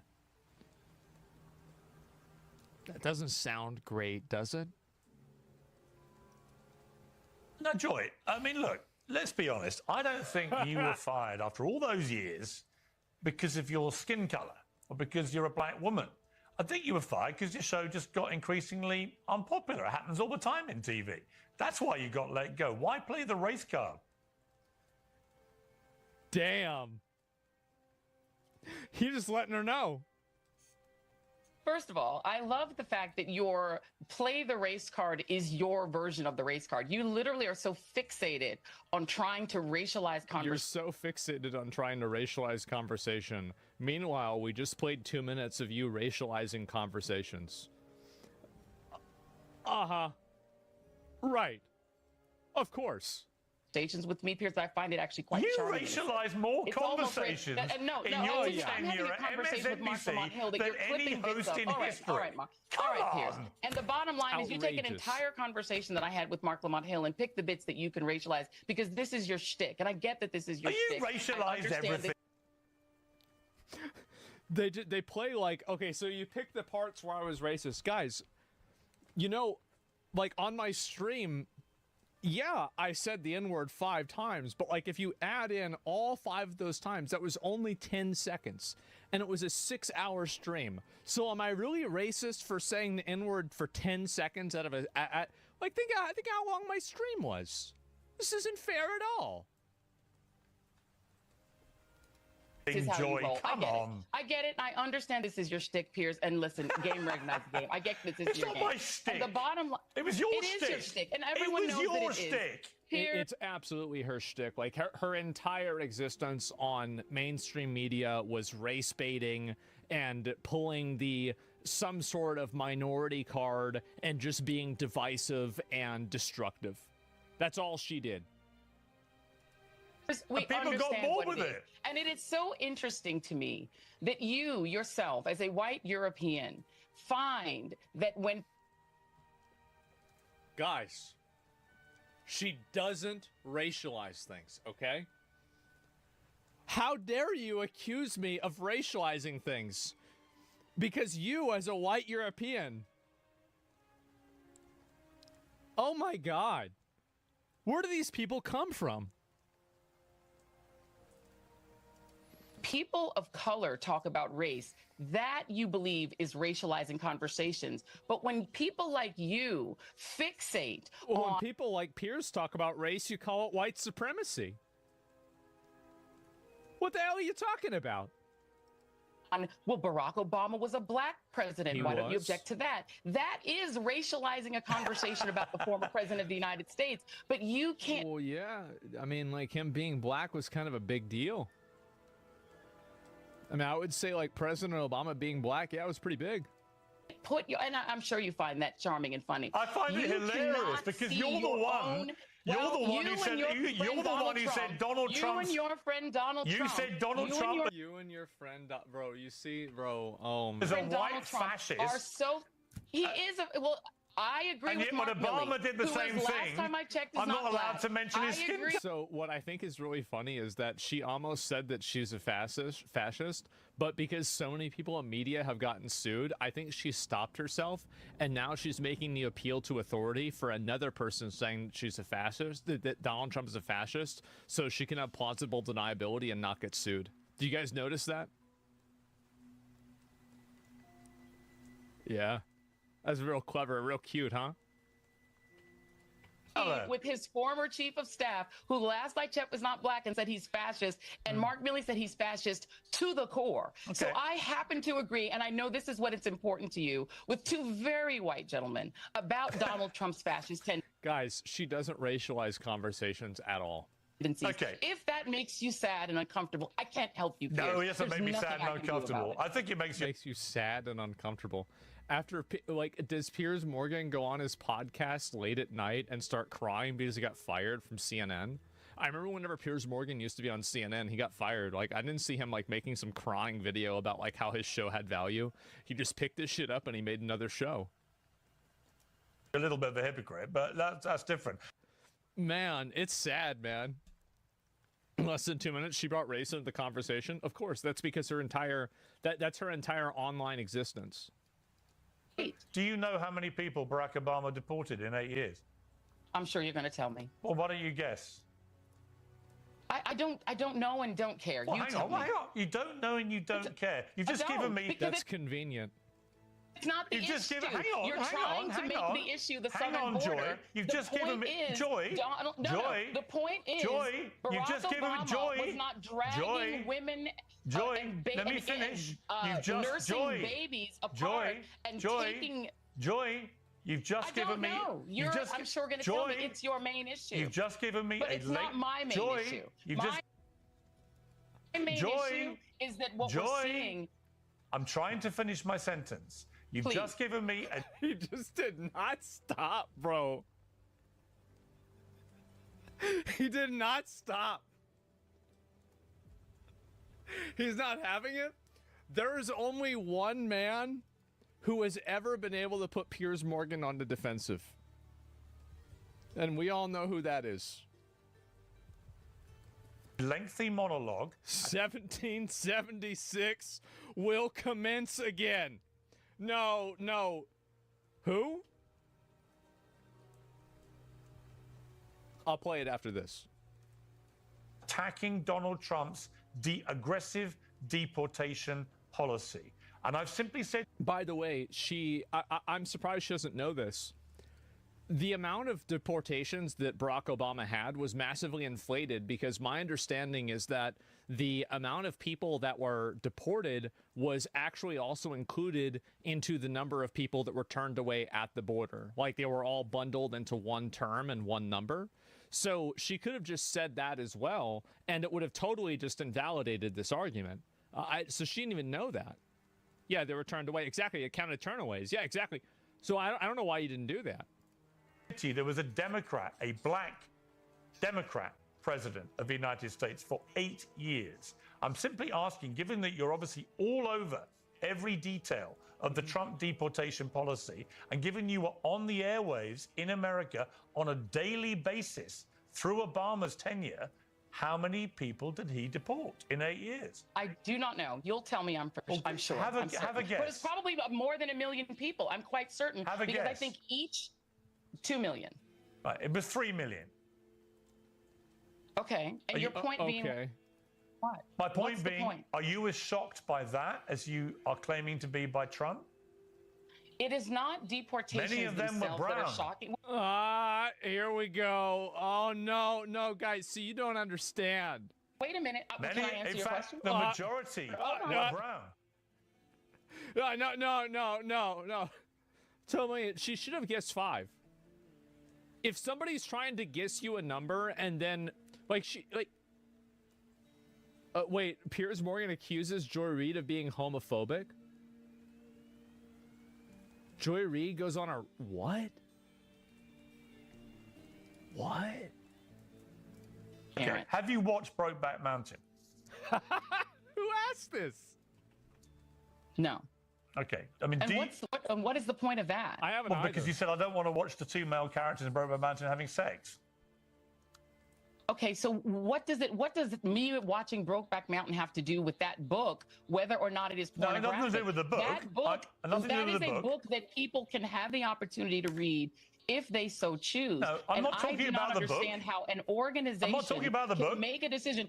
It is not about the movie. It is about whether or not Moms for Liberty I'm not talking about the book. The organization who should make Joy, decisions for other I'm not people's talking children. about the book, Whether as you know. I watched the movie or not makes absolutely no difference. I'm Have you talking seen the about movie? you posting on your blog that you wouldn't watch Brokeback Mountain because you don't want to see 2 male characters having sex. Does that make me homophobic? Probably. Most straight people cringe at the sight of 2 men kissing. Your words, not mine, Joy. And your point is? That maybe... And your point... So she just says it. And that's fine. You want to say that. There's... Like, do I want to watch two gay dudes having sex? No. No, I don't. I just don't. Like, it's not even like that. I'm just not interested in that kind of, like, there's a lot of things I just don't like watching, right? Like, I don't like watching infomercials. I don't like watching, I didn't like watching her show, for example. I mean, yeah, it's about it. It's not what the movie was about. You were watching it for the plot.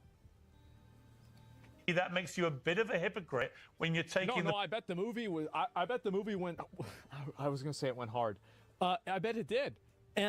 But I understand. Like, I bet it probably is a great movie. I probably should watch Brokeback Mountain. Because it's got Heath Ledger and Jake Gyllenhaal in it, right? These are two really good actors. So, like, I bet it's probably a great movie. But, like... I don't know. I mean, it's not that big of a deal. Position of being an ally for the LGBTQ community. And actually, the best way to handle it, I would argue, is just to say, you know what? Actually, I did write that at the time. They're not my views now. I've learned, I've evolved, I've moved on. Trying to pretend even now that you didn't write it is preposterous. And I think you know that. The bottom line is what I've said, and I will say it again, is that I take full responsibility for everything that was on that site.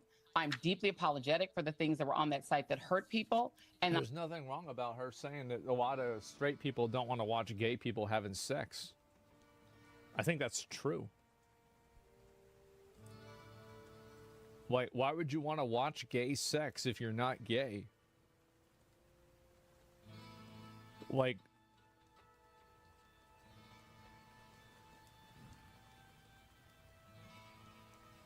what are we doing? What are we doing? Like, I don't understand. Two girls? That's different. I take responsibility for it because it was my site. And that's the end of that. And my views, as you know, and as I've said on television, on air, are quite different from the views that you just read. And that's the end of that. Okay. Okay. Yeah, there we go. Let's see if there's any more of this. Okay, let's see here. Racialized. Yeah, this is it. Oh, God. Think you were fired after all those years. No, this is it. Was upset when you were fired. Let's just end with this. Not everyone was upset when you were fired. Plenty of those white conservative men that you like so much seem quite happy. Just take a look at this clip. Bro, this is awful. Oh my God, bro, he's cooking the shit out of her. God damn. Joy Reid, probably the nastiest figure on MSNBC. Ah, that's pretty hard to do. The most left, the most vicious against conservatives and white people and men and all the rest. She has just been canned, fired, kicked to the side of the road. Her show is over. This saddens me a little bit because I did not yet have the opportunity to go on it. I am sad because I thought that show had great content. Like, whenever she would go on somewhere and get mad, it would be fucking hilarious. Celebrating that there is no longer a market for her disgusting product. Oh, that's what I'm genuinely happy about. I think that's what a lot of people are happy about, is that a lot of these shows that are just divisive, racially charged, negative, like weird circle jerks, they're just being taken off the air because they're just not appealing to people. Nobody wants to watch them. People don't want to look at them. That's it. There has been a major shift. Her show and shows People like her show no longer have value. And that's not just because of Joy Reid's favorite villains. You know, the evil white man or the Christians or the conservatives. You don't have to repeat yourself. It's because, like, no one watches her show.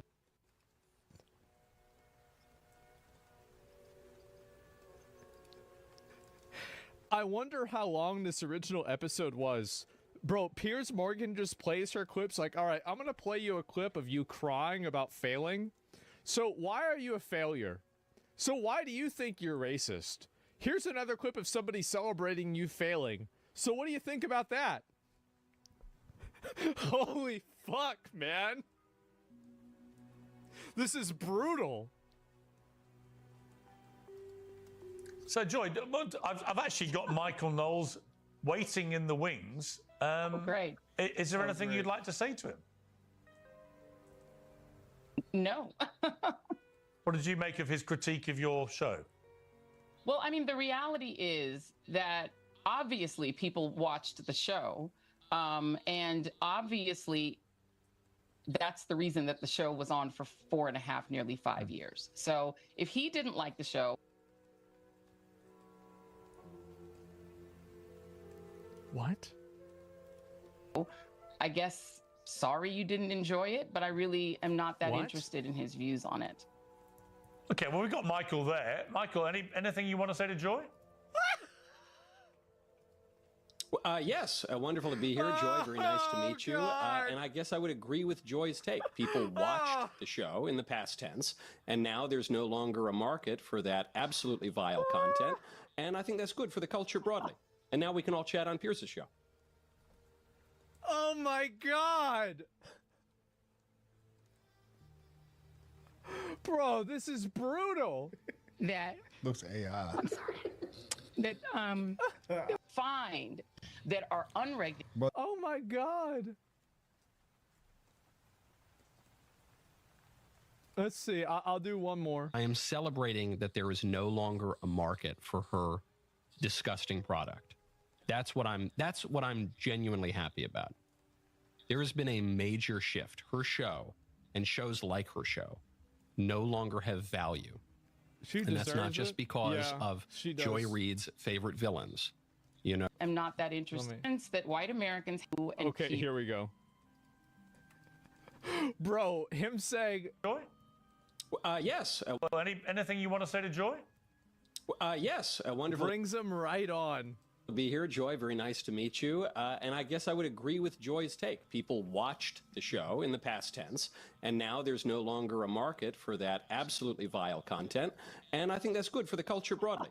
And now we can all chat on Pierce's show. Joy?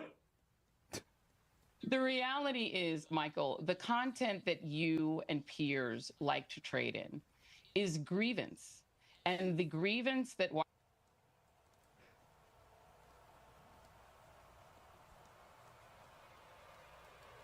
Americans have, that they have to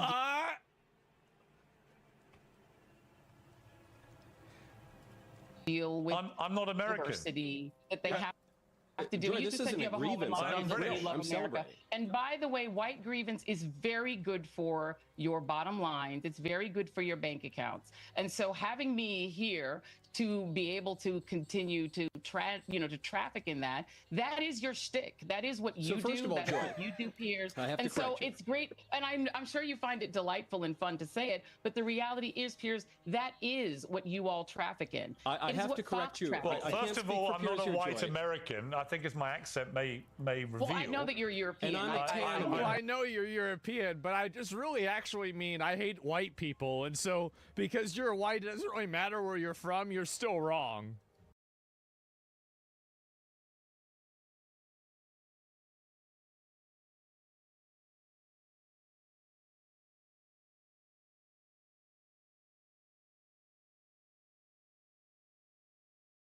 Well, now it's time for The World Has Gone Mad.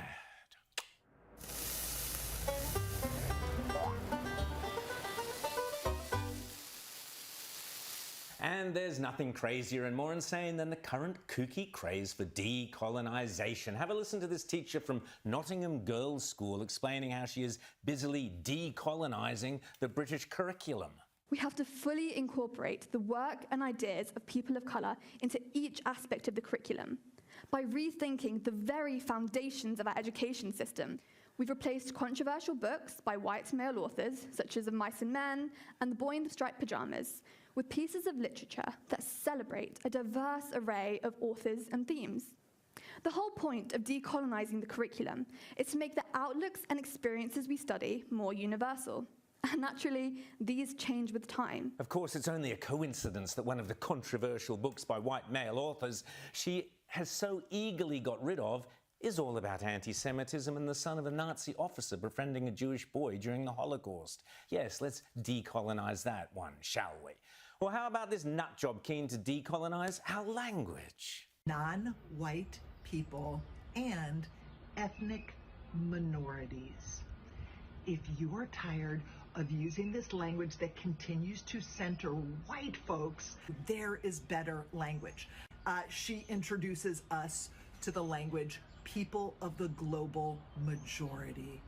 Oh, is accurate, right? And she names the way in which this term disrupts white supremacy, culture, and ideology. People of the global majority. But those wealthy and worthy ladies may actually be too late. Whites have already been dumped from the culture. I was amused by this meme. Rest in peace, white couples in TV ads, 1950 to 2021. And it's true. When's the last time you saw two whites as a couple, rather than an interracial couple, let alone a whole white family, in a TV commercial? I was amused by this compilation someone put together of all the major brands busily making sure all the couples are multiracial.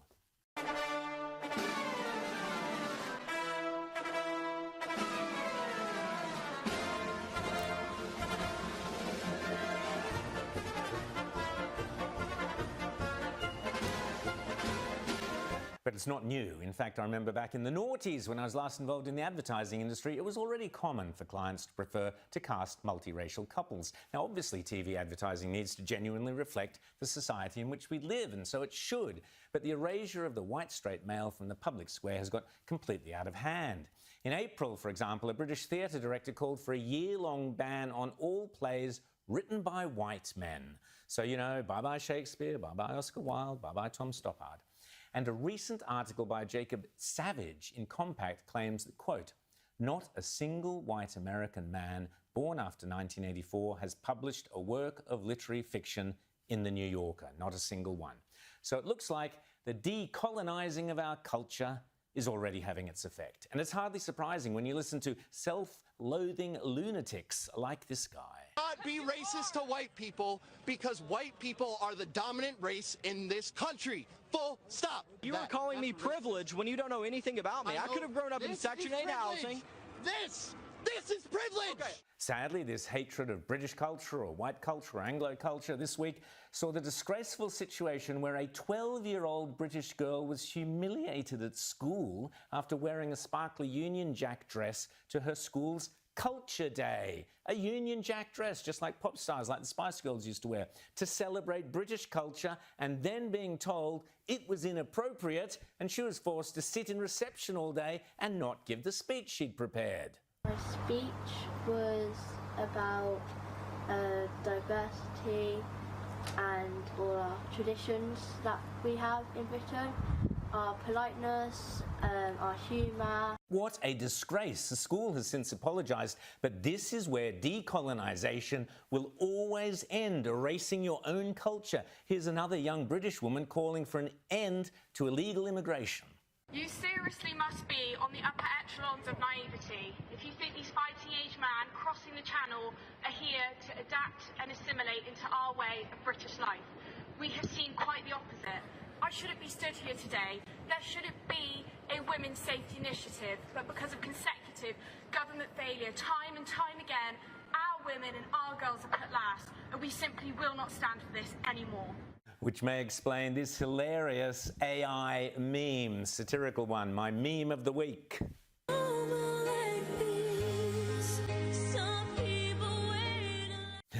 But still, the decolonise insanity that has gripped the UK now extends to decolonising fishing. According to the UK Telegraph, Britain's North Sea fishermen are set to be decolonised. The Telegraph claims the Grimsby Fishing Heritage Centre has a museum and it's dedicated to Grimsby's fishing heritage, but it's now seeking to address the possible links between this heritage and colonialism and racism. Objects relating to the work of trawlermen will be assessed, along with other material, to gauge whether they might be problematic.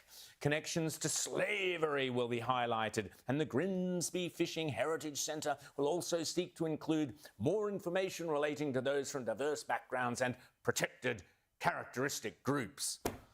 But as Andrea Jenkins, the Reform Mayor for Greater Lincolnshire, said, quote, "This is exactly the kind of woke nonsense that we, Reform, are committed to ending. British fishermen have already been dealt a tough hand and betrayed by one incompetent government after another."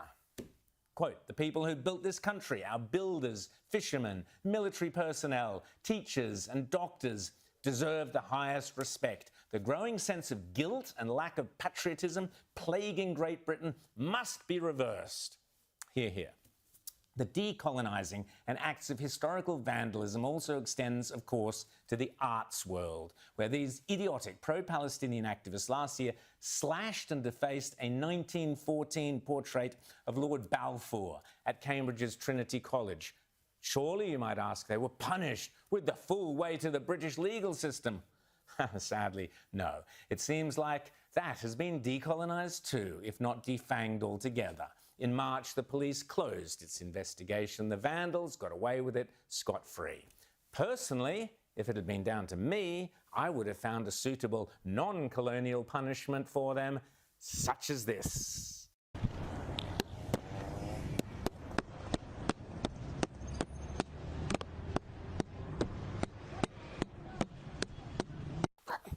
I've always said you can judge the legitimacy of a political cause by the quality of the music it inspires, which is why those same pro-Palestinians appear to have a natural affiliation with the lowest and most tedious form of music known to mankind, rap music, as they use its moronic, monotonous tones to preach their hatreds, in this instance calling for brands with connections to Israel to be boycotted.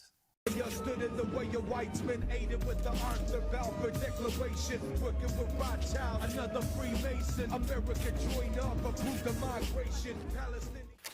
Oh, wow. Cool, man. Yeah. Now have a listen to the sublime music and comedy of these two Jewish men, Adam and Eyal, confronting the same vile hatred with humour, talent, and beautiful harmonies. It's a bit scary to be a Jew today. When I go to Starbucks, they ask for my name. My name is very Jewish, so I don't know what to say. So I say a different name that makes me feel more safe. Muhammad? Yeah, I'm Muhammad. Brilliant. When I think of all those talented Jewish singer-songwriters, I think of Leonard Cohen, Simon and Garfunkel, Bob Dylan, Billy Joel, Amy Winehouse, Lou Reed, Neil Diamond, Mark Knopfler, Mark Bolan, and our own Deborah Conway, among many, many others. Then I think of all those talented pro-Palestinian singer-songwriters like Kneecap and Bob Vylan and I. Anyway, let's move along, shall we? I rest my case. Meanwhile, two New York lesbians came in for a shock this week when they tried to buy a book for a baby. Okay, we're gay, but we're in Barnes & Nobles, and there's a kids book section, a gay kids book section, and this is crazy. Look at this. Okay, there's the gay VCs, right? Bye Bye Binary. Bye Bye Binary with a mohawk on a baby. And bravo to all those gays and lesbians who stand up to this nonsense. But where did all the overtly political LGBTQ+++ ideology aimed at young people in particular actually stem from? From the gay community itself? From the school kids? From the marginalised and oppressed? Nope, it came from the World Economic Forum, according to the World Economic Forum. Today, I'm really proud to sit on WEF's Power of Media Task Force, and GLAAD is a very proud partner of the Partnership for Global LGBTQI Equality, which is also known as PGLE. And PGLE was launched right here in 2019 and is a project of WEF and the UN Office of the High Commissioner for Human Rights. So it's LGBTQ, and we expand the age from 18 to 34, and you can see nearly 40% of Gen Zers identify as LGBTQ. Have you got that? The political grooming of Gen Z into the ideology of LGBT and Q was a United Nations and World Economic Forum activist program, and they are proud of it. Of course, there's nothing sinister whatsoever about the World Economic Forum or any of their ideas, is there? Seeing that person commit the crime, even though that person's utterly innocent, that it becomes a planted memory. And so there's some really interesting research that we can plant false memories in the brain. And in a different context, one of the emerging areas that's really interesting in law neuroscience is pain detection. And once we understand the circuitries that cause pain, I guess the question is, could we then instill pain and use that in many coercive measures in the legal system as well? So. Wow, that's amazing. Coercive pain, anybody? Sounds like fun. Well, how about this? The World Economic Forum would like to see a new crime called ecocide. Under ecocide, farming and fishing and fossil fuel businesses could be committing a crime equivalent to murder or genocide. That sounds perfectly reasonable and not completely bonkers at all. And that, I mean, you know, if you're campaigning for human rights, at least you know mass murder, torture, all of these things are serious crimes. But there's no equivalent in the environmental space. And so, you know, unlike an international crime like genocide that involves a specific intent, with ecocide, what we see is actually what people are trying to do, what businesses are trying to do, is make money, is farm, is fish, is do all of these things that are producing energy and so on. Still, if you think she's kooky, here's my totally demented Trump derangement syndrome nutjob of the week. If you voted for Trump, don't wind up in this woman's ER. I just thought of a way to combine my MAGA hating and my work in the ER. MAGA supporters are like people who hold on to fireworks too long. You love it until it hurts you. It was a year ago this week, of course, that thanks to the hand of God, Donald Trump avoided being assassinated. We were on air on Outsiders as it happened, and I immediately called it an assassination attempt. But most of the US media did not. Even as he came within millimeters of death, the mainstream media couldn't hide their Trump derangement syndrome and ran disgusting headlines like this: Secret Service rushes Trump off stage after he falls at a rally. Or this: Trump whisked off stage after loud noises rang through the crowd.